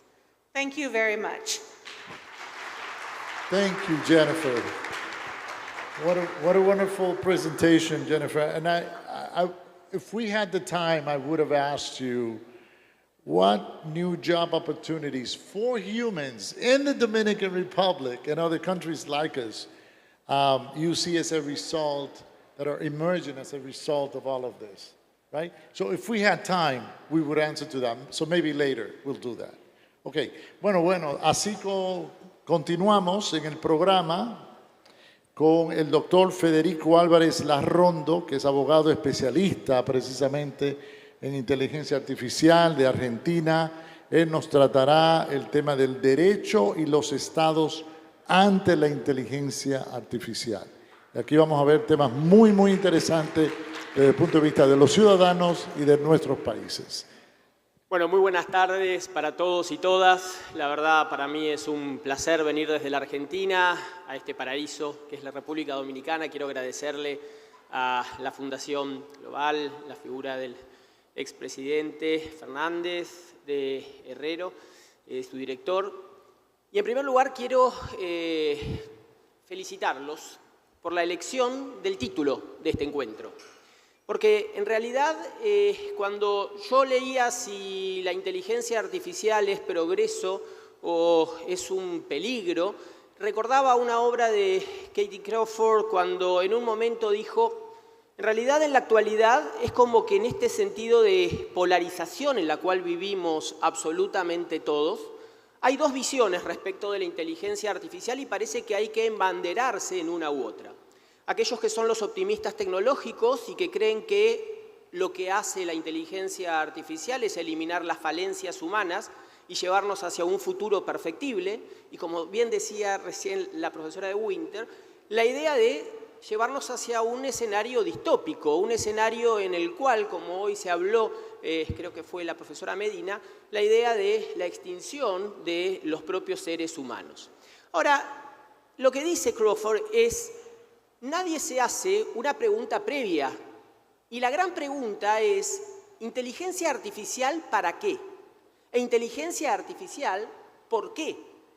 ¿Qué es lo que buscamos con la inteligencia artificial? Pero lo que nosotros planteamos es que hay una pregunta previa a esta, y es: ¿quién debe dar esta respuesta? Esta respuesta la debe dar la industria, lo debe dar el sector privado, o por el contrario, lo debe dar el Estado, lo debe determinar los Estados. Y esa primera pregunta, por definición, históricamente, quien determinaba lo que era válido y aceptable dentro de una sociedad era el Estado a través de la ley, era a través de la regulación. La regulación prohíbe o la regulación permite. Y por lo tanto, la idea de la intervención del Estado marcaba lo que era correcto de lo que no lo era. Ahora, ¿han participado los Estados en este tiempo histórico, en este desarrollo de la inteligencia artificial? Y entonces la pregunta que nos hacemos es: ¿qué ha pasado con la regulación a partir de la expansión de la inteligencia artificial? Y para ello vamos a tomar como parámetro, sobre todo los países latinoamericanos y más aún los de Sudamérica y Centroamérica, que por lo general nos referenciamos en el derecho europeo y fundamentalmente con el efecto Bruselas, esta idea de que las normativas de aquel bloque económico son los que por lo general después reproducimos en nuestros ordenamientos. ¿Qué es lo que ha pasado en los últimos tiempos y qué es lo que ha hecho la Unión Europea en este sentido? Bien, se decía recién respecto a la primera regulación, o más que regulación, propuesta. Y esto habla también de lo que implica ser visionarios, lo que implica conocer las problemáticas y mirar hacia el futuro. En el año 2015 se crea una comisión la cual habría de analizar los riesgos que tenía para la economía, la sociedad y el Estado el desarrollo de la inteligencia artificial. 2015, pensemos, todavía AlphaZero no había ganado al Go. Y sin embargo la Unión Europea ya estaba pidiendo que sus expertos comenzaran a analizar cuáles habrían de ser esos efectos. ¿Y qué fue lo que se dijo en ese momento? Se dijo que la inteligencia artificial ya en ese momento comenzaba a presentar características que impactaban en distintos sectores, fundamentalmente, como recién se habló, en el ámbito laboral. Y lo que allí se decía era que el impacto sobre las fuentes de trabajo no era solamente una suerte de reducción o futuro reemplazo, sino que ello habría de tener impacto en la recaudación por parte de los estados a partir del momento de que una máquina ocupaba el espacio de un trabajador que aportaba al erario público. Pero a su vez también planteaba la problemática de cuál era el riesgo de que esos aportes se perdiesen para pensar simplemente en la idea de los sistemas previsionales. ¿Cómo sosteníamos sistemas previsionales si poco a poco los trabajos humanos eran desplazados por las máquinas? Pero también avanzaba en la responsabilidad civil y decía, ¿quién debe responder por el daño que una inteligencia artificial provoque? Claro, en ese tiempo, fundamentalmente lo que se analizaba eran los primeros vehículos automatizados, que parecían que esos vehículos autónomos podían traer un escenario disruptivo, puesto que ya no hay un conductor a quien achacarle la culpa dentro de la lógica de la responsabilidad por culpa, sino que había que pensar en nuevos sistemas que a su vez unificaran los criterios dentro de la Unión. Es así que se permiten plantearse para ese tiempo la posibilidad de que los sistemas dotados de inteligencia artificial pudiesen, en un momento no muy lejano, tener autonomía, es decir, estar cerca de la inteligencia artificial general. Pero si esto acontecía, el problema era cómo atribuirle responsabilidad a una estructura que ya no era propiedad de su titular, que ya no era un producto de su dueño. Y en consecuencia se plantea la posibilidad de asignar a estructuras tangibles o no tangibles, como pudo ser Sofía, la posibilidad de que tuviera personalidad. Es decir, que al lado de la persona humana, al lado de la persona jurídica, que son las sociedades, podía aparecer un tercer sujeto que era la persona electrónica. Un robot, una inteligencia que pudiese generar derechos y contraer obligaciones y por lo tanto tuviese un patrimonio propio para responder frente a terceros. Esto fue duramente criticado en ese tiempo. ¿Por qué? Porque se pensaba que era imposible que la inteligencia artificial pudiese llegar a espacios en los cuales pudiese tomar determinaciones propias o tener un carácter de general. Sin embargo, hoy, ante la pregunta del expresidente Fernández a Sofía respondió que en un futuro no muy lejano está convencida que va a superar la inteligencia humana. Con lo cual esos debates que parecían de ciencia ficción comienzan a volverse realidad. Por eso en el 2018 lo que se dijo fue tenemos que empezar a trabajar con ciertos parámetros y en consecuencia un grupo de 52 expertos elaboraron lo que son las normas éticas. Es decir, lo que hizo el sistema es apelar a normas que no son obligatorias, pero que sí son guías a seguir por la industria, por las estructuras estatales y en consecuencia ajustar su accionar a esos parámetros. Pero lo interesante que planteaba la Unión Europea en ese tiempo es que la IA tenía que ser robusta, porque si no la sociedad no la iba a aceptar. Para que cualquiera de nosotros aceptase la inteligencia artificial en nuestras vidas, teníamos que estar seguros de que respetaba principios éticos, pero a su vez también que cumplía con ciertas exigencias. Y hay uno que es fundamental, el ser humano debe seguir siendo el centro absoluto del sistema. El respeto a la autonomía humana, la prevención del daño, la equidad y algo que se habló hoy por la profesora Curtis, el tema de la equidad, la no discriminación. Y fundamentalmente la explicabilidad, uno de los grandes problemas que tenemos en la actualidad con los sistemas de caja negra. En el año 2020 se plantea el libro blanco. El libro blanco son justamente desafíos que plantea la Unión Europea para abrir al debate público y por consiguiente establecer objetivos a mediano y largo plazo.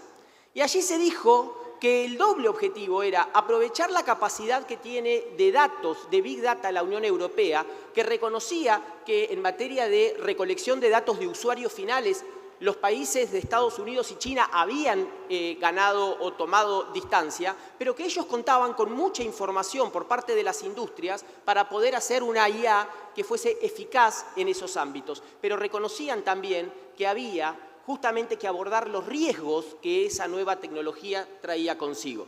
Por eso se siguieron haciendo recomendaciones ahora en materia de responsabilidad civil.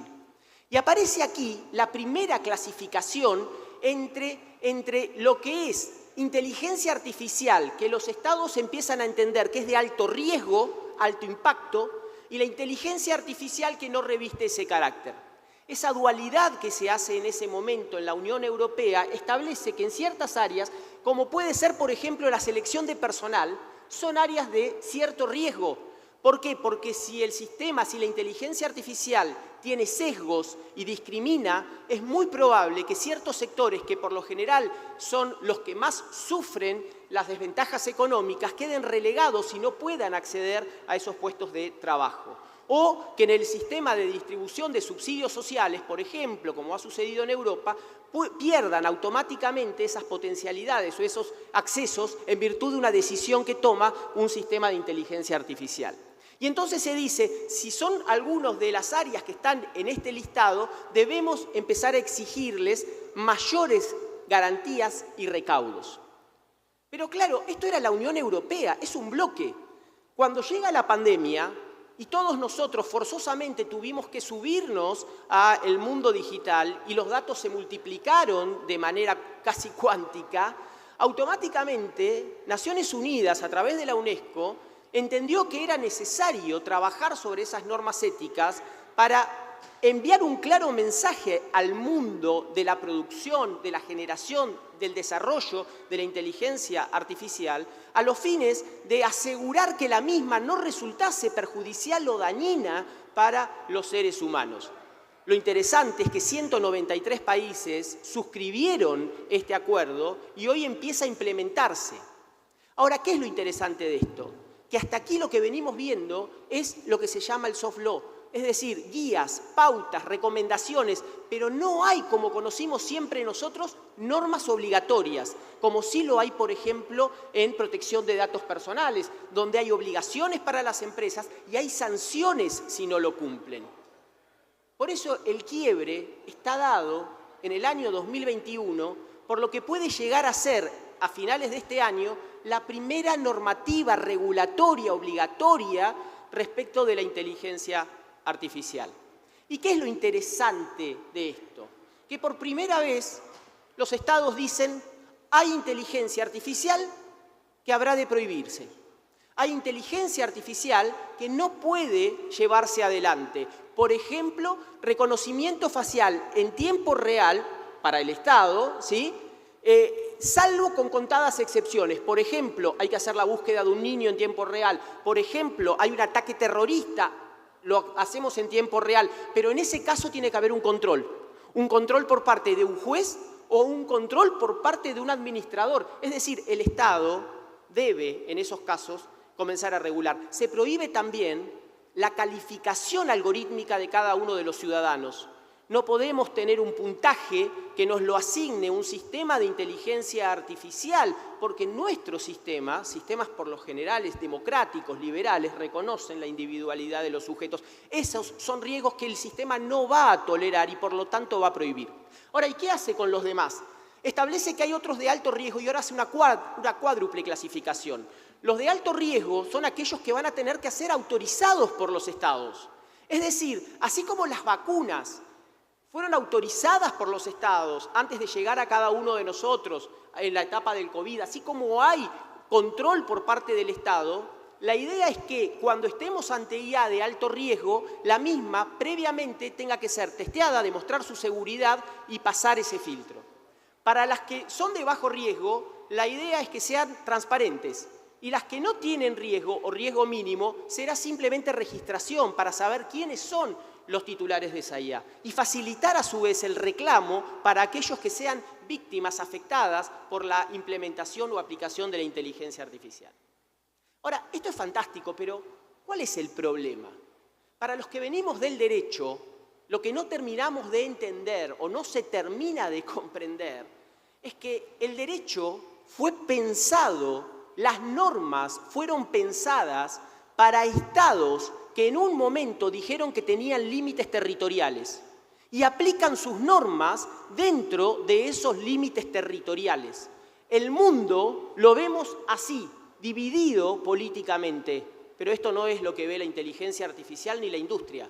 La industria, en realidad, permanentemente está actuando en un mundo paralelo, un mundo en el cual no hay barreras geográficas, en el cual no hay un solo actor que pueda venir a decirle cuáles son las pautas a cumplir. Por eso, ¿qué es lo que hace la Unión Europea en las últimas normas? Lo hizo en el RGPD y lo hace ahora en este proyecto que quiere aplicar.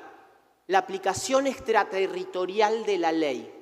Cuando se aprueben las normas sobre inteligencia artificial en la Unión Europea, una empresa ubicada en República Dominicana que quiera dirigir su producción, su servicio de inteligencia artificial hacia la Unión Europea, ya no deberá cumplir solamente con la legislación de la República Dominicana, deberá cumplir, a pesar de que no salga de sus fronteras, con la legislación de la Unión Europea.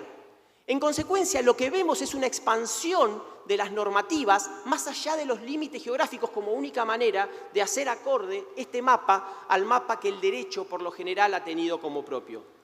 Por eso, si nosotros pensamos que en la actualidad el grueso de la humanidad pasa casi 7 horas por día en ese mundo virtual que es el mundo de Internet, ese mundo sin fronteras, en mi país, Argentina, se pasan 9 horas 40 minutos, es decir, más tiempo en el mundo virtual que en el mundo físico, en ese mundo que antes regulaban los estados y que hoy, en realidad, hemos traspasado hacia ese mundo virtual.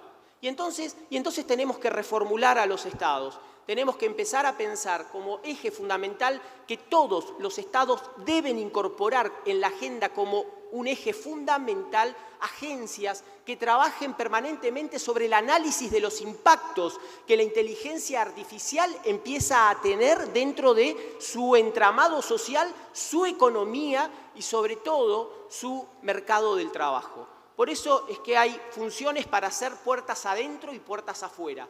Puertas adentro, bueno, hay que hacer informes permanentes y monitoreo de cuál es el estado de uso de la IA en el país y cómo el mismo impacta dentro del uso cotidiano. No solamente en la producción que hacen nuestras empresas de inteligencia artificial, sino cómo usan nuestras empresas y organizaciones públicas y privadas la inteligencia artificial provista por terceros países.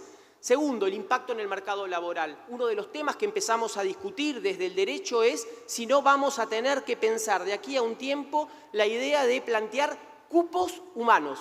Así como hemos implementado el cupo femenino para asegurar la igualdad entre el hombre y la mujer, así como en mi país hemos incorporado el cupo transgénero para que ese grupo pueda también tener oportunidades laborales, en un futuro es probable que tengamos que asegurar cupo humano dentro de las estructuras empresariales.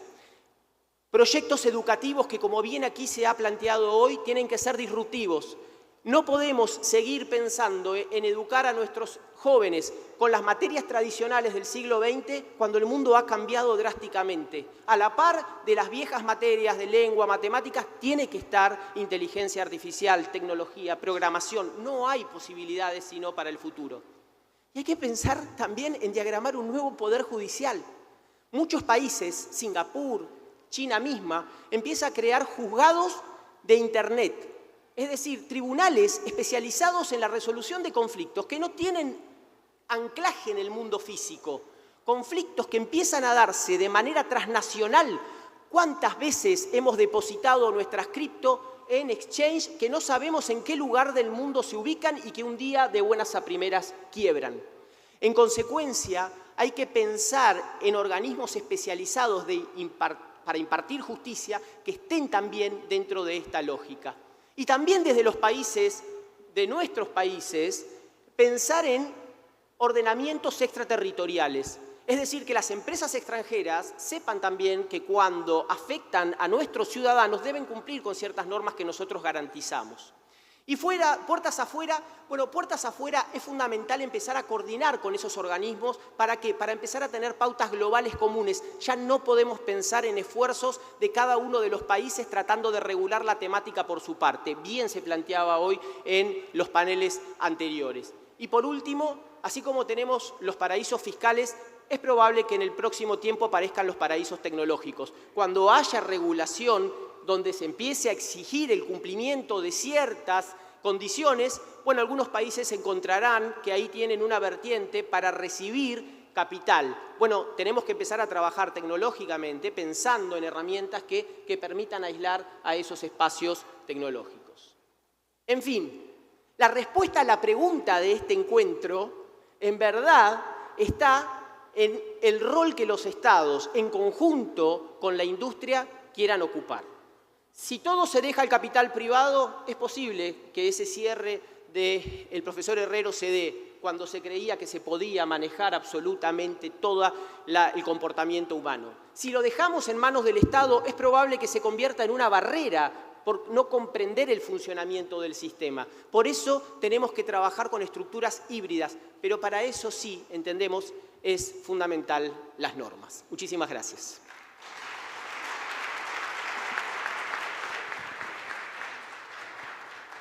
Tremendo.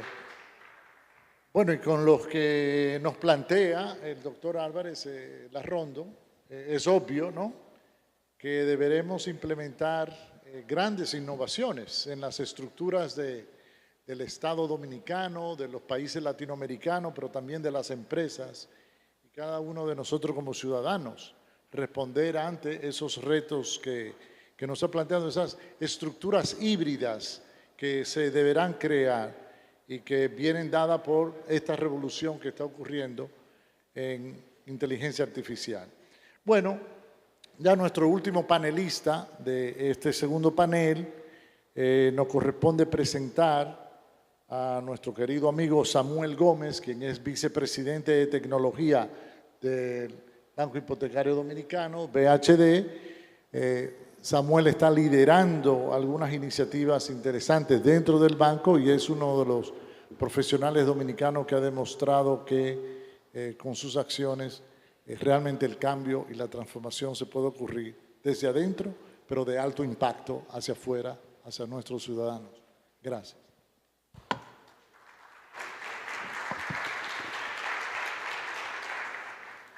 Muchas gracias y buenas tardes.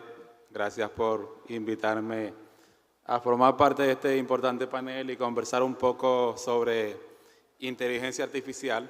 En esta oportunidad yo voy a hablar de forma muy concreta de usos prácticos y positivos. De usos prácticos y positivos que estamos dando en el banco, haciendo en el banco BHD, que está permitiendo pues evolucionar o avanzar en la transformación con el apoyo de inteligencia artificial. Y voy a hablar específicamente de 4 casos de uso muy prácticos. Primer caso de uso, modelo adaptativo de inteligencia artificial basado en NBAs, o lo que le llamamos Next Best Action. Y voy a explicar un poco qué hemos ido logrando en este aspecto. El objetivo sería incrementar la satisfacción de los clientes. Cuando un cliente nuestro que tiene servicios y productos en la organización, pues llama a nuestro contact center, pues ya a nivel de inteligencia artificial, con productos adquiridos como nuestro CRM, ya podemos identificar con facilidad cuáles han sido las interacciones que ese cliente ha tenido, cuáles han sido los productos que más ha utilizado, y el representante puede decirle al cliente, puede hablarle de manera muy llana sobre propuestas orientadas a ese préstamo, orientadas a esa solicitud que hizo de un servicio en la sucursal. Igual cuando el cliente va a la sucursal, pues también el representante de la sucursal puede evaluar con facilidad qué producto le puede ofrecer a ese cliente. Eso ayuda de manera muy rápida a permitir que el cliente se sienta más identificado con la entidad y pueda pues sentir que se le está dando un trato preferencial. Hay un segundo elemento, un segundo aspecto muy relacionado a nivel de caso de uso a modelos predictivos. Esos modelos predictivos basados en inteligencia artificial los estamos usando para incrementar la efectividad en esa gestión y esos procesos de venta que hacemos con nuestros clientes. Muy específicamente, permitir que el cliente podamos conocer cuál ha sido su comportamiento y que pueda dar la oportunidad de ofrecerle un nuevo producto. El cliente cuando entra a nuestro portal de Internet Banking, pues de manera personalizada le podemos mostrar la última vez que entró cuál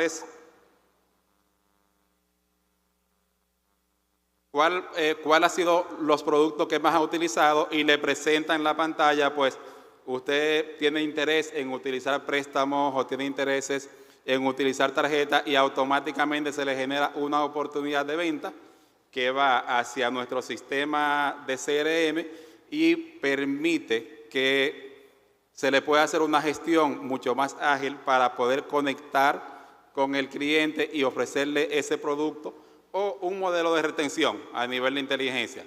Ese modelo de retención no es más que identificar con toda la capacidad que nos permite a nivel de los datos, identificar cuáles disgustos o cuáles oportunidades tenemos con ese cliente y que se pueda hacer una gestión para contactarle, hacerle oferta de productos o servicios que provoque, que permita que ese cliente pues tenga una interacción, pueda identificarse mejor con el banco y pueda adquirir un servicio con mayor eficiencia. El otro elemento que estamos utilizando, usando inteligencia artificial, es robotización de procesos.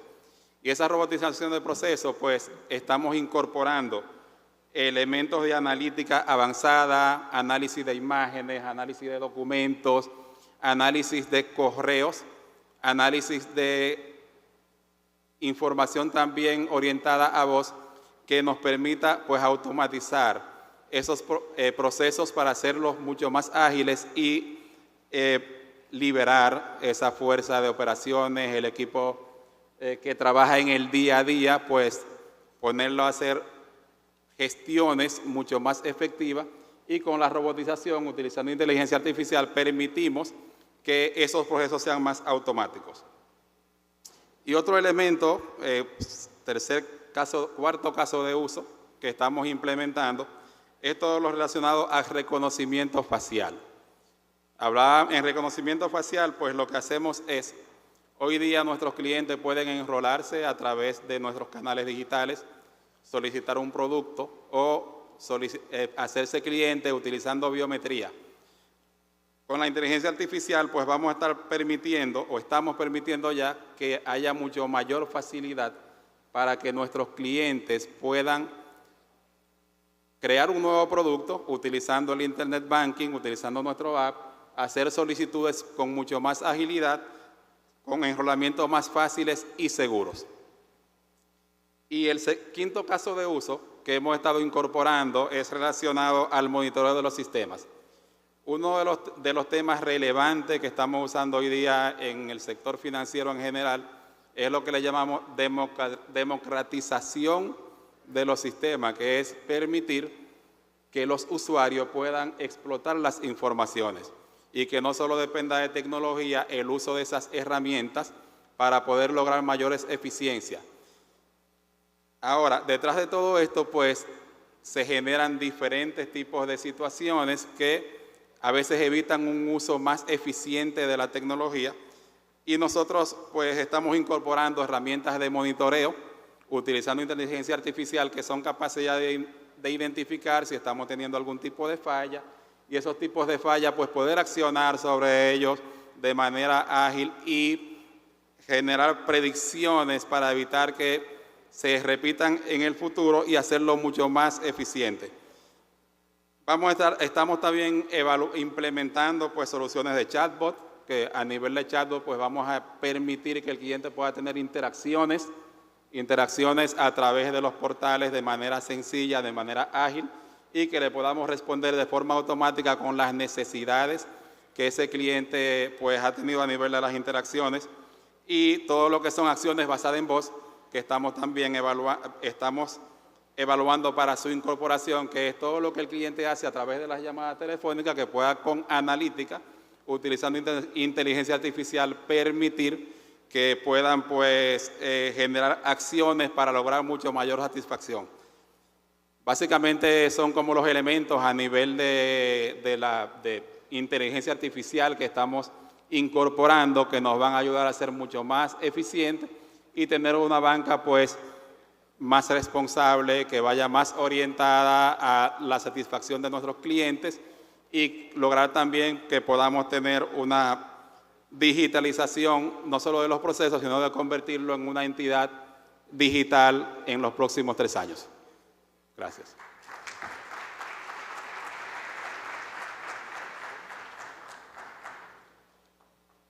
Bueno, muchas gracias. Lamentablemente llegamos al final. Quisiéramos tener más tiempo para hacer preguntas a nuestros panelistas. Cada uno de ellos trató temas de sumo interés y lo presentó de una manera inteligente. Yo creo que es una inteligencia aumentada que tenemos en este panel y les pido que a todos le demos un fuerte aplauso de reconocimiento.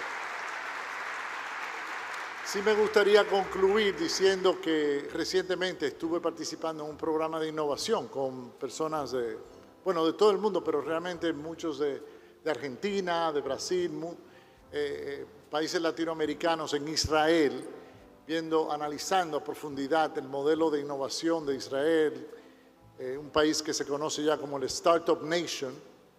Tú hablabas del Startup City. Vamos a ver cómo así buscamos nosotros también acá alguna denominación que defina realmente lo que queremos hacer, de convertir a la República Dominicana en ese país que sea por lo menos de AI ready.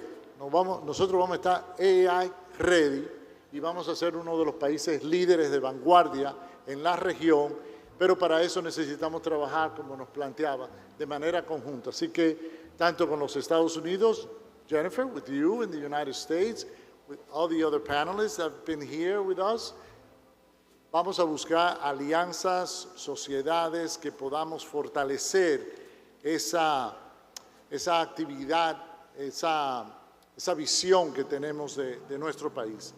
Y me complace entonces decir que al tener que aprovechar el liderazgo político, el liderazgo empresarial, académico, social, ciudadano que tenemos acá, a todos los que le está llegando en la audiencia por otros medios, que podamos aunar esos esfuerzos para convertir a la República Dominicana en un país que esté listo para aprovechar todas las oportunidades que se nos van a presentar con esta gran transformación que está ocurriendo, pero también cómo vamos a enfrentar los retos y desafíos que nos plantea la inteligencia artificial. Y para eso se requiere redoblar las energías.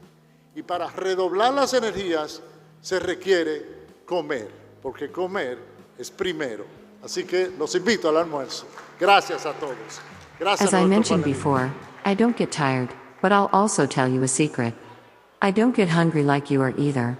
So I invite you to enjoy this delicious lunch that the management of this forum has prepared for all of you. Buen provecho.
Guess who's not wasting fabric? Bruce Glenn. We are reducing waste by printing and man. Our fabric.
a signal, good. Do I need to do it? You'll switch it from there, right? Or do I need to do anything? I don't need to do anything here, right? Okay.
switch to the other one.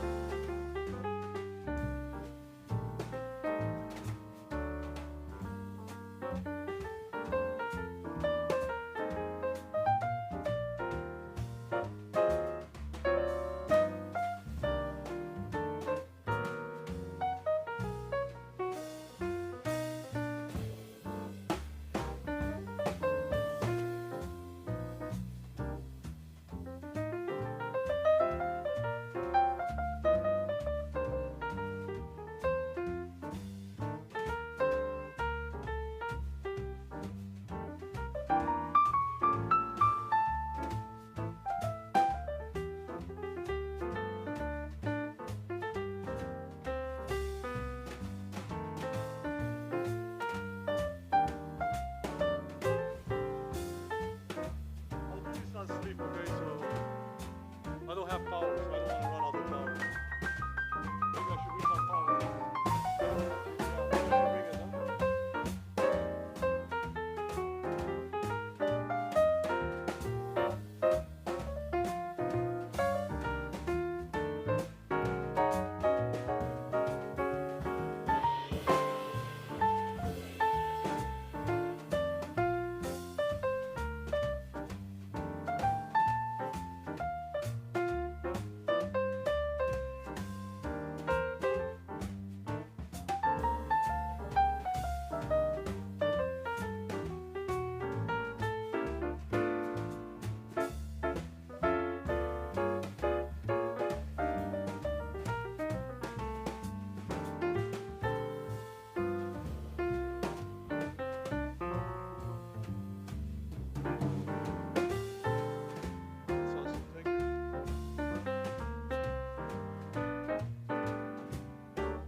Put on sleep. Yeah, let's try one. So I think it should be okay. I think I click on it and I just turn it on. I think it takes a little bit of time. Yeah. Oh, you got, yeah, okay. I'll put on sleep here, right? Or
Artificial intelligence has made incredible progress in recent years, leading to breakthroughs in various fields such as medicine, transportation, and finance.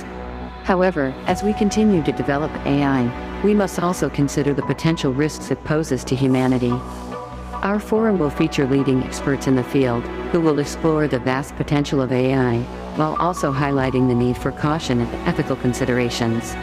We will delve into the benefits that AI offers us, such as improved healthcare, increased productivity, and enhanced communication. But we cannot ignore the possible risks associated with AI. These include job displacement, privacy concerns, and the threat of weaponization. As we move forward with AI, it is essential that we address these issues and develop frameworks to ensure that AI is developed and used in a responsible and beneficial way. Join us for a thought-provoking discussion on the future of AI and its impact on humanity. Welcome to the Global Forum at Casa de Campo, Artificial Intelligence. Progress or threat to humanity?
I'm Bruce. And I'm Glenn. And we're Bruce Glenn. We're here in Santiago, Dominican Republic. We're going to show you how amazing technology is used to make the most sustainable clothing in the entire world.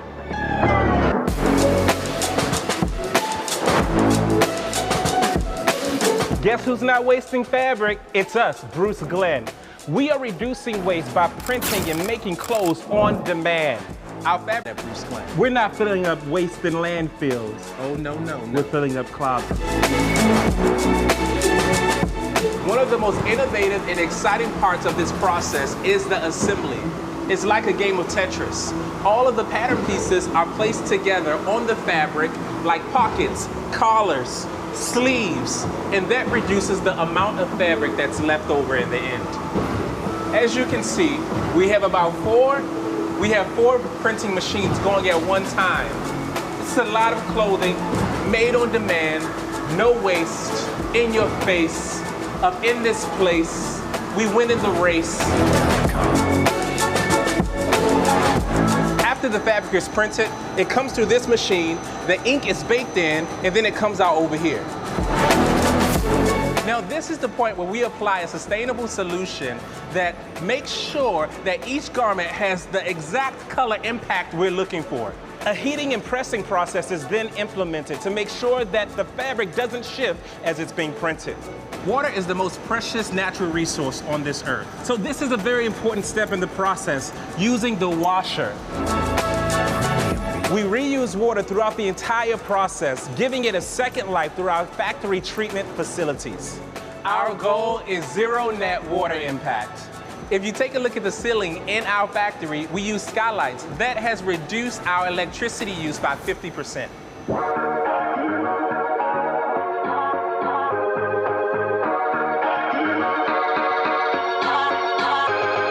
As you can see, Bruce Glenn is printing alongside other brands. The reason for that is to reduce waste and leftover fabric. As you can see, This is the dryer, and it is as big as a Metro car. It's crazy. It's so huge. It's so huge. And so the fabric goes through, it controls and compresses the fabric to make sure that once it gets to the customer, it doesn't shrink.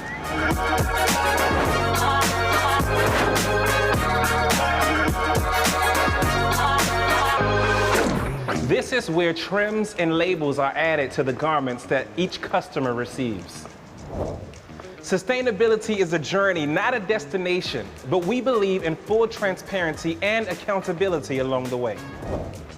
Each garment is labeled with the one code, which provides extreme transparency and data as to how the garment was made specially for you.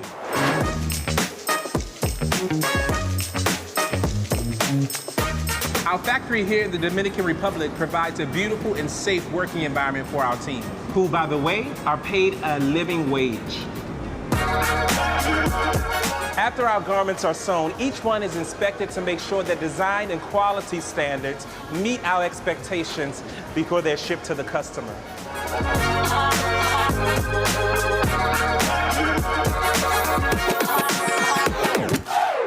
At Bruce Glenn, we design, sell, and then create. Thank you for joining us as we walk through the process of making our clothing, which is unique because we do everything in one place, reducing our carbon footprint.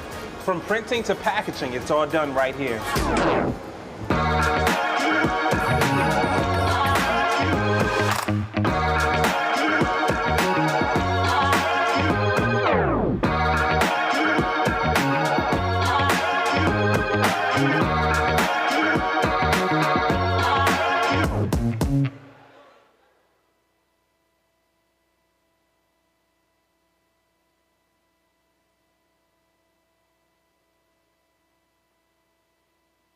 Buenas tardes.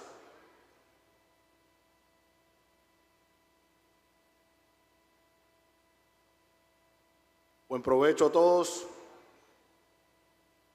La siguiente empresa que vamos a presentar con sus ejecutivos, su CEO y su chairman, su nombre es Resonance y está en la ciudad de Santiago.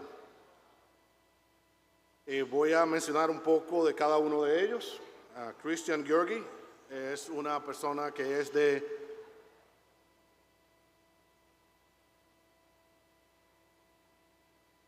se me perdió perdón.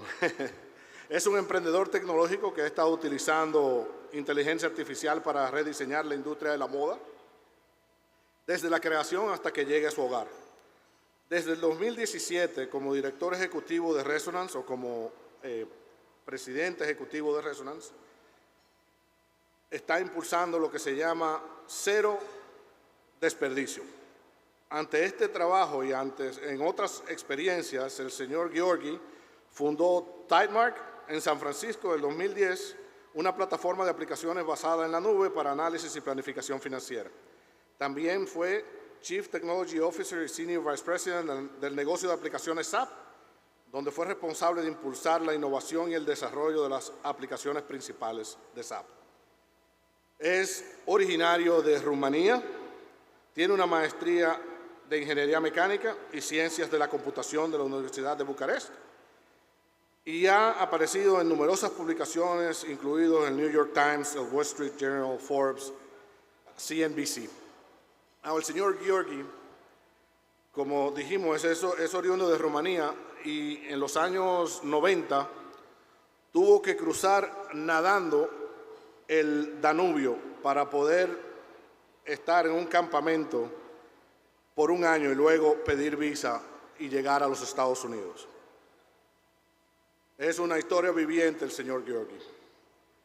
El señor Leningham Lawrence, que es el chairman de Resonance, a lo largo de sus 35 años, Lawrence Leningham, presidente ejecutivo y cofundador de Resonance, ha creado más de 10 empresas de tecnología e invertido en docenas de ellas. Ha creado productos y marcas que han trazado nuevos caminos para el futuro de la industria de la moda.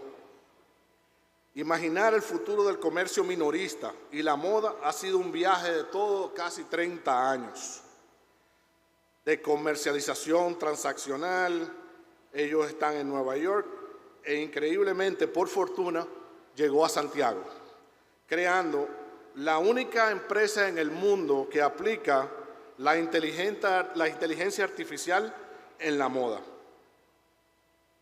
Con esto, lo que queremos decir es que en la República Dominicana, esto es un caso real de inteligencia artificial aplicada en los negocios. Hemos oído desde esta mañana a los brillantes expositores decir, o académicos también, decir en qué se basa y qué cuidado debemos tener y en qué se aplica. Se aplica en la banca, se aplica en la salud, se aplica en las finanzas, se aplica en las fábricas y todo eso. Pero acá, estos dos señores, creadores de esta tecnología, lo aplican en su negocio día a día. Sin más preámbulo, los dejo con Christian y el señor Lenningham.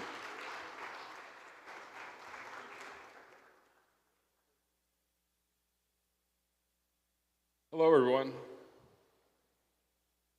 Thank you, first of all, for having us. Are we going to bring my slides up?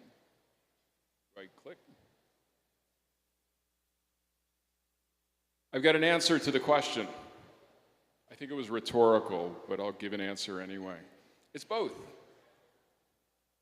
But the point of this speech today is that it's not evenly both. The opportunity presented here is so much greater than the risk, and it's really important for you all to understand this.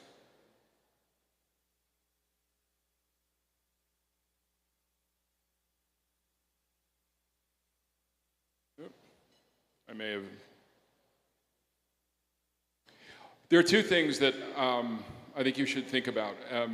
Talking robots notwithstanding, everybody's going to be disappointed a year from now. The hype is going to be amazing. And you're going to look a year from now and say, oh my God, this was nothing.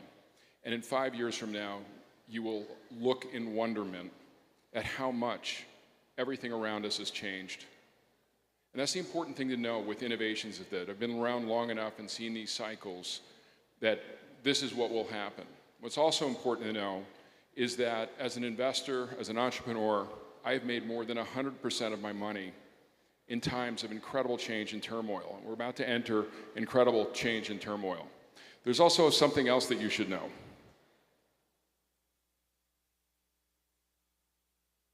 La pasta de dientes ya está fuera del tubo. There's one group of people who would like a moratorium on AI, the Chinese. It's not going to happen. It's a reality. This genie is out of the bottle. The toothpaste is out of the tube. We're not going back. So there are questions about what we do about that. We won't address that. But the purpose here today is to show you that this isn't just a fantasy. This is real. Well, let me give some background for a second. First off, here's a statement, a provocative statement. AI will destroy knowledge-based businesses and jobs. Sounds terrible. A lot of natural resource businesses, it'll be amplified, but these are real threats. Actually, the real threat is to the US economy, and here's why. When you look at times, if you look at this as a graph, so we have rate of change and we have time. And so when things aren't changing that fast, the value of knowledge is worth a lot.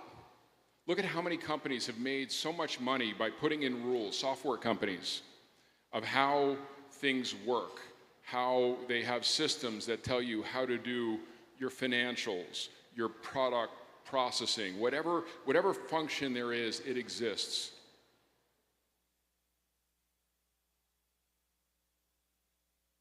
And when you're a market leader based on knowledge, you're going to do everything to protect it. So what's going to happen over the next few years is everybody who is a knowledge-based company will fight against this.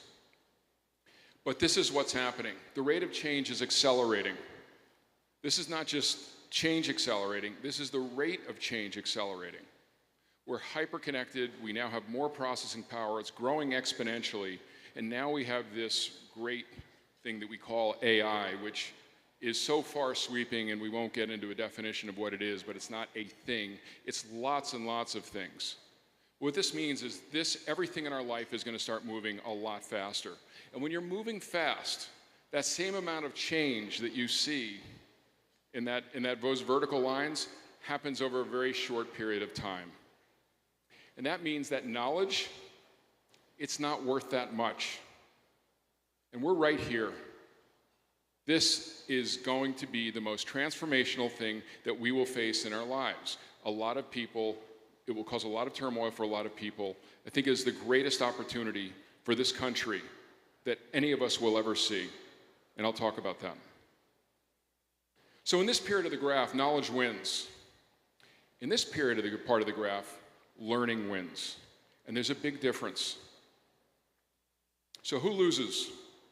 Non-creative jobs, people who can't think in new and innovative ways. Knowledge workers. Market industry leaders who can't change. If you have $1 billion business, and you're a public company, it's very hard to tear that apart and now change. This is one of the biggest opportunities that we have here, is that we don't have companies with a lot of entrenched cost. We can grab this. I say we. I almost have my residency here. I'd like to be a citizen one day. I live here half time. I have fallen in love with your country. I'd like to think of it as our country. But this is the biggest opportunity we face, and we have, and we can attain. Oops, sorry, I didn't. So, a little bit about us. Resonance is the name of our company. You're going to see a thing called One. One is the name of our platform. One is our technology that reaches everything through what we do. What we do is we make software. We make software that runs brands in ways they've never run.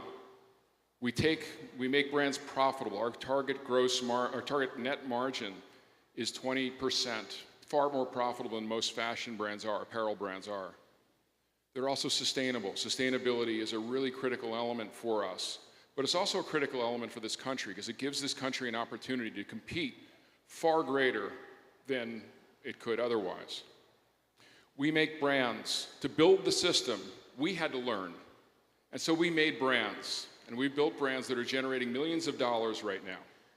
And they're based on using our system and this new way of functioning that's, for those of you who saw the video before, is how we function in our business.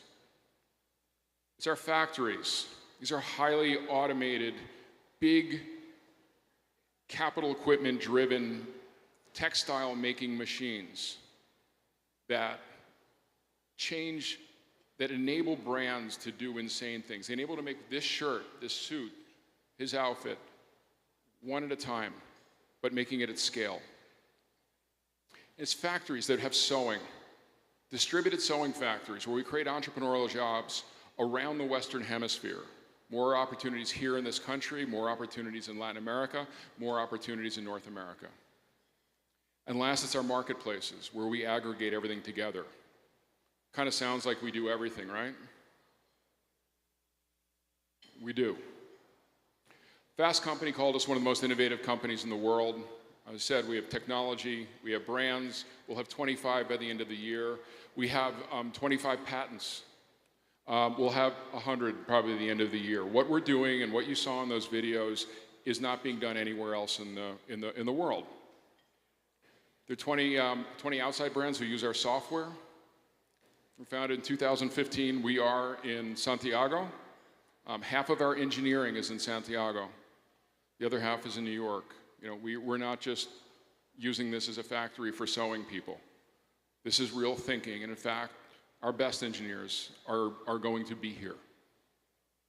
And by the way, I'll say it to everybody else, Santiago is the Brooklyn of the Dominican Republic. I'm going to keep marketing that. He and I founded this company, and we've been around, we've seen a lot. This is our opportunity to change the world, and we put our own money here behind this to build this. So we solve a problem. It's a really, really big problem. Clothing, fashion, apparel, $2 trillion global industry, and it's completely broken. It's the second most polluting global industry. There's no accountability, there's no transparency. We provide that. Highly, highly complicated.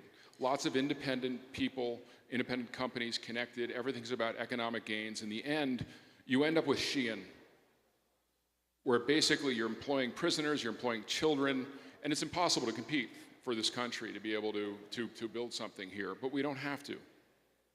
Broken economics, you know, you can only make money if you're abusing someone. Very fragile. Look at what happened during COVID. And by the way, very dependent on certainly at least the US is largest enemy. It's dependent on China. We've got to have something that's resilient. We've got to have something that's different. And there's got to have something that's independent. Transportation costs have by that being far away. And you realize that 25% of everything made is thrown away or burned or ending up in those landfills. You see in Ghana, there was a piece in National Geographic about the Atacama Desert. It's insane. So this is what we do. We reimagine this industry. So imagine you're a creator. You design something, you have an idea, you sketch it. Beautiful pictures, flowers. Then you put it into our system. This is a real system, this is a real brand. Everything's done in 3D. Everything's driven by AI. In fact, everything you're going to see is natively driven by AI and blockchain. Lots of buzzwords, except we started doing this in 2016. That was the decision we made. And what we've accomplished, it's the only way we could have done it. So there really is a real difference. This brand that you're seeing here with a real product, which is one of their best sellers, is a $5 million brand with one person. Everything else is automated. But that's creation. He created that. That's a design. Nobody else has that. That's unique, and that's art. But this system enables you to have this conversation in real time with your customer. Everybody here could come up and start a brand this afternoon and be selling something by 5 o'clock tonight and having it shipped out in 2 days to the US or someplace else in the world. But think about now, these creators are spending now not 90% of their time managing their business. They're spending 90% of their time creating. You can see more pictures of our factory. It's really something. I mean, you know, I invite any of you to come and visit, because I do think this is the future for this country. But when you have this brand, well, remember, we don't have any inventory. Nothing exists. This shirt doesn't exist until I wanted it. And by the way, it only exists in my size, because that's the size I wanted. Imagine that world. Imagine making that at scale. And imagine now not ending up in a waste dump because there's too much inventory. Imagine not having to plan months in advance. Now imagine having to say, well, I can make this in 7 other colors and sell it because people liked it. Or imagine not selling it at all because no one liked it. That's what this kind of platform offers. But what you also see here is that you can't take a part of it. You have to address industries in their entirety, from beginning to end, from creation to closet. That's what we imagined, and it's not just some PowerPoint slides. This is a real thing. So these are 2 slides from 2017 from my partner here, and it was interesting because the first one, I don't know if you can read this. What I learned about making software by learning to make clothes. And you think that I don't get it. Well, it actually comes from letting the problem you're solving, what you're trying to solve, determine how you get there, as opposed to saying this is the way it's done and doing it that way. It's called emergent behavior. It's basically one of the fundamental parts of everything AI. And this entire system was built on that. It's built on a way where everything adjusts dynamically every single day. So what our factory looks like, we have 1,000 orders coming in right now. We'll have by the end of the year probably 10,000 a day coming into our system. And what our AI does is it takes all those orders, it decides how to sort them in the most valuable and sustainable way. It then reorganizes and reconfigures our entire factory to be able to process that work. And based on what it learns, it then starts over again and begins to go through and do it again for the next day and the next day and the next day. And so every day we process something, we're getting smarter. The bottom slide talks about blockchain and AI. Now, everybody's saying that, you know, by the way, I applaud you for the cryptocurrency in 2019 symposium. You're going through the hype curve, so hype, blockchain will be nothing. Blockchain will be every single part of our existence.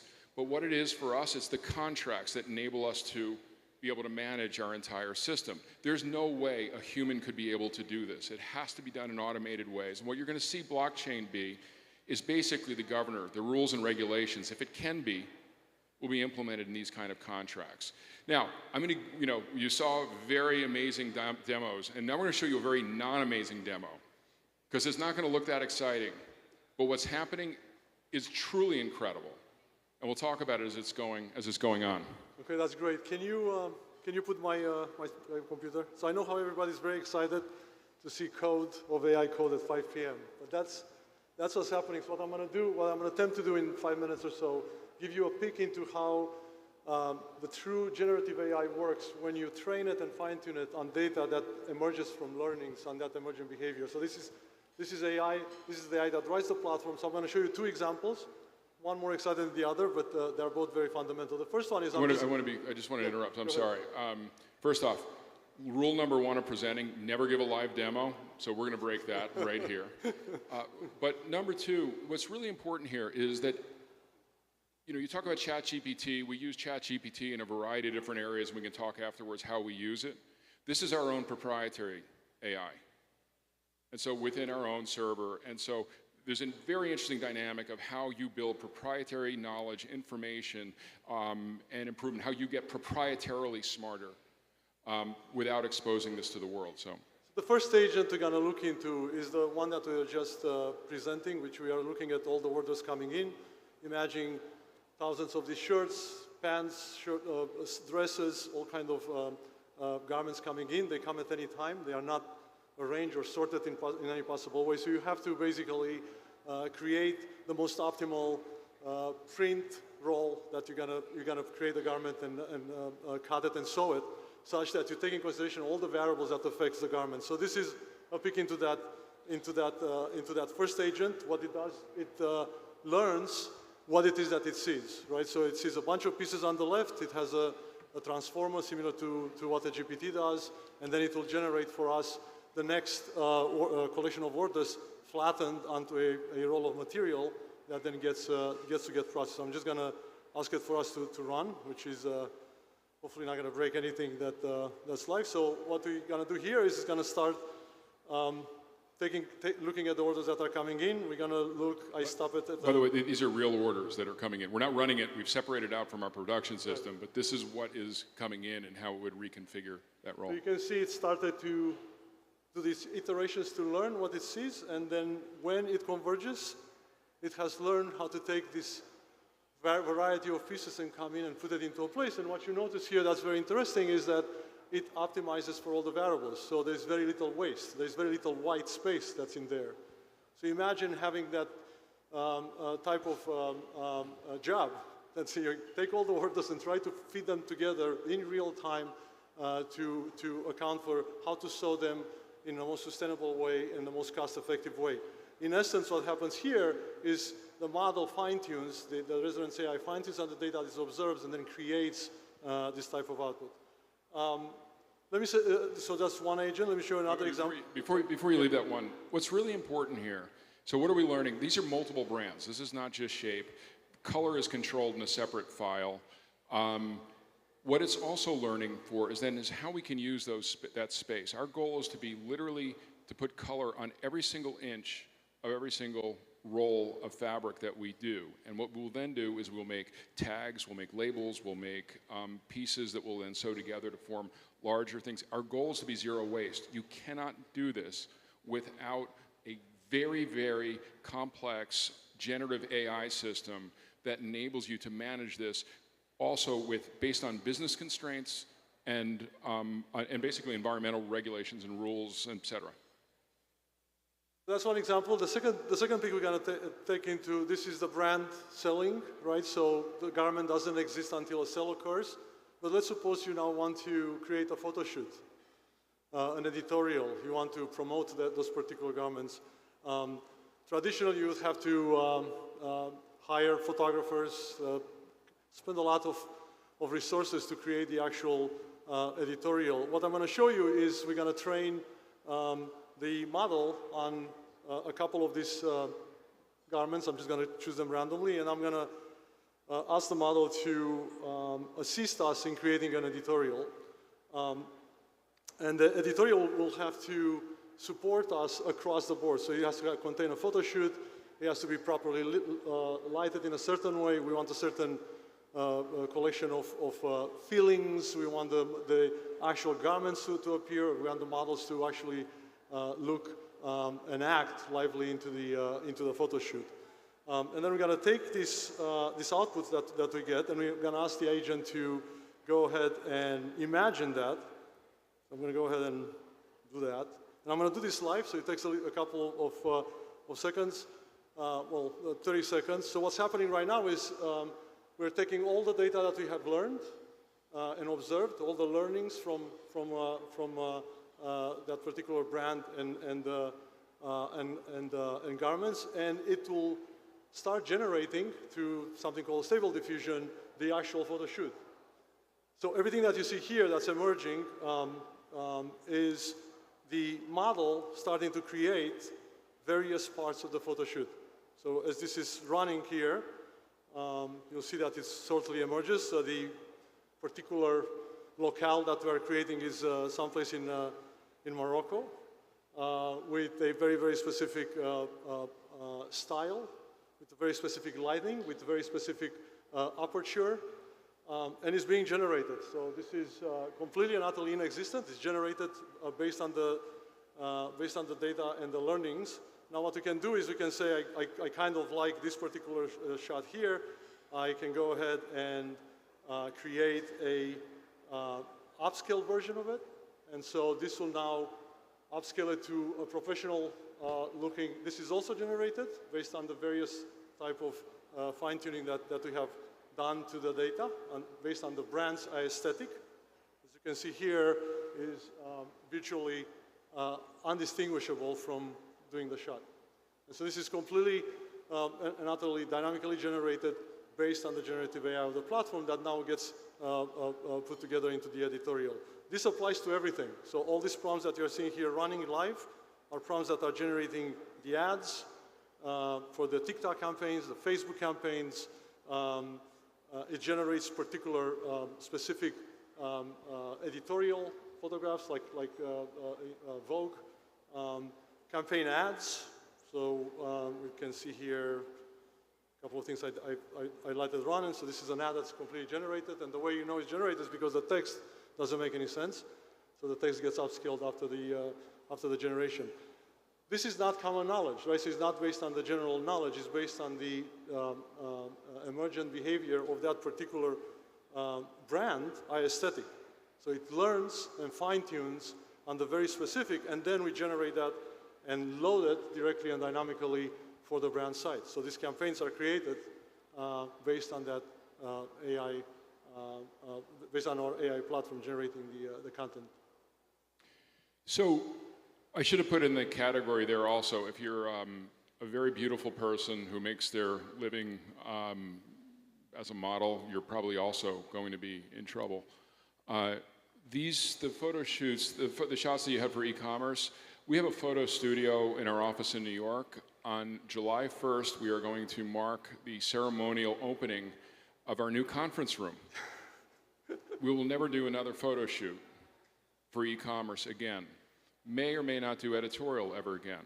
But what's important is that not only are we generating these shots, we're also generating ads based on results as we learn. So you think about repetitive behaviors of knowledge, how to place a Facebook ad. We will never hire a person who places Facebook ads because we'll just generate data, we'll run experiments, and then we'll run them across more and more and more brands. So we'll just keep learning, and we'll learn faster than everyone else. This is the promise of AI. Not as sexy as a robot, but actually it really heralds what will be the next generation of companies. So that is real. That's a real thing that came out, and we do it every day. So, do we have big ambitions? Yeah. We want to own this. We want to own this market. That's what we see. I found the laser before. I'm afraid to. All right. Well, I was going to point, but what we see is a Western Hemisphere-oriented supply chain. You see brands all over the world who can access European and Western Hemisphere markets, and you see right in the middle of that this beautiful country, and that's what we envision.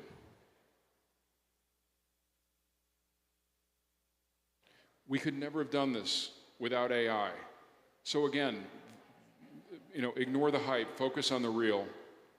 This is something that will affect all of us, and will start affecting us right now at an accelerating rate. It's a little louder than I thought.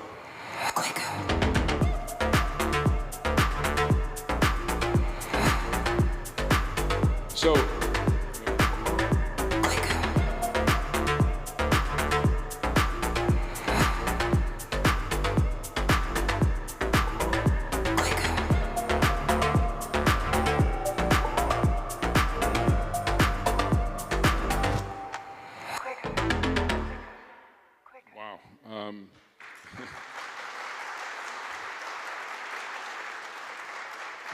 there was actually a really cool scene in there.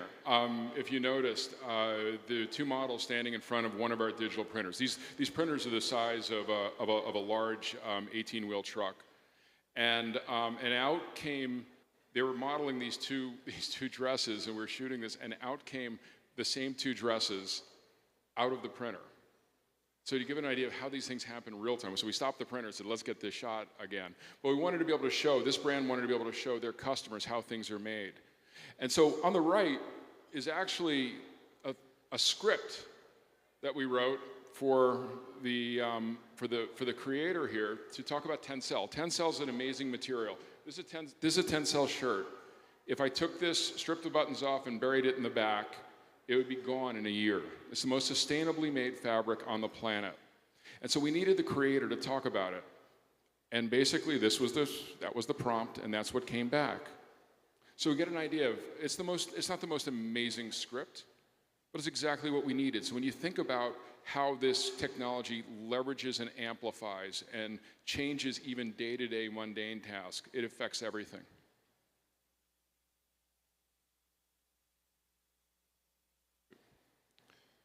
I will figure this out by the end of the talk. Okay.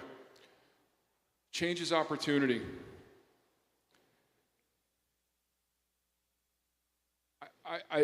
Listen, I'm not here to talk about making better. I'm here about winning.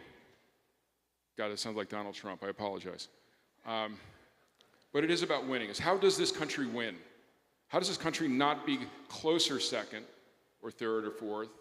How does it win? And it wins by being able to be a leader here. First off, this technology will erase education gaps. Why? Because now knowledge doesn't matter, learning matters. You can teach learning and you can catch up on education. It holds and closes every university resource gap that you have. You are not going to get to the same level as the US by just following what the US does. Now, the great thing about this is that US will be fighting like crazy to stop this technology from proliferating. My son had an exam for computer science where he had to write it in pencil because they didn't want them to write it in ChatGPT. Now, that's like, saying I won't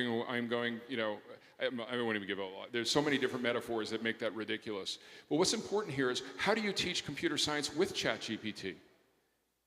How do you change everything and redefine what you're trying to do as a country with these technologies rather than fighting these technologies, rather than pausing? There's more to win here than there has ever been. The low cost of change. This is not an idea economy, but it could be. By embracing this faster. One of the proudest things that happened to me in our factory when we were there on yesterday, 2 days ago, Our engineers, our Dominican engineers, had hacked together a vision system using ChatGPT to be able to implement an entirely new way of processing that material you saw. Nobody had ever done that in our company. Nobody had ever done that probably anywhere in the world, given what we're doing. But that's the idea of now you take those engineers, the engineers that we're building here in Santiago aren't good for the Dominican Republic. They're good for the world. They're the best for the world. Because why? Because they're going to be the first doing the things that they're doing. And that is the opportunity to move first. Yeah, some jobs will be lost. You saw in one of those slides, full stack AI automates low value activity. Call centers will be gone. Where you're offering cheap people, those businesses are going to be in ChatGPT and other types of AIs. But high value activities like engineering, it will amplify. And that's where you win, and that's where you get better. And this will create more jobs in this country than will ever be created. You know who has, you know where the best jobs are being created right now? For people who sew. Why? Because what we're going to be doing is moving from cheap, low-wage markets to closer markets where actually skill matters, because there's not going to be the ability to handle material like a human hand can, certainly for the next 20 years. And so the opportunity now for these people not to earn basic wages, but to earn living wages or more and have opportunities for growth as they put engineering into their business is amazing. Because remember, how do you sew? We have 30 some odd brands going through our system. How do you sew something you've never seen? Well, it just so happens our AI generates the instructions on how it's put together. We have to learn. How do we learn? We learn from the sewers. And so these opportunities are not only for the educated, the more at the higher end, it's for everybody across the spectrum of society in this country. The cost of changing here is nearly zero, and the opportunity is nearly limitless. This is not going to last forever. People will figure this out. You can be first.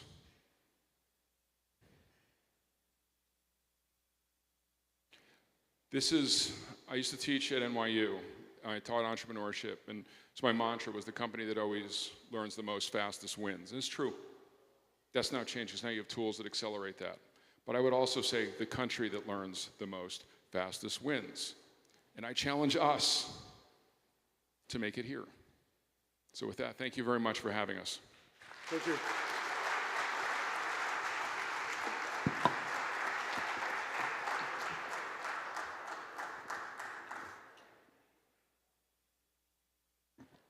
Were we supposed to do questions? No?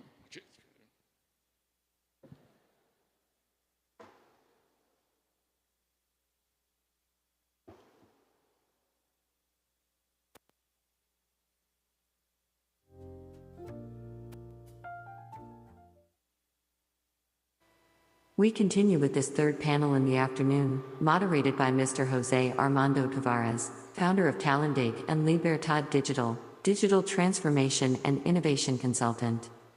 Also on stage, the panelists. Dr. J.P. Singh, Professor of Global Trade and Policy at George Mason University's Schar School of Policy and Government, researcher Richard von Weizsäcker from the Bosch Academy in Berlin. Dr. Amartya Shu, Research Associate Vice President, Institute for Digital Innovation, George Mason University. Miguel Ángel Mora, CEO of Sibiner. And Christian Pichardo, CEO of MIO.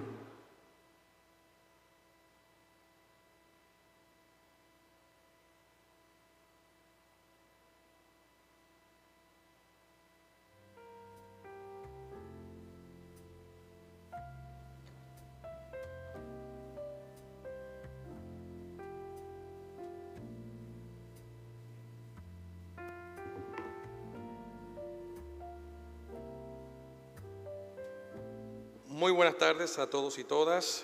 Es importante pues que ya estamos llegando a la recta final y como una nota interesante en la cuenta de Twitter,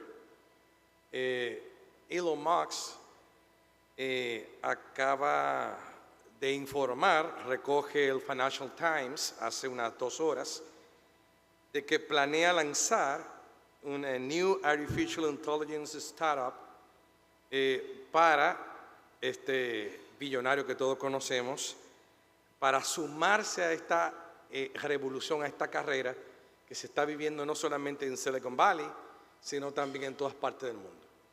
Es decir, esta breaking news que se hace público en el día de hoy cae en el contexto precisamente de la celebración de este foro y lo eleva a una condición de importancia y de trascendencia global. Vamos ahora inmediatamente a iniciar este panel. Nos han informado las personas de la organización de que cada panelista tiene unos 15 minutos para disertar desde este podio. Sabiendo que estamos un poquito contra el tiempo, pues invitamos a que puedan lograr exponer sus ideas dentro del marco de ese espacio temporal y que podamos desde este panel también, sobre todo, ver cómo la inteligencia artificial puede transformar la vida de las personas. Un panelista en esta mañana del día de hoy comentaba de que la tecnología tiene que tener algo de alma, tiene que tener rostro humano.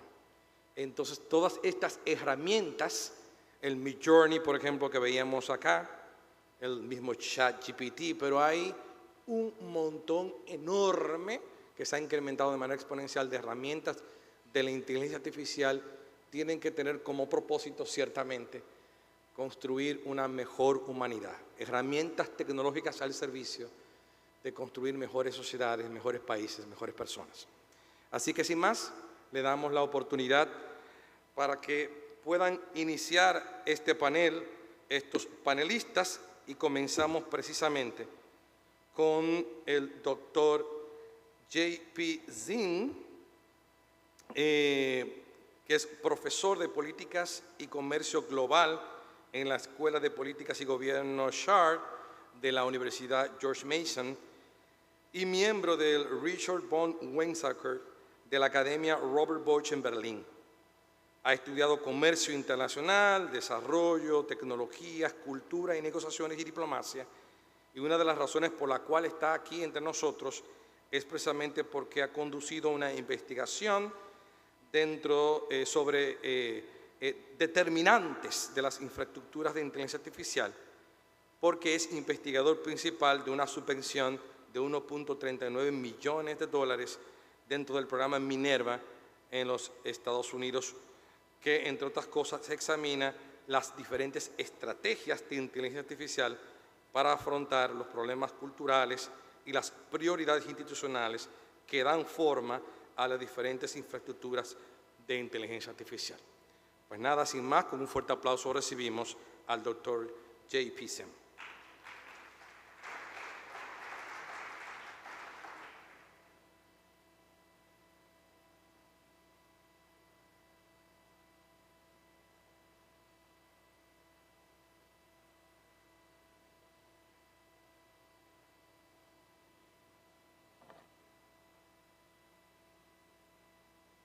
Thank you very much for that introduction. Nothing more exhilarating than two professors presenting PowerPoint slides after the last one we heard. So I'm going to do my best. You know, when I was listening to the last presentation, it touched my heart in a very close sort of way. I was born in India. The garment industry is very important in India. And what do we learn when we're school kids in India about the garment industry?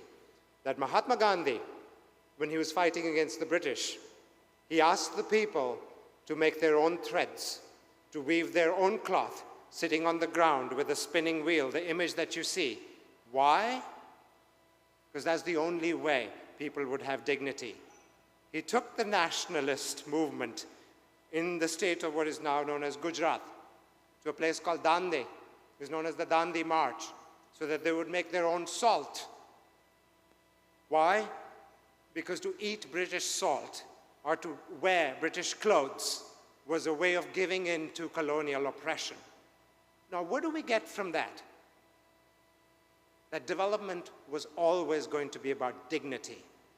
Amartya Sen, the economist, what's he saying? Development as freedom. For any human being to experience development would mean that they must feel it as dignity, not as a money-making exercise, not as huge amounts of exports, not as technologies. And by the way, Gandhi wasn't against that. The only luxury that we talk about that he allowed himself was a telephone.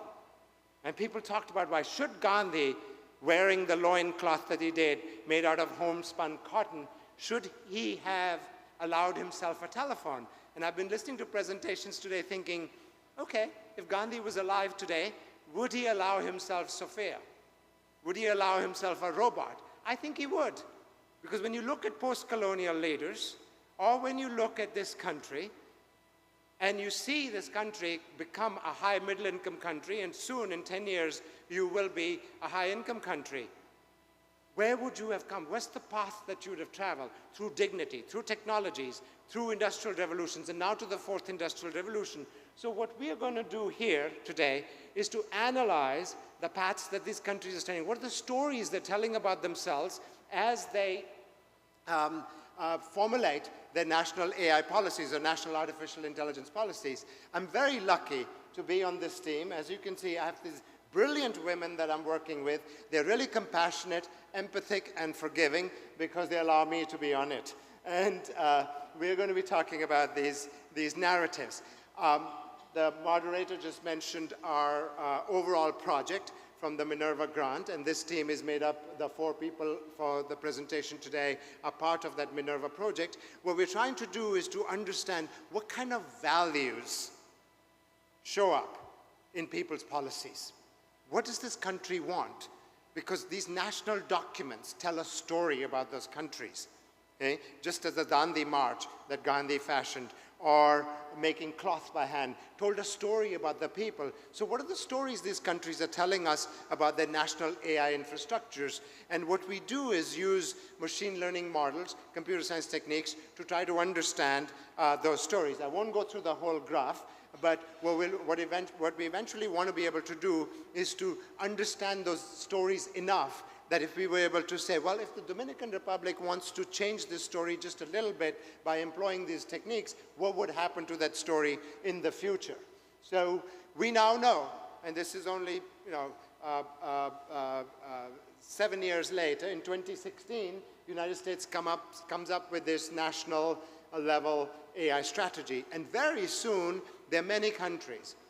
If you go to the OECD repository for national AI policies, there are over 60 countries with these national AI plans. So within 7 years, there's always been a race to try to tell each country's story in a particular way.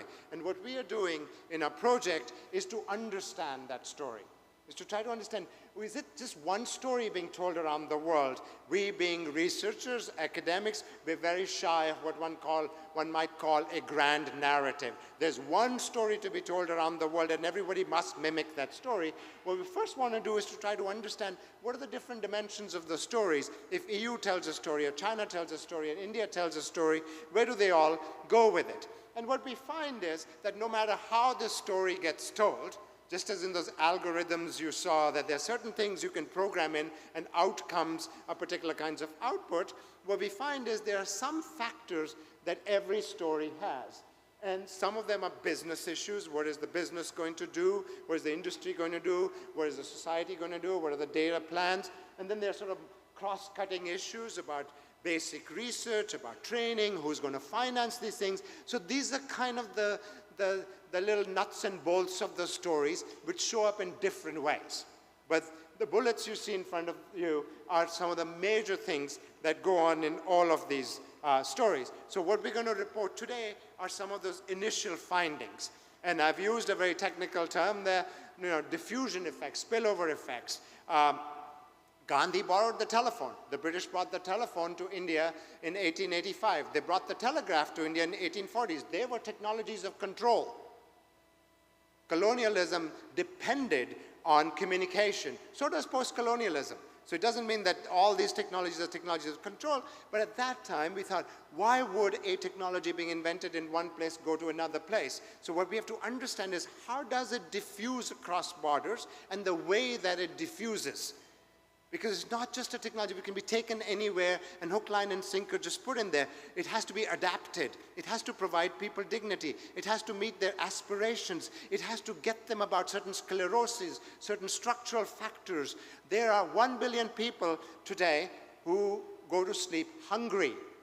What does AI promise for them? How would AI technology need to be adopted for 1/6 of humanity, which doesn't get enough calories per day? Or more than 1/6 of humanity, which doesn't get health care? What about education? Now, the technology holds lots of promises, but what we have to understand is, what's the diffusion? How will it get adopted? So we go through these different models that are present about how do countries adapt these stories. We analyze those narratives, and the kind of major conclusion that we have there in this diffusion is that, yes, there's a lot of convergence. You can take a technology from China to Latin America, or from Latin America to India, from Russia to Ukraine, or wherever, but that there are also divergences. We have to understand where they converge, why do they diverge, because that allows a country to adapt it. And what we find is that there's no singular story of this diffusion. There's a multiplicity of diffusion. Now, I grew up as a development scholar, and one of the questions we used to be asked is, will countries adopt a particular kind of exchange rate regime? And then IMF would give a signal, and countries would have an on or off button, and they would either adopt flexible exchange rates or they wouldn't. And we understood technology the same way. There was an on and off button, that there was some signal coming from somewhere, and they'll adopt it. Well, that's not how the Industrial Revolution took place. Germany didn't just put on an on button and say, we're just going to do it the same way England did. Indian industry was not the same as the English industry. So when these diffusions take place, what's going on locally is very important. And there's a multiplicity of factors on the ground in the ways that they get adopted, and the creativity and the transformation that takes place as countries adopt these technologies. So I've already given you this particular story. Well, one of the metaphors that one of our doctoral students, Caroline Weston, who's not here, when we were kind of brainstorming about this, she said, so everybody's putting together a wardrobe. You know, I gave you this sort of elements of that wardrobe. You've got to have finance, you've got to have infrastructures, you've got to have basic research, etc. So how do countries put together these wardrobes is the story that we're going to tell you next. And my colleague Amar Dashew, who is a professor of computer science at George Mason University, also the vice president for Institute for Digital Innovation, she's going to tell you about our methodology. So we're going to pair up also to save you folks some time. And since we did a number on the moderator, I'm going to just introduce myself very briefly. I'm a professor of computer science. I'm one of those AI researchers that builds these disruptive technologies. I've been doing work for over 20 years in machine learning, deep learning, and generative AI. And I'm also currently the Associate Vice President of Research at George Mason University, leading a new institute, the Institute for Digital Innovation, where we try to bring together industry, academia, federal government, and think tanks in order to work on the important problems that have impact on our society. That's all I'm going to say about me. So now back to this. The reason that JP and I are pairing together on this project is because we had this great idea of using what we call AI for AI. So what does this mean? We are looking at the AI policies that countries are putting out, whether they are national or subnational, these documents through which countries are telling one another what it is that they value, what it is that they're going to do, what it is that they envision for themselves as part of their strategic innovation plans. But rather than rely, as in the old way, on experts alone, folks like JP, to read through these documents, to do comparisons, and to come up with interesting observations, we are actually using AI methodologies. What we are trying to do is we're trying to bring these very cutting-edge techniques from artificial intelligence research, what we call unsupervised learning, meaning nobody's telling us what it is we're supposed to look for, we just organically try to find it in the data. We look at the national policies as text, as documents. We collect them in what we call a corpus of documents, or we can refer to them as textual narratives. And we use methodologies in order to build representations of these documents, so different ways of capturing characteristics about them in a mathematical manner, so that we can support mathematical operations over these representations and be able to tell, for instance, oh, these two countries are similar. Their national AI strategies are similar because they're both emphasizing this and this and this. Or these two countries are further away in how they think about their AI and AI adoption because of this and this and this. There are two different ways in which we're proceeding, but I'm only going to tell you about one of them in the interest of time. I think you're bored to death hearing about ChatGPT. I hope this is the last talk where you will hear about ChatGPT. But we are also utilizing large language models, sort of the underneath infrastructure over which ChatGPT and other sister models run. We look at them as a way to build these representations of text documents. One of the challenges, however, that happens when you want to take these models and make them very specific, to learn something very specific about a corpus of documents you care about, is to focus them properly. They tend to hallucinate. And maybe if some of you have had interactions, it's really like talking with somebody who has all this knowledge about all the internet up to 2021, and as one of the speakers said, can make up something, right? Can say things that are not true.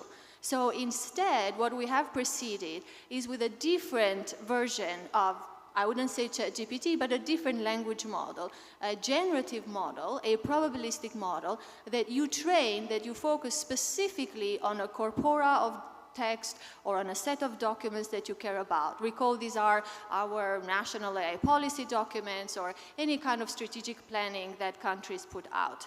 I'm going not to show formulas, I avoided it, and I'm also not going to show code. I'm just going to describe them at a very high level, specifically the methodology over which we build, for which JP is going to show you some of the results, is known as the latent Dirichlet allocation. And we build on top of it an algorithm that can account properly for its inherent probabilistic nature. It is what we know, what we call a plate model. So the schema is shown to you on it's on the left for you. And the idea is really very interesting. It was put together rather early on in 2003, but it has gone through many fine-tuning and improvements since then. The idea is the following. If you think about creating text, the methodology thinks of it in the following process.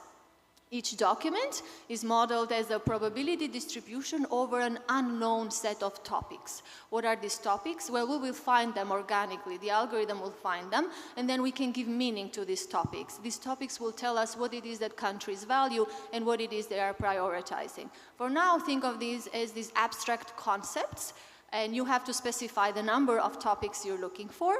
Every document is modeled as a probability distribution over topics, and every topic itself is a probability distribution over words. You can think of it as a mixture of words. So the model generates documents in a probabilistic manner. For every word, it first says, let me pick a topic from the probability distribution of topics for this document. And once it has picked a topic, it picks a word from the probability distribution of words in this topic. And it repeats this process, and there's an optimization algorithm that converges, that stops, when documents generated this way match the ones that you have in your corpora. So what you have ended up in the end is, for each document now, you have the topics that happen or that emerge in it with different probabilities. Think of it as different importance. And for each topic, you can see the words that are in it with different impact, with different probabilities. And you can now make these narratives. You can now read and you can interpret your findings. I'm not going to go too much in detail, but the algorithm that we have put together makes sure that the quality of the topics is good. There are different metrics to evaluate them, something that we call topic coherence, meaning how important, in a sense, tight the probability distribution of words in a topic is. And we look at this very deeply so that we can come up with robust models. So what it is that we can do with the results? A lot, both quantitatively and visually, and I hope that you'll enjoy some of what JP is going to show you. But I want to set the stage. So we can do qualitative and quantitative analysis. I just want by a show of hands. When I say the word probability and vectors, how many people go back to high school algebra and say, ugh? Okay, I see like faces, yeah, sort of. Okay, so here on the right is a topic. It's just a word cloud, right? You can see it. Now you would have to look at the words, and the challenge is to come up with an interpretation for what this mixture of words possibly might mean. The size of the fonts, you see, is different, right? Some of the words are bigger font and some are smaller. These reflect the probabilities with which these words occur in this topic. Or another way of saying it is that in this topic, the word page, personnel, phase are more important and occur in more of the documents. The other words that are in smaller font have lower probabilities. And this is a way for us to very visually to see what a topic is, to visualize essentially the probability distribution over the words in it. We can also do the following. Since every document now is a probability distribution that we have learned through these generative models over topics, now you can think about the following. For each document, I can see it as a list of topics with different numbers that tell me how important the topic is in this document. Now let me just pick a topic and ask the following. How important is this topic in the documents that are the US national policy versus the documents that maybe reflect the China national policy and so on? And let me show all these documents and use the different font sizes so that I know where this topic is more important, where this issue is more important. We can do a lot of quantitative analysis, so things where we measure stuff up. If you have two topics, and topics are these lists of words, but each word has a number or probability, we can also measure the distance between, let's say, two topics as a distance between two vectors. And we use something very specific known as the Hellinger distance, which is an F divergence measure. But we can again visualize this by drawing heat maps. So this heat map basically compares pairs of topics, compares the distances between them, and the darker color here indicates two topics being more similar, and the lighter color indicates two topics being less similar. So we play this game a lot in order to analyze our results, because in the same measure, in the same way, we can also compare two documents. Remember, each document is a list of topics or a vector of topics, and we can compare two vectors again. We can measure their distance. So now we can organize documents. And if I have one document per country, now I can see how these countries compare to one another. Are there clusters of countries that show up as similar to one another? And I can look very deeply and ask the question, why are they similar? What topics, what issues, or around which issues are they coming together or not? And we can even just very simply just look at the distribution of topics in textual narratives or in AI documents. So on one of the axes, the vertical axis, we can list the countries, and on the horizontal axis, we have the 10 topics or 15 topics in this particular case, and we reserve the dark color, the darker blue, to indicate that a topic is very important for a country. And this is another way of categorizing countries very organically. The system, the platform is finding that on its own, and we can say things such as, for instance, oh, this group of countries, for them, this topic is very important. So we have used an AI methodology in order to teach us, to tell us what is in AI policy documents, what is important, what it is that countries value or not, and JP is going to go deeply into the results and tell you now and build the story. Notice we've used an algorithm to assist us to put the story together, but we have not taken out the expert of the domain, JP. He's the one that's going to give us the narrative.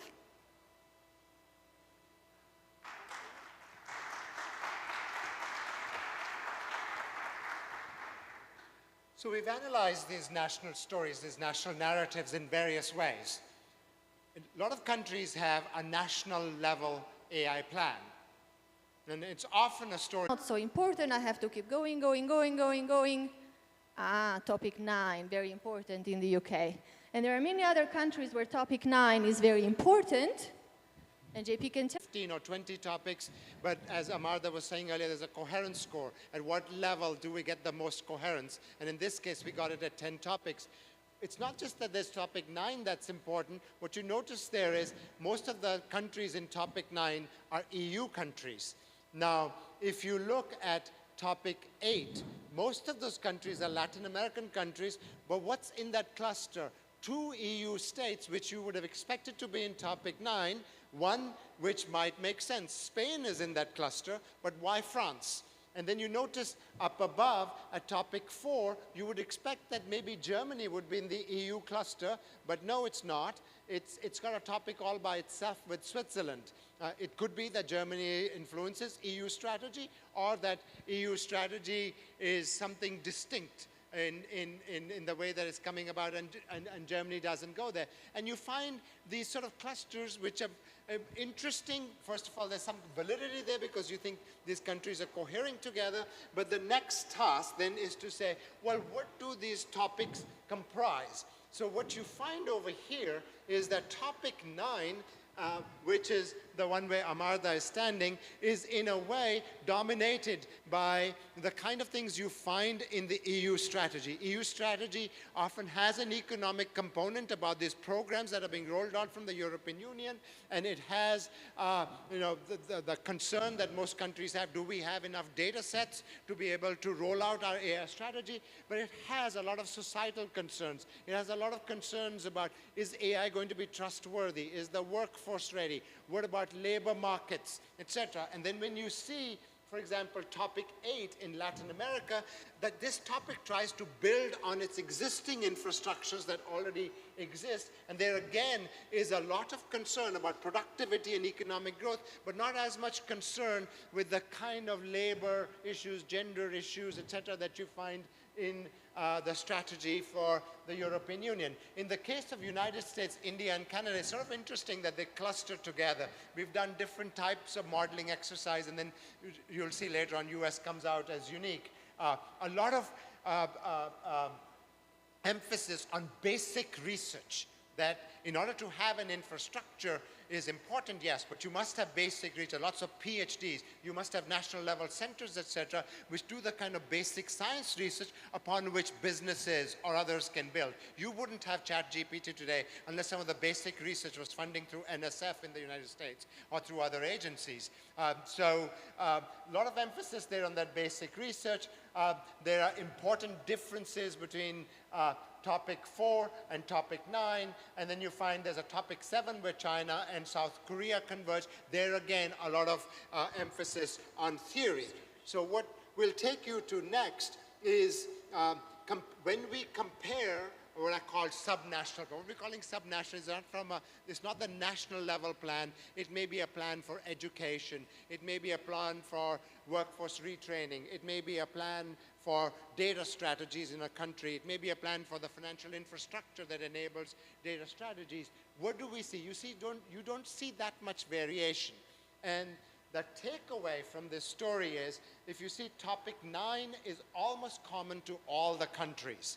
And so also topic 7, which is common to almost half the countries. And then you find that there's a topic 5 that's in the third column, which has a few countries, and similarly with topic 3, and you can see there right on top, US has a topic of its own. Earlier I was telling you that as we do successive models, we begin to see how unique the US strategy is. But what's very important is that underlying those 5 topics that I pointed out, topic 9 and 7 are basic infrastructure. So what those topics tell us is that in order to get a national AI plan, you have to have these sort of components where you're building the basic infrastructure. And what you find in topic 5 is, if you notice the words regulator, harm, organization, evidence, these are countries which have thought deeply about, okay, I've got the basic infrastructure, but how am I going to protect people's privacy? How will I prevent policies which will not do people harm? What are the other policies that are needed on top of that infrastructure to guard some basic types of values? In the EU case, the data policies, the GDPR policies, etc., have been very important in the debates about what happens to data once it's collected and it goes somewhere. So you begin to see the sort of regulatory topics. So we think there's a kind of a graduation strategies that many of these countries have followed, from what they put in the basic infrastructure to then going towards higher levels of regulation and policies. And then where Amartya is standing, in the US case, in topic 4, it includes a lot of those topics that you see over here, but also federal level agencies that have been very involved in that story. Now what we're going to tell you, and Martha, do you want to just explain for a second what's going on here? Right, so now we're going to pick a topic, say topic 1, for instance, and we're going to see across all the documents, in which documents is this topic important. And so we know that in different documents, it's going to appear with different probabilities, which is what we show here on the right. We show the different documents, and the size of the fonts tells us how important that topic is in a particular document. So it informs us, in this case, where is this topic important? Right. Do you want to say what this topic is? Yeah. So we collect all the documents, we throw them together and say, tell us what the topics are. Through this, there were about 165 documents altogether from the 54 countries, 56 countries that we're analyzing. And topic 1 stood out as something which is about ethics, about regulation, about data, how the algorithms are run, and these are the documents where it shows up the most. EU shows up because they paid attention to ethics and about their data policies. We know countries like Colombia have very sophisticated networks for how these data are given, these ethical principles. Japan shows up, but it's a very EU-dominated topic. Now, on topic 2, we did a similar thing, and what we find there is that that's about transportation and automated driving.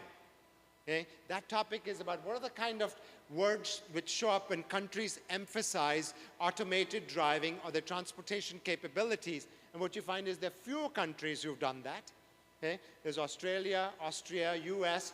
Surprisingly, Germany is very small. You would have thought that as a major automotive power, that they would have a really well-formulated strategy. So there's some of those surprises that show up there. So this is when we analyze all the documents together. Next, what we did was we took out the national plans because we thought, okay, national plans are very grand. They're going to show up everywhere. What would happen when we just look at these sub-national plans from various regulatory agencies, from commissions, from government departments? What are they emphasizing? So the next bit that we show you is, we just, by the way, took out 2 topics. There are like many topics that we could analyze. So this one is without the national level documents. And Professor Fernandez, you would find this interesting, and we would find it interesting as professor, because this is about education. What are countries doing to educate people about AI? And there's a stark difference there. When the topic is about education, about schools, about students, about teachers, decision, virtual reality, STEM education, you see that many countries' documents show up. Okay? So topic 1 is common to all of those countries. But what we found was that our output in that machine learning algorithm also gave us this topic, which is related to education. And in this case, it's about talent, it's about university, it's about strengthening, it's about enterprise development. And look which country shows up there. It's dominated by the Chinese documents. So in other words, the Chinese strategy for advancing in terms of AI, workforce, etc., is very different from most of the other countries. And it's been written about a lot. You know, I like to think of myself as having liberal values. I started there. And one of the liberal biases that we have is that only liberal democracies can innovate. Only liberal democracies would get ahead. And I think liberal democracies provide freedom, they provide dignity, all the values I believe in. But I'm also a social scientist, and I'm driven by evidence. And what we see is that China does have an innovation strategy. Innovation does take place there, and they have a very different strategy about it. And what we have to do is to figure out, why are they getting ahead? What are they emphasizing? What's the kind of talent that they're nurturing? Now, you'd have noticed that we haven't talked about the Dominican National AI Plan, and President Fernandez is going to put that forward. But the word talent does show up in the National Innovation Plan for 2030. And so I found that very interesting. We haven't put that document in here because it's not about AI, but the Dominican National Innovation Strategy emphasizes talent. So what I would take away from there is not that they were influenced by the Chinese talent strategy, but that there are diffusion effects which are not just about education, but that they are about also cultivating one's talent. So What is surprising here? What have we told you here that should surprise you in any which way? We're academics, so it's not going to be a glamorous surprise. It's not going to have a video, so I'm just going to give you the bullets for that surprise. One is that there's going to be a convergence and divergence. Okay, what we see are clusters, but more importantly, what we see are that there is actually a difference in the way pluralist, liberal states, democracies go with their national AI infrastructures than the non-pluralist state.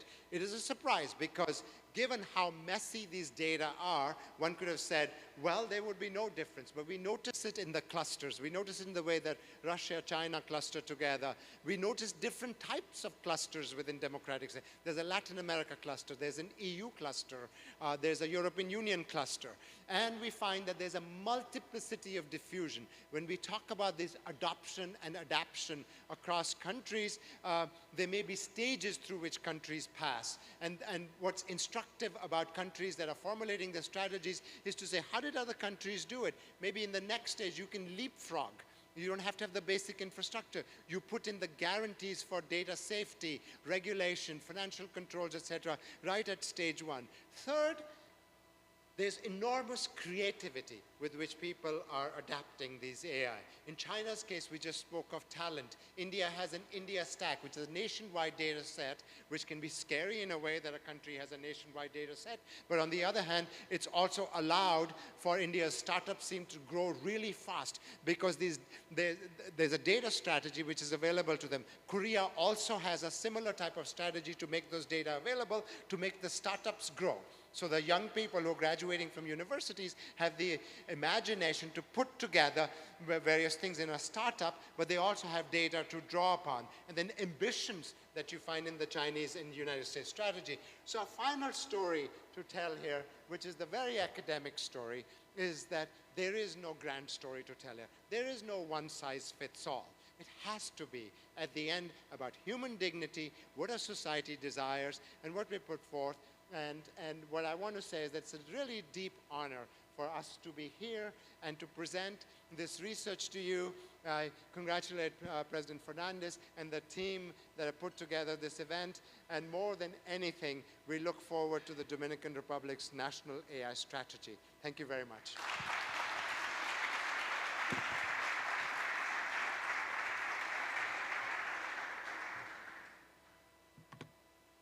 Agradecidos y honrados nosotros de que compartan los resultados de esta impresionante investigación con nosotros. Yo leí un libro hace un año más o menos, Margaret Lynch, una de las expertas en inteligencia artificial, que también es académica, y dice que la inteligencia artificial siempre se ha abordado desde dos perspectivas. Desde una perspectiva académica, los grandes científicos, investigadores que se han citado en el transcurso de la historia, también desde el punto de vista tecnológico, cómo los resultados de la investigación que surgen de los centros de investigación y de la academia se aplican para obtener resultados concretos, para tomar decisiones, para descubrir, obviamente, verdades basadas en evidencias y también, ¿por qué no?, crear empresas que brinden servicios a la sociedad. Por eso ahora, desde la perspectiva académica, apreciando los resultados de esta investigación, pasamos al resto del panel, continuando con Miguel Ángel Mora, que es el CEO de Seminar. Viene desde Murcia, España, a dictarnos el tema, o compartir con nosotros el tema de ciberseguridad en la era de la inteligencia artificial. El señor Miguel Ángel Mora es experto en ethical hacking con certificaciones en ISO 27001, ISO 9001 también. Ha sido director de seguridad informática en JBS Moon y bueno, pues también desde su amplio conocimiento viene aquí a enriquecer este panel y este evento. Le damos un fuerte aplauso.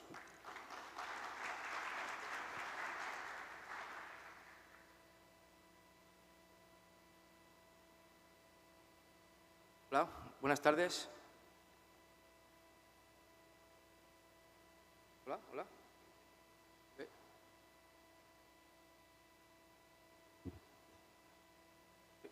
Hola. Bien. Hoy venimos por una razón, una pregunta. Amenaza o oportunidad. ¿Quién de aquí, de vosotros, tiene uno como esto? Levantad la mano. ¿En serio? Bien, eso implica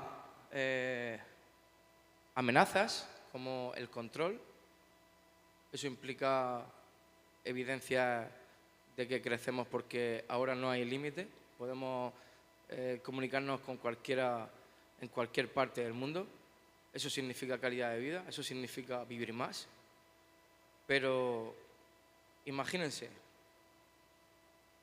la inteligencia artificial en la ciberseguridad.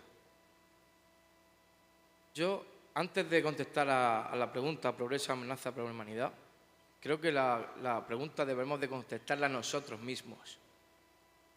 Es decir, depende de nosotros. ¿Amenaza? ¿ChatGPT os suena? ¿Amenaza por qué? ¿Por qué no se investiga? ¿Acaso creéis que los cibercriminales no van a seguir investigando porque limitemos? ¿Es eso? Progreso. No limitemos la investigación. Vayamos delante, intentemos luchar. Creo que eso es algo evidente. No necesito de ninguna aprobación. Bueno, va a empezar un poco negativo porque son peligros, pero prometo que va a terminar muy positivo.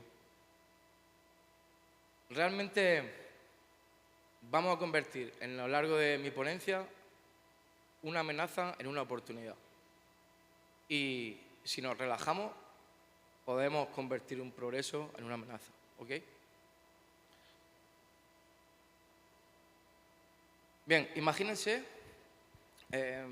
nosotros nos dedicamos a experimentar con tecnología y soy especialista en hacking ético. Tenemos 2 laboratorios, uno de inteligencia artificial, uno de ciberseguridad.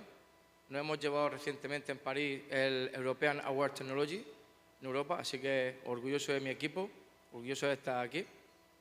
Y voy a transmitiros exactamente lo que en mi cabeza necesito.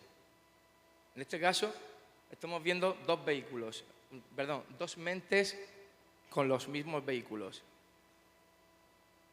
En este caso, imagínense que el rojo es la mente de un cibercriminal y el verde somos nosotros, las personas que tenemos la oportunidad de investigar, la oportunidad de invertir. Analicemos. Investigación y desarrollo en el área criminal. Creedme, tenemos 300 fraudes bancarios a la semana. ¿Creen que con ese dinero que cogen los cibercriminales no van a investigar por ellos mismos? ¿Aún limitándonos nosotros? Límite en Italia, limitaciones de inteligencia artificial e investigación en otros países. ¿Por qué? Sin embargo, si potenciamos la investigación y el desarrollo en una mente que quiere crecer, tenemos opciones. Luego ya será demasiado tarde. Educación. Efectivamente. Aquí tenemos gente que nos ha curtido. Hoy es realmente un halago para mí estar con grandes profesionales, con grandes maestros de esta mañana y esta tarde. La educación es muy importante. En la educación no significa que sepamos multiplicar, sepamos hacer algo técnico. Creo que el espíritu humano es enormemente grande y es capaz de hacerlo si se pone. Pero la educación se trata de saber si puedo robar y no lo hago, puedo matar y no lo hago. Creo que eso es muy importante en nuestras vidas, la educación. ¿Qué pasa con esa educación? En el otro lado, no hay información de nada.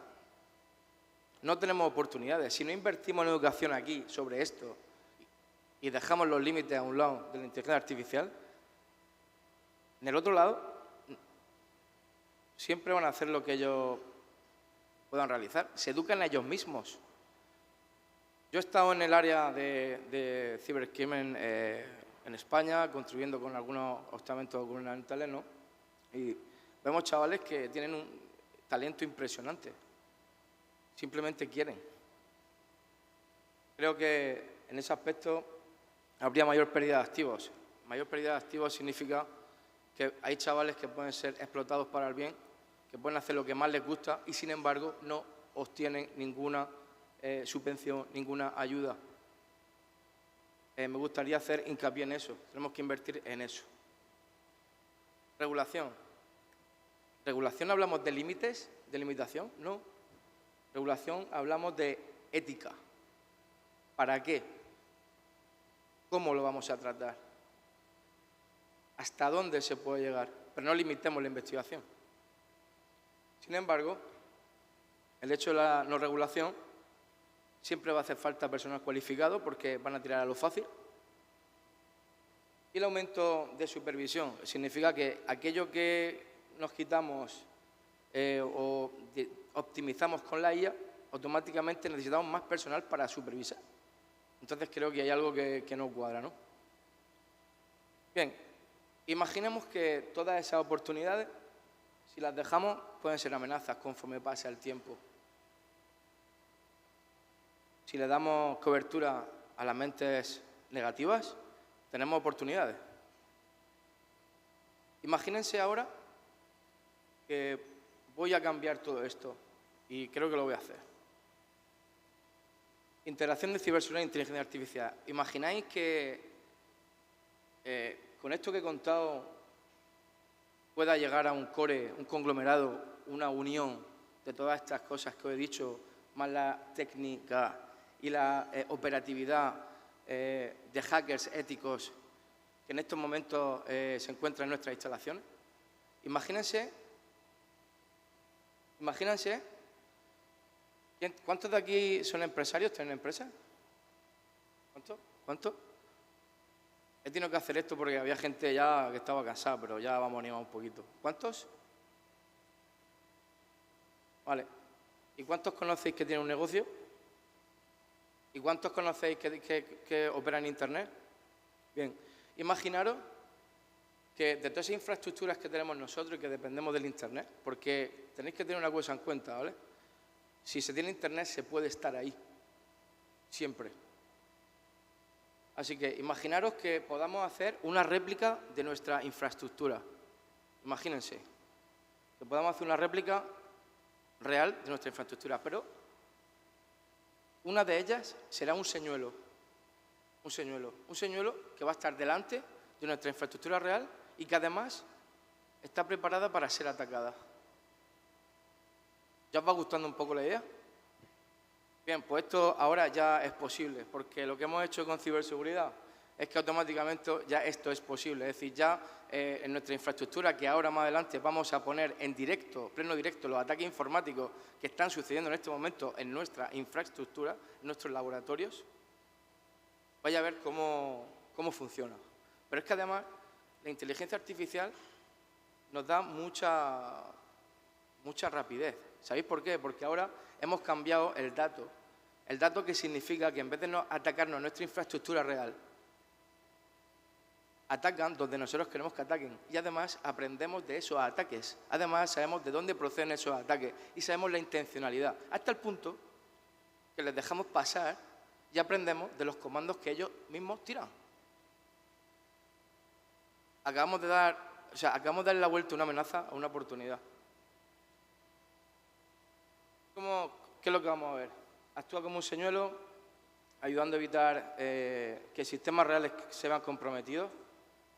Una inteligencia de amenazas que nos permite ir más rápido que ellos, porque ganamos tiempo. Es decir, atacan donde nosotros queremos que ataquen, no a nuestra infraestructura real.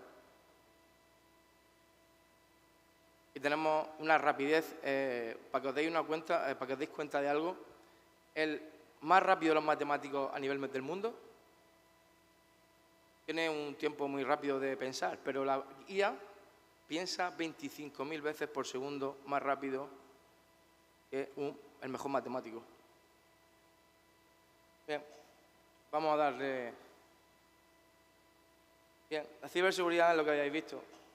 La inteligencia artificial, con esto que ya teníamos, imagínate, automatiza todos los procesos 24/7. Imaginaros que en vez de tener un montón de ingenieros, tuviéramos superingenieros. Además, no se trata de reemplazar al ser humano. La inteligencia artificial, bajo mi punto de vista, viene a ser una extensión del mismo. Por lo tanto, tenemos mayor efectividad y la mitigación y respuesta es impresionante.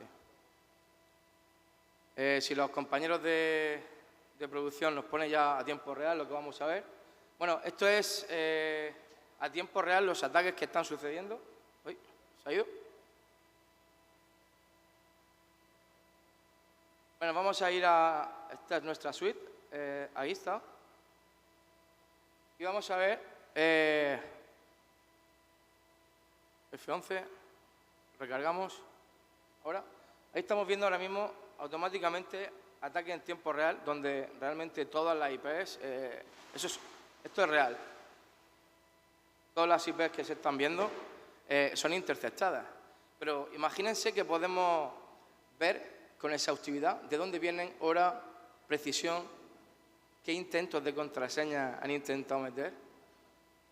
Por favor. Vámonos al panel de control, gráficos de ataque.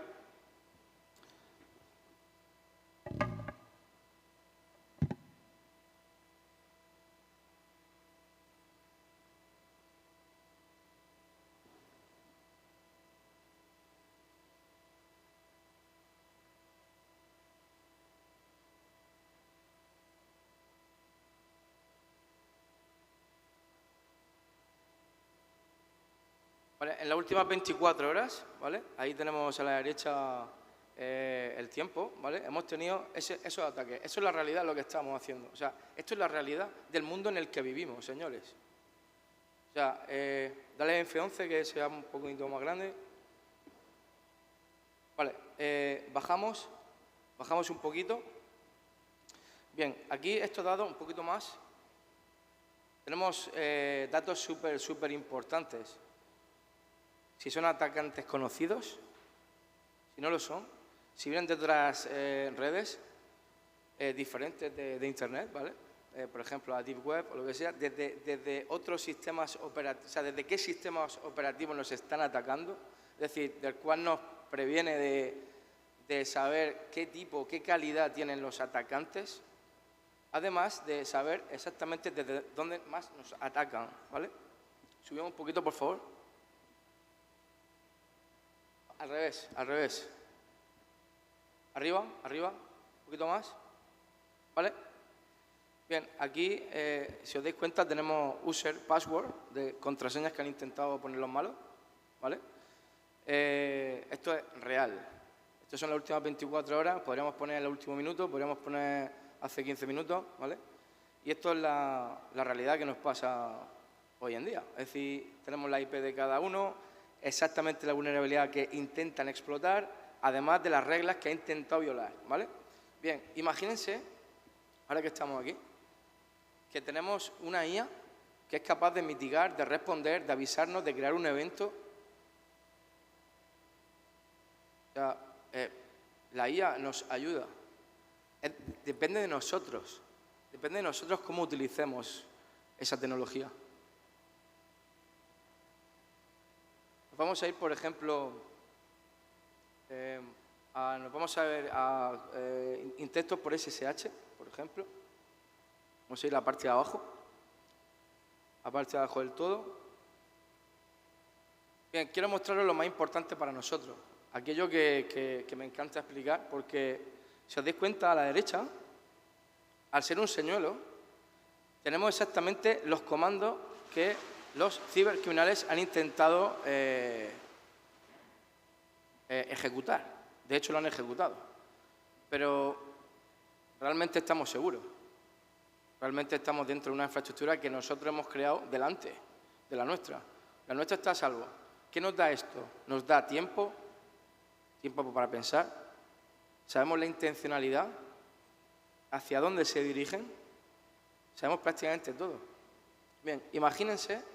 Vamos a ir a otro panel. ¿A la 2?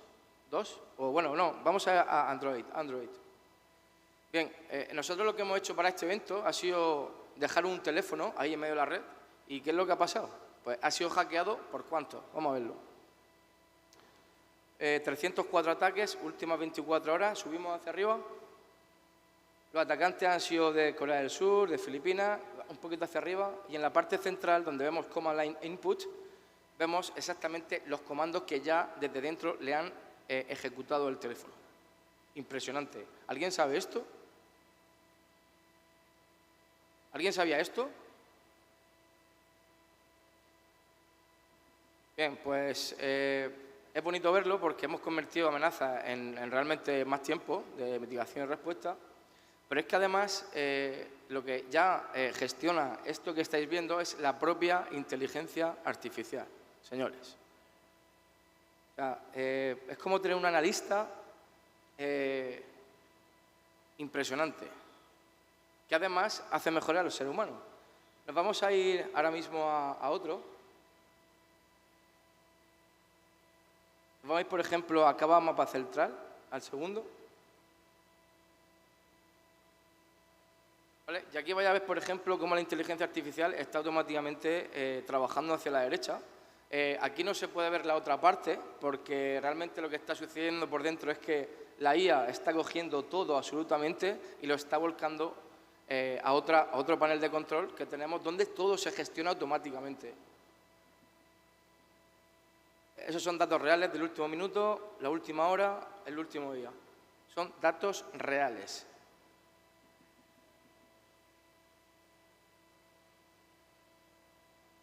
Bien, como no me puedo extender mucho, transmitiros que realmente lo que tenemos que hacer es invertir en investigación. No tengamos miedo de ir hacia adelante, creo que es el futuro. La pregunta que nos hacíamos al inicio creo que está clara, dependerá de nosotros mismos, por lo tanto, creo que se debe de invertir en innovación, ayudar a los chicos.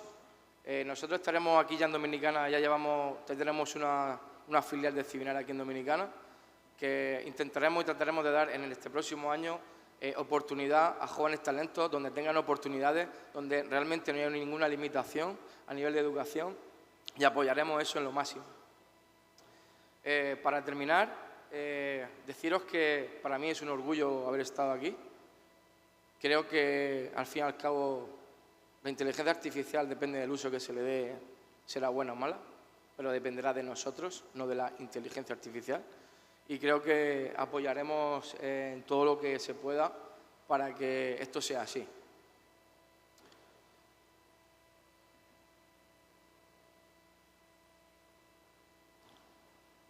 Pasamos a la siguiente, por favor.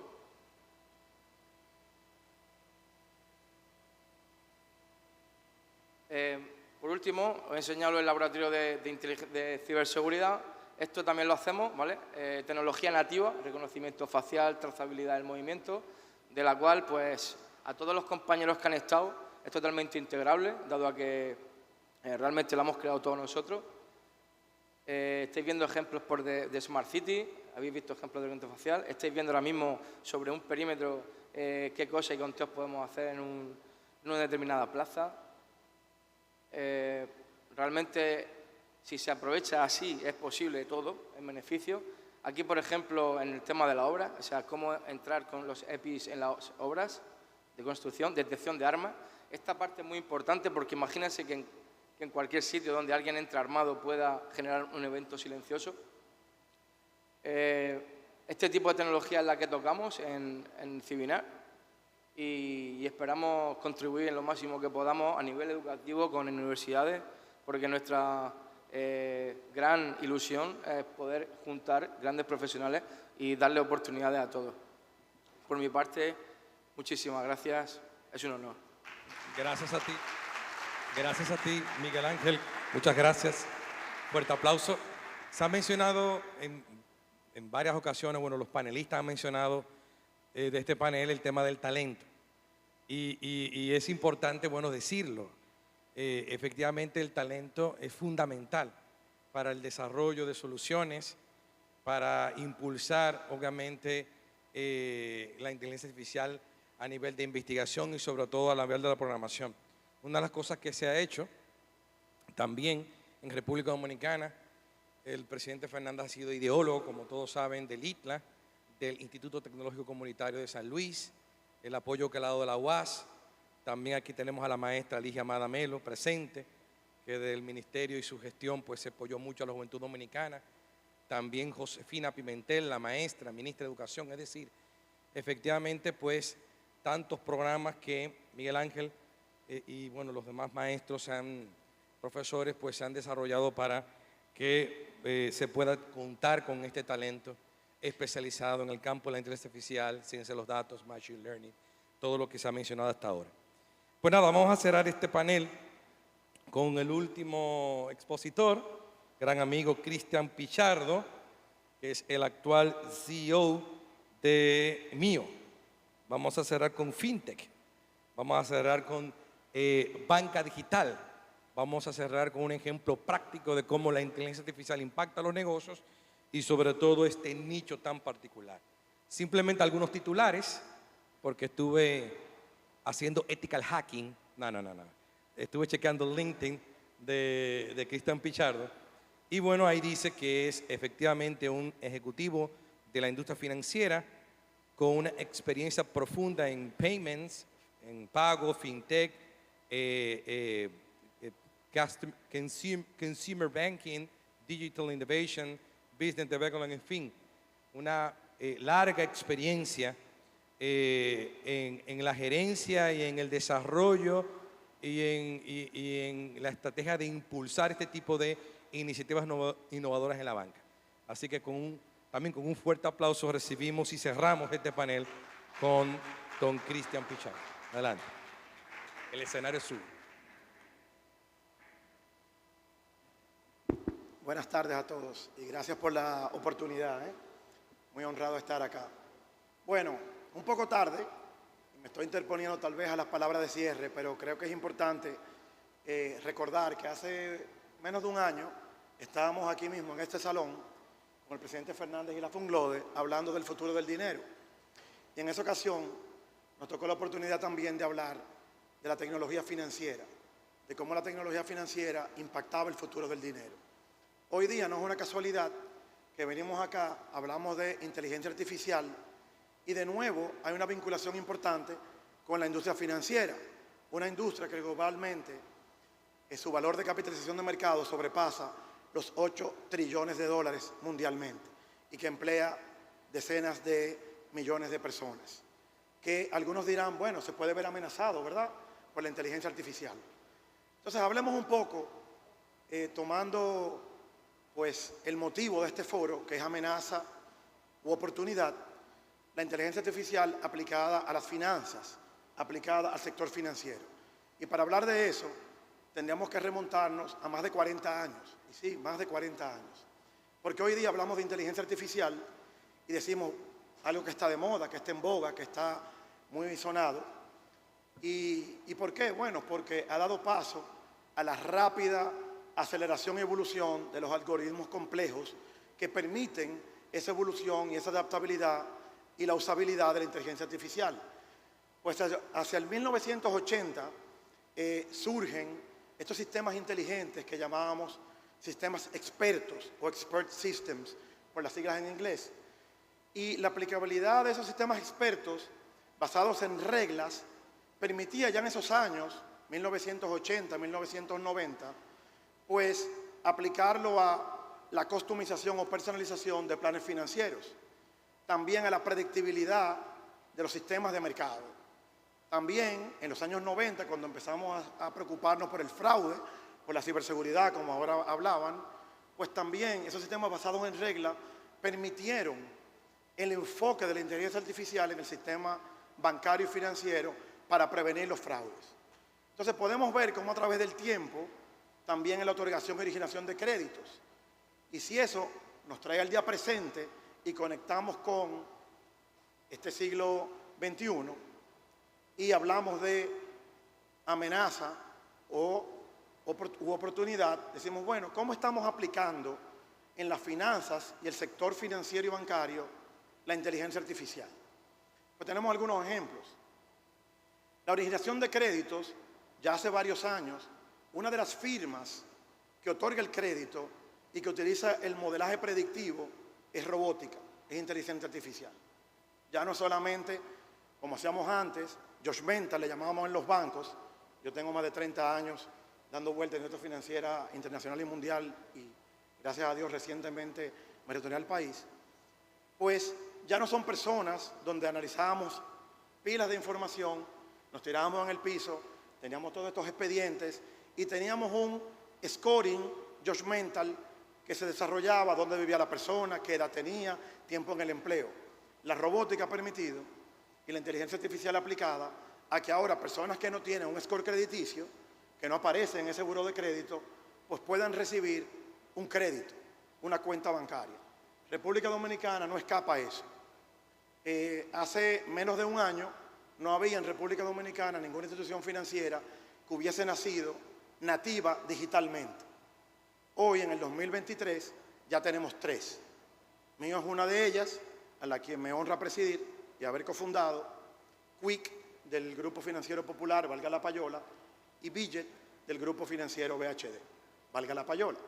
No lo veo como competidores, sino como colaboradores para esta transformación digital y adopción de estas nuevas tecnologías hasta que el mundo se transforme.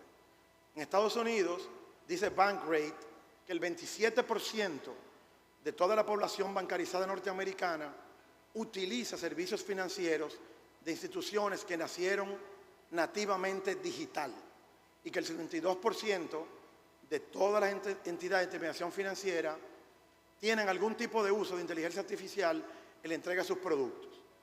Entonces, nos preguntamos nuevamente, ¿estamos listos para la inteligencia artificial? Y mi respuesta es que sí, por 2 razones fundamentales. Número 1, la abundancia de la data. Y número 2, que el costo de procesamiento de esa data se ha reducido drásticamente a lo largo de los años. Y pensemos en ese procesamiento de la data básicamente como la creación, la captura, el copiar y el consumir esa data. En el 2022, según una publicación del IDC, se procesaron 22 zettabytes de data. Un zettabyte, recordemos, es 1 billón de terabytes. Hacia el cierre del 2022, ese número creció a 94 zettabytes. Y la proyección para el cierre del 2025 es de 181 zettabytes. Entonces, la evolución de esos algoritmos complejos, la abundancia de la data y la reducción en el procesamiento de esa data, en mi opinión, nos sitúa que estamos listos para la mejor utilización como progreso de la inteligencia artificial. Sin embargo, también es importante que se aplique con cautela. Existen preocupaciones, la falta de regulación, la no abundancia de recursos expertos con estas herramientas y lo que llamamos el efecto caja negra, porque los algoritmos no son transparentizados, lo cual puede dar paso a errores o anomalías en esa predicción o en esa decisión. Entonces, pensemos todos si con estas condiciones actuales y con el progreso que ha traído la aplicación de la inteligencia artificial, específicamente en mi campo, que es el sector financiero, pues es un progreso o es una amenaza. Muchas gracias por tenerme aquí hoy y muchas gracias al presidente Fernández por la invitación a la Funglode. Muchas gracias a ti. Excelente manejo del tiempo. Yo creo que se merecen otro aplauso los panelistas. Hemos cumplido. Me dicen los organizadores que por razones de tiempo no vamos a hacer la sesión de preguntas y respuestas para adelantar un poco. Y bueno, pues todos han puesto el acento en la importancia de que aprovechemos eso para solucionar problemas concretos en la vida de nuestros países, de nuestras sociedades, contando con el talento dominicano que ya hemos formado. Así que ahora, a propósito de talento, viene una parte interesante donde jóvenes talentosos del INTEC mostrarán cómo están utilizando la inteligencia artificial para la innovación. Muchas gracias.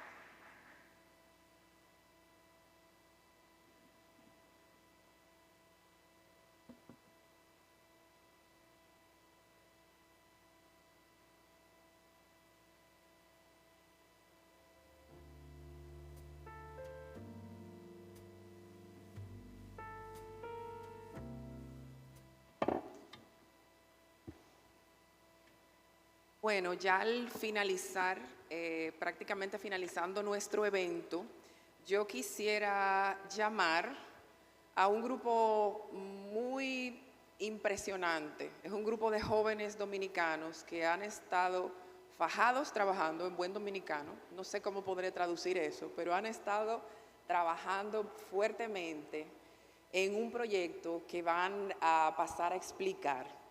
Yo quiero llamar a Ingrid López, la capitana del equipo, a Eduardo Ortega,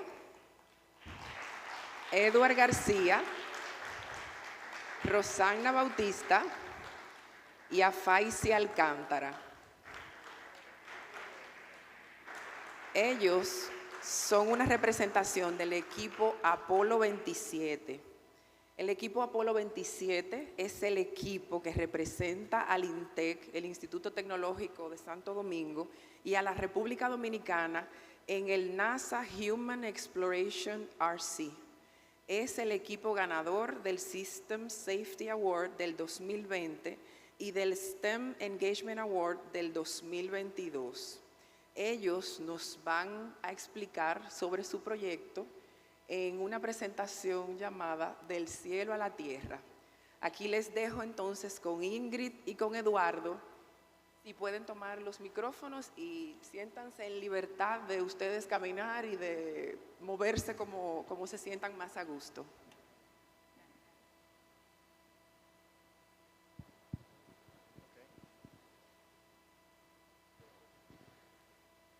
Muy buenas tardes a todos y primero que nada es un honor para nosotros estar aquí frente a ustedes y recibir esta plataforma mediante la cual comunicarle todo lo que hemos estado haciendo con mucha amor, pasión y dedicación y entrega a este proyecto que llevamos en el alma. Hoy les estaremos hablando de una misión que vamos de la Tierra a la Luna. Nosotros somos unos jóvenes soñadores, el equipo Apolo 27. Un equipo de jóvenes que se han atrevido a soñar, a ir más allá y a perseguir sus sueños. Nosotros estamos hoy frente a ustedes para contarles la historia de cómo surge todo, qué hemos hecho, qué ha sucedido, qué estamos haciendo y qué vamos a hacer. Entonces ahora mi queridísima capitana les va a contar un poco lo que es el HERC, el Human Exploration Rover Challenge, de sus siglas en inglés, que se traduce más o menos a competencia de diseño de vehículo de exploración tripulada. Gracias, Eduardo. ¿Y qué es esto? ¿Qué es el NASA Human Exploration Rover Challenge? Aquí, como podemos ver en pantalla, esto inició en 1994 en busca de que la NASA quería llevar la ciencia, tecnología, ingeniería y matemáticas a todo el mundo. Es decir, esta competencia es a nivel mundial donde participan equipos desde la India, Estados Unidos, México, Perú, Chile, entre otros. Y en esta competencia la NASA busca llevar más allá la creatividad ingenieril de los estudiantes. Participan tanto categorías de nivel secundario, aquí en República Dominicana también tenemos un equipo que participa en Tenares y nosotros que participamos en la categoría universitaria. Entonces, ¿de dónde nace este sueño de estos dominicanos de llegar más allá de la luna, como nosotros decimos? Y es entonces cuando el 10 de diciembre a las 12:55 de la madrugada recibimos lo que es este correo, donde por primera vez un equipo a nivel universitario de la República Dominicana es aceptado en una competencia de la índole de la NASA. Y eso para nosotros representó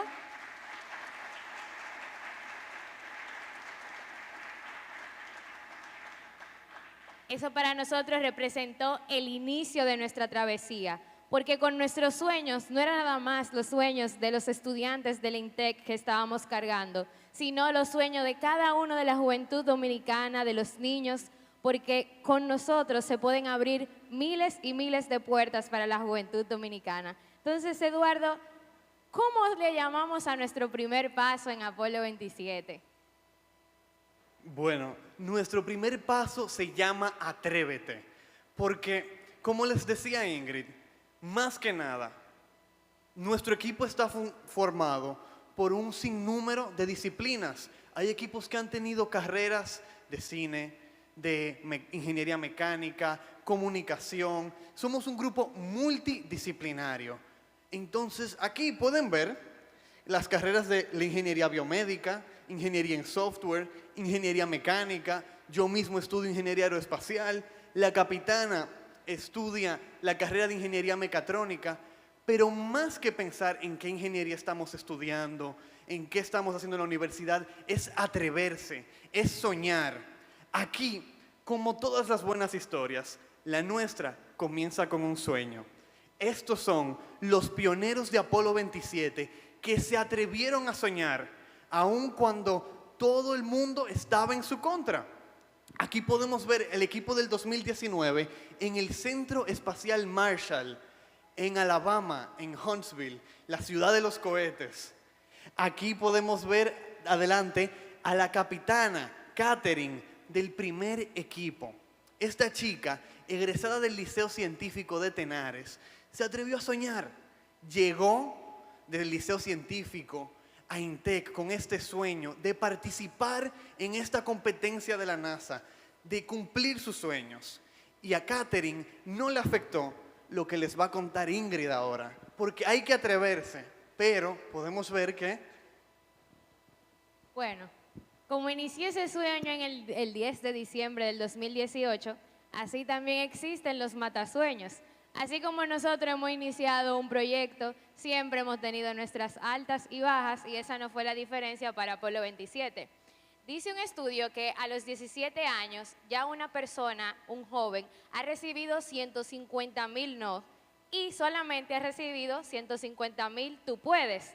Entonces para nosotros esa no fue la excepción. Cuando nosotros vamos a tocar puertas de las empresas dominicanas, tocamos puertas. Nosotros queremos ir a la NASA, necesario. Muchas empresas y correos que nosotros guardamos nos dijeron, ustedes ir a la NASA, un equipo dominicano llegar a la NASA. Muchos pusieron en duda de que nosotros teníamos el talento de poder llegar hacia allá, porque vemos la NASA como algo extraordinario y nos ponemos mucho en la minoría. Pero, ¿quién dice que el dominicano no puede? Nosotros cuando nos proponemos algo y vamos allá hasta conseguirlo.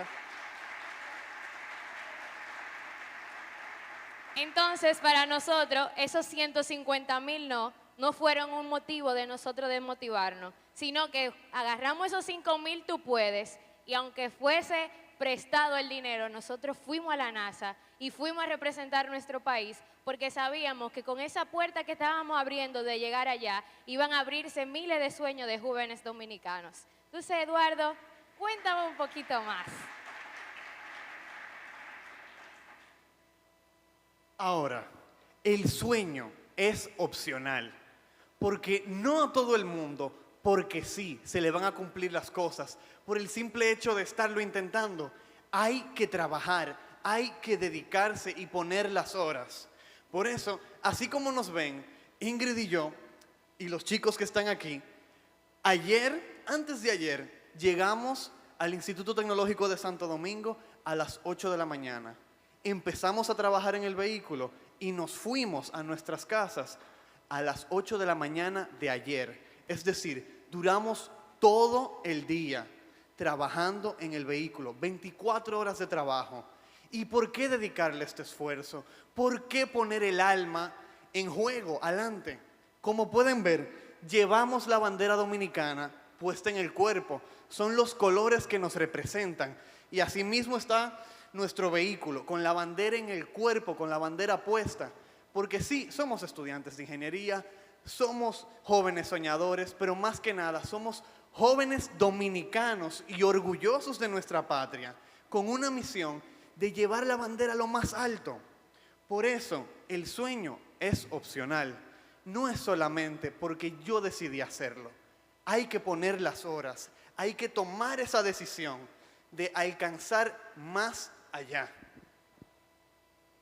Entonces, aquí viene. Nadie dijo que iba a ser fácil. Nadie dijo que íbamos a llegar a la NASA y que iba a ser nuestra primera competencia y que íbamos a ganar todos los premios. Claro que no. Nosotros sabíamos de que teníamos que tomar mucho esfuerzo, mucho sacrificio, Y algo que se nos olvidó pasarle y decirles es que en el 2019, en nuestra primera competencia como novatos, tuvimos un accidente. Se nos rompió el rover. Y nosotros allá en Huntsville, Alabama, como algunos equipos llegaron con unos trailers llenos de CNC, llenos de maquinaria, porque tenían un gran apoyo monetario de sus universidades y de su país. Nosotros llegamos con una caja, nuestro rover, y en otra caja, algunos destornilladores y chicharras para nosotros armar nuestro rover. Pero eso no fue para nosotros motivo de desmotivación, porque nadie dijo que iba a ser fácil. A raíz de eso, en el 2020, eso nos lleva a nuestra primera victoria, de la cual vamos a estar hablando más adelante. Hay que tener fe. Nosotros tuvimos fe en nuestros sueños. Como les decía Ingrid, escuchando las historias y viendo lo que pasó, atónito, un tráiler con una CNC, una fresadora, todo eso, y nosotros con nuestra cajita de hierro. Pero no nos detuvo, tuvimos fe y recolectamos los beneficios de eso. Así fue como al creer en nosotros, al dedicarnos a este sueño, en el 2020 nosotros nos levantamos del suelo, nos quitamos el polvo y ganamos el premio al mejor sistema de seguridad. Pasamos de tener en año previo un vehículo que se había desmoronado. A ver, que en la NASA no les gusta decir que el vehículo quedó como los guandules. Tienen un eufemismo muy bonito, que es un desensamblaje rápido no planeado. Entonces nosotros tuvimos un desensamblaje rápido no planeado en Huntsville, Alabama. El profesor Ezequiel brincó una cerca, se metió en medio de la pista, de la preocupación, pensaba que los chicos habían tenido un accidente fatal. Sin embargo, ahí aprendimos, porque las fallas cuando se está en el suelo no es el momento de rendirse, son, de nuevo, ambientes ricos en datos. Es otro eufemismo que le tienen los científicos a las fallas, un ambiente rico en conocimiento, en oportunidades de mejorar y cambiar lo que no funcionó. Entonces, del vehículo que falló al vehículo más seguro. Y eso fue con fe en nosotros. Fe de poder levantarnos de nuevo. Aquí, no sé si me pueden colaborar con el video, aquí se puede ver cómo fue nuestra caída en la NASA. Sí, no fue algo muy satisfactorio, aquí podemos ver. For us, I think the Vice President actually set it up nicely a couple of weeks ago. We are going to be celebrating the 50th year of Apollo. And then as we look at the 50th year of Apollo, as it comes up this year, we're also looking at... En el momento no fue de risas para nosotros, pero sí fuimos de risa para algunos equipos. Pero vuelvo y repito, nadie dijo que iba a ser fácil. Y nosotros fuimos a Home Depot, compramos una carpa y ahí a largas horas de la noche pasó hasta un seguridad y le decía al profesor Ezequiel, hay una tormenta que viene a Huntsville, no pueden estar aquí a esta hora. Y el profesor dijo, no, nosotros vamos a terminar el día de mañana esta competencia porque nosotros vinimos a demostrar que los dominicanos sí podemos y que los dominicanos no vamos a ser motivo de risa. Y es así como podemos ver a la capitana de ese entonces en el piso, en Home Depot, comprando todo lo que nosotros necesitábamos en ese momento, porque nosotros fuimos con una meta clara y era representar a nuestra bandera dominicana, porque la bandera cuando la llevamos arriba pesa bastante. Aquí podemos ver, por eso hay que tener fe en el equipo también. Ahí se puede ver esa carpa improvisada en ese parqueo de la NASA, como yo les explicaba, con una linterna reparando ese rover, porque es que nosotros no fuimos a desmotivarnos, nosotros fuimos con una meta clara y nosotros fuimos que vamos a cumplir esa meta y ahí estábamos construyendo nuestro rover de nuevo, porque nosotros íbamos a terminar al segundo día nuestra competencia. No íbamos a permitir, no nos íbamos a permitir a nosotros mismos ir con la bandera dominicana y no completar esa carrera. Ya ustedes saben, con ese frío, esas temperaturas invernales allá en Alabama, y nosotros cuando nos venían a sacar del parqueo, no, we no speak English, we working here, para que nos dejaran otro ratito y que los seguridades, nada de eso nos detuvo. nosotros tuvimos fe no solamente en nuestras ideas, no solamente en nuestros ideales, sino en esta familia encontrada que es el equipo Apolo 27, porque créanme que a través del sufrimiento, una frase en latín que me gusta mucho, per spera ad astra, a través del dolor hasta las estrellas, y así se forjan las relaciones más fuertes, bajo fuego, bajo la intensidad, bajo las peleas. Ingrid, ¿dónde están los tornillos? No, yo dejé la funda de tuercas. Así es como uno conoce la gente y el calibre de persona increíble con el cual me ha tocado trabajar. Y por eso llegamos a que lo soñado es lograble. Nosotros nos pusimos como meta en el 2019 de que se iban a aprender el nombre de los dominicanos, de que íbamos a ser motivo de conversación en la NASA, iban a conocer lo que era la República Dominicana, que no es nada más una islita que está en el Caribe, no. Ahí hay grandes científicos que solamente necesitan grandes motivaciones y de ayuda de ustedes. Necesitamos ayuda para poder seguir luchando por nuestros sueños. Y es así como en el 2020, de pasarse un rover que se desarmó sin previo aviso, claro está, no fue que se rompió, pasamos a ser el sistema más seguro. Y vamos a oír cómo la NASA pronuncia nuestro nombre allá, otorgándonos el System Safety Award. To make significant enhancements to their rover for an overall safe and comfortable experience. The winner of the System Safety Award in the high school division is Mount Juliet High School from Mount Juliet, Tennessee, and the winner system of the Safety Award in the college and university division is Instituto Tecnológico de Santo Domingo from Distrito Nacional, Dominican Republic. Congratulations. Hello. Ahora, la victoria tiene un solo inconveniente, que es que da seguidilla. Mientras muchos estaban pensando, ganamos, yo me quedé con el pensamiento, a este señor va a haber que comprarle un libro Nacho para que practique, porque el nombre de la República Dominicana lo va a tener que seguir diciendo. Y así fue, como ya verán más adelante, que lo pusimos de nuevo a pronunciar el nombre. Y ya va mejorando, ustedes verán. College or university division, STEM engagement was the top priority for this year's winner. The team has devised a series of direct and personal interactions involving mechanic simulators, engineering design activities, science, games, and more, with several private and public schools ranging from a variety of sectors and ages of students.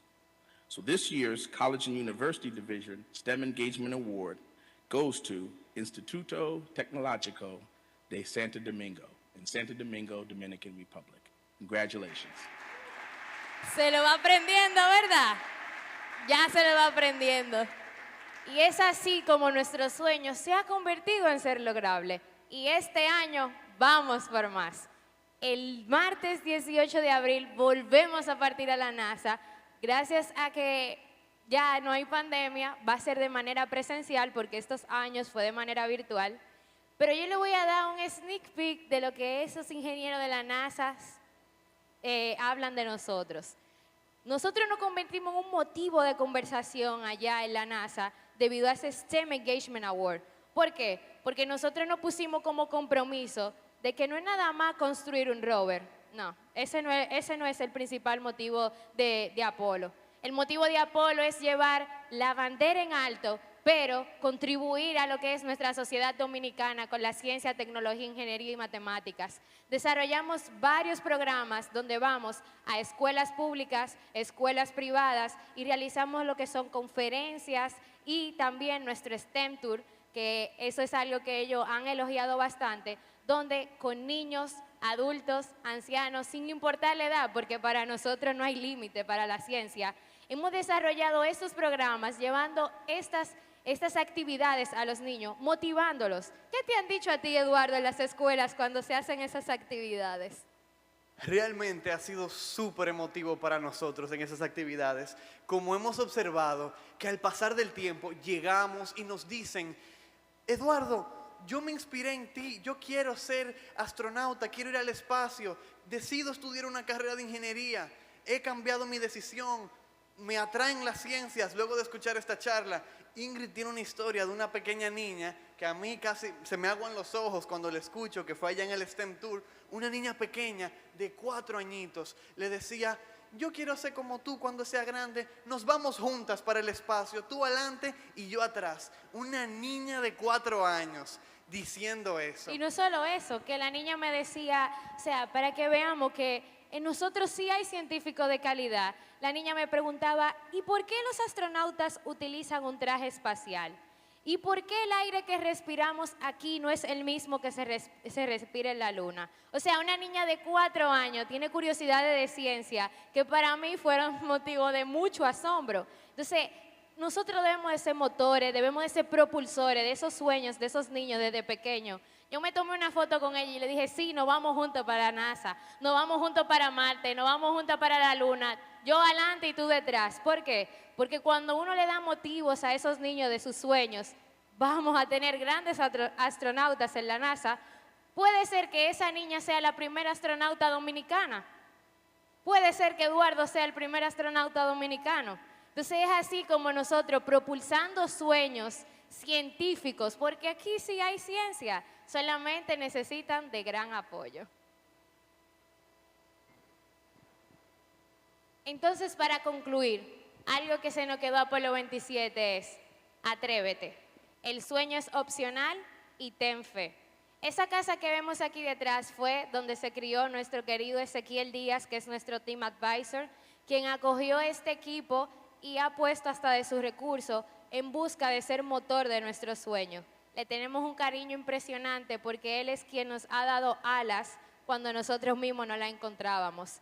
Esa casita que ven de aquí detrás no tenía piso y él así se crió en San Cristóbal, Madre Vieja.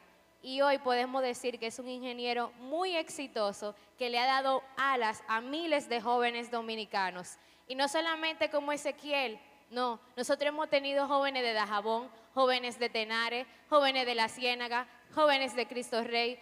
No es que somos jóvenes que nada más estamos aquí, que estamos en Santo Domingo, sino que somos jóvenes a través del territorio nacional completo en busca de alas para nuestros sueños. Y así es como a través de todas esas actividades hemos aprendido que el pueblo dominicano tiene sed de ciencia. Como mencionábamos, la actividad que hicimos aquí, este es nuestro STEM Tour, el video que van a ver ahora. Es un evento que hicimos en el atrio principal de Ágora Mall, en Santo Domingo.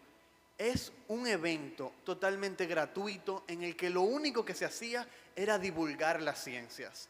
Y estuvimos colapsados a capacidad, con filas que daban la vuelta a los negocios, porque el pueblo dominicano quiere conocimiento, quiere ciencias, y lo único que hay que hacer es entregarle las herramientas, como hemos tenido la fortuna de tener nosotros, para que vayan más allá. Y de nuevo, con la bandera siempre en lo más alto. Ahora vamos a ver ese video.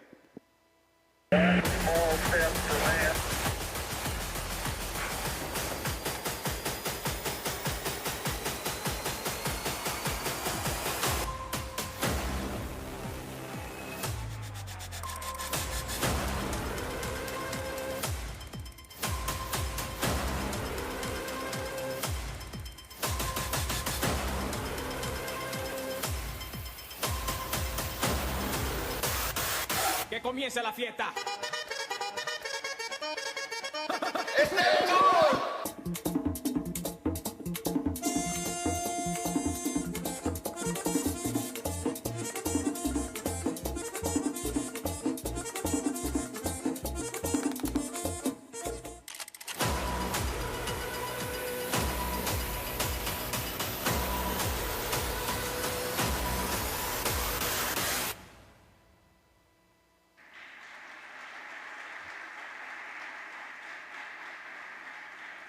Ese fue uno de nuestros más grandes eventos donde recibimos más de 5,000 personas en el atrio principal de Ágora Mall, donde tuvimos experiencia con niños que nos habían dicho que sus sueños es llegar más allá de la luna. Sueños de niños astronautas, niños ingenieros, que solamente debemos de dar alas a esos sueños. Aquí también podemos ver imágenes. Ella es Belina, es una joven dominicana que participó, no sé si han escuchado, del programa Cheese Astronaut.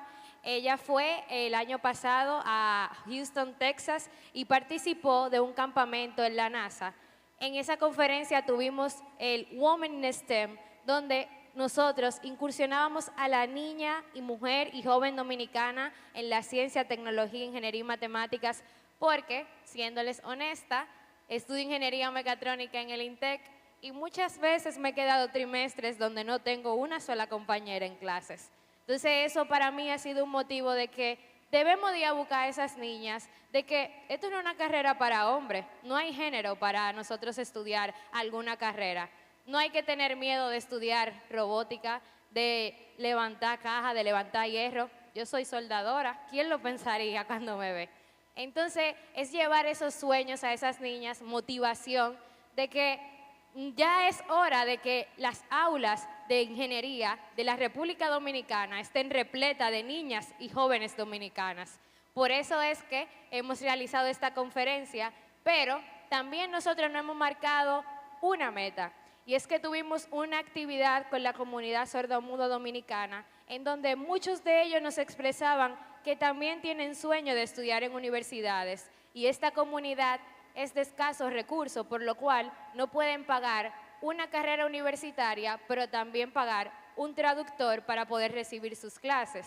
Entonces, ellos en esta ocasión fueron a Agora Mall y participaron de lo que es estas hands-on activities de STEM, y aquí podemos ver un pequeño video, si lo pueden reproducir, por favor, en donde ellos están interactuando con la impresión 3D.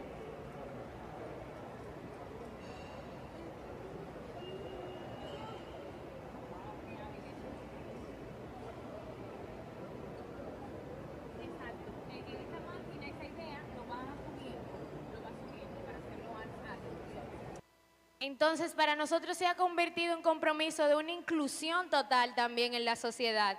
Entonces, vamos por más a buscar la inclusión de estos niños en nuestras universidades, de que no haya limitantes para estudiar. Ellos también tienen derecho de ser ingenieros, ellos también tienen derecho de ser grandes científicos, porque una discapacidad que ellos tengan no debe de limitarse. Eduardo, ¿qué me dices para cerrar esta gran conferencia? La verdad que de nuevo, la única forma de cerrar un evento como este, que ha sido una oportunidad tan grande para nosotros, es dando las gracias, pero también pidiéndoles apoyo, porque todos somos Apolo 27. Cuando vamos allá y representamos a la República Dominicana, cuando ganamos, cuando volvemos e inspiramos a la juventud, que me atrevo a decir que inspiramos a la juventud dominicana, y le demostramos que hay un camino más allá, que se puede lograr, nosotros les solicitamos que nos apoyen de cualquier forma que sea. Tenemos formas de recibir apoyo en las cuales pueden formar parte de nuestro proyecto y ayudarnos a cumplir nuestros sueños. Nosotros somos jóvenes soñadores, pero de nuevo, como les decía, más que nada somos dominicanos soñadores. Por lo que la semana que viene yo espero que estén atentos a las redes sociales y a los canales de medios de comunicación, porque yo les aseguro que esas amanecidas que estamos teniendo es para que ustedes reciban en sus celulares. Apolo 27 trae otro premio a la República Dominicana. Porque en la NASA, el mes pasado, nos cerraron una reunión que tenemos con ellos diciéndonos, somos su fan. De verdad que se han convertido en una inspiración para su sociedad y eso es algo digno de admirar. Nos decían que estaban súper emocionados por conocernos porque hemos tenido una creatividad de llevar las STEM a nuestra sociedad de manera inigualable. Es decir, que la NASA allá en Alabama conocen a Apolo 27, conocen a un grupo de jóvenes soñadores que están comprometidos con la divulgación de las STEM. Y eso es lo que nosotros queremos para toda la juventud dominicana, que seamos todos jóvenes soñadores, pero sobre todo con el apoyo de una sociedad. Por lo que aquí pueden ver nuestras redes sociales.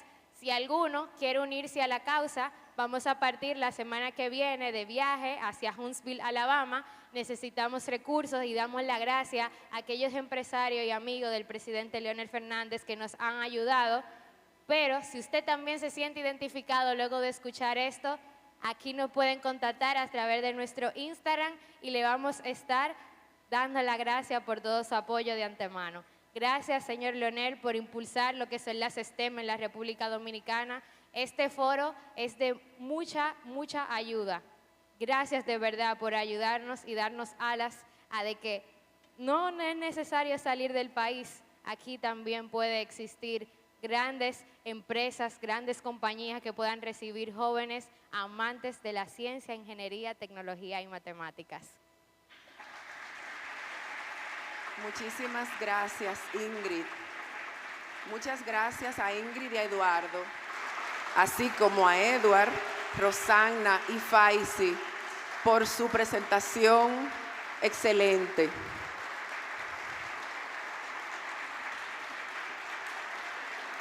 Queremos aprovechar esta oportunidad para hacerles un llamado reiterado a todos ustedes, y es: convirtámonos todos en parte del equipo Apolo 27 y apoyémoslos de la manera que podamos. Convirtámonos en sus patrocinadores, porque en el momento en el que los ayudamos a levantar como equipo, estamos levantando la bandera de República Dominicana, tal como ellos lo expresaron.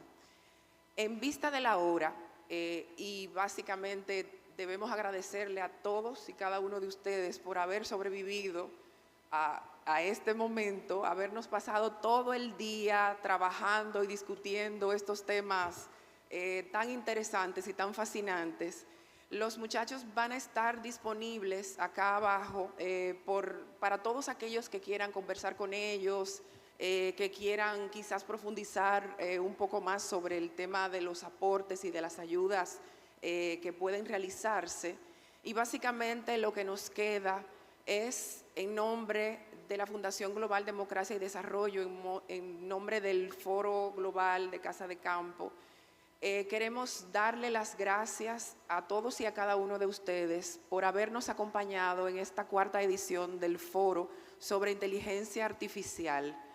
Entendemos que este espacio es de todos y cada uno de ustedes. Queremos que ustedes se apropien, que ustedes nos hagan llegar sus opiniones, nos hagan llegar sus ideas. De hecho, estamos trabajando desde ya en un documento que podremos circular entre todos ustedes para que puedan tener de manera escrita las conclusiones que podremos sacar de este foro y de los foros anteriores. Entonces, no quiero extenderme más y básicamente agradecerles nuevamente el habernos acompañado. Un agradecimiento especial a Casa de Campo y a Central Romana por su acogida y por un equipo fabuloso de trabajo que ustedes tienen acá. Y agradecer a todos nuestros invitados internacionales y nuestros panelistas, porque ustedes son la razón de ser de nuestro foro. So on that note, ending with the students, I just wanted to thank each one of you for staying until so long on this forum today.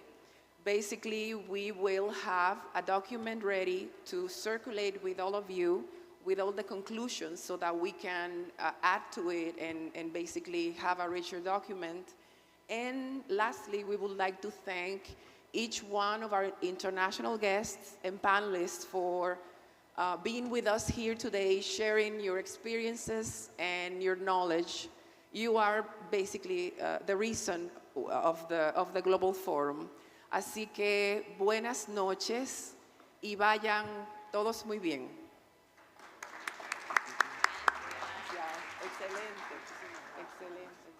The entire team of the Global Democracy and Development Foundation thanks you for your presence. We hope to see you in the next installment of this forum. Muchas gracias.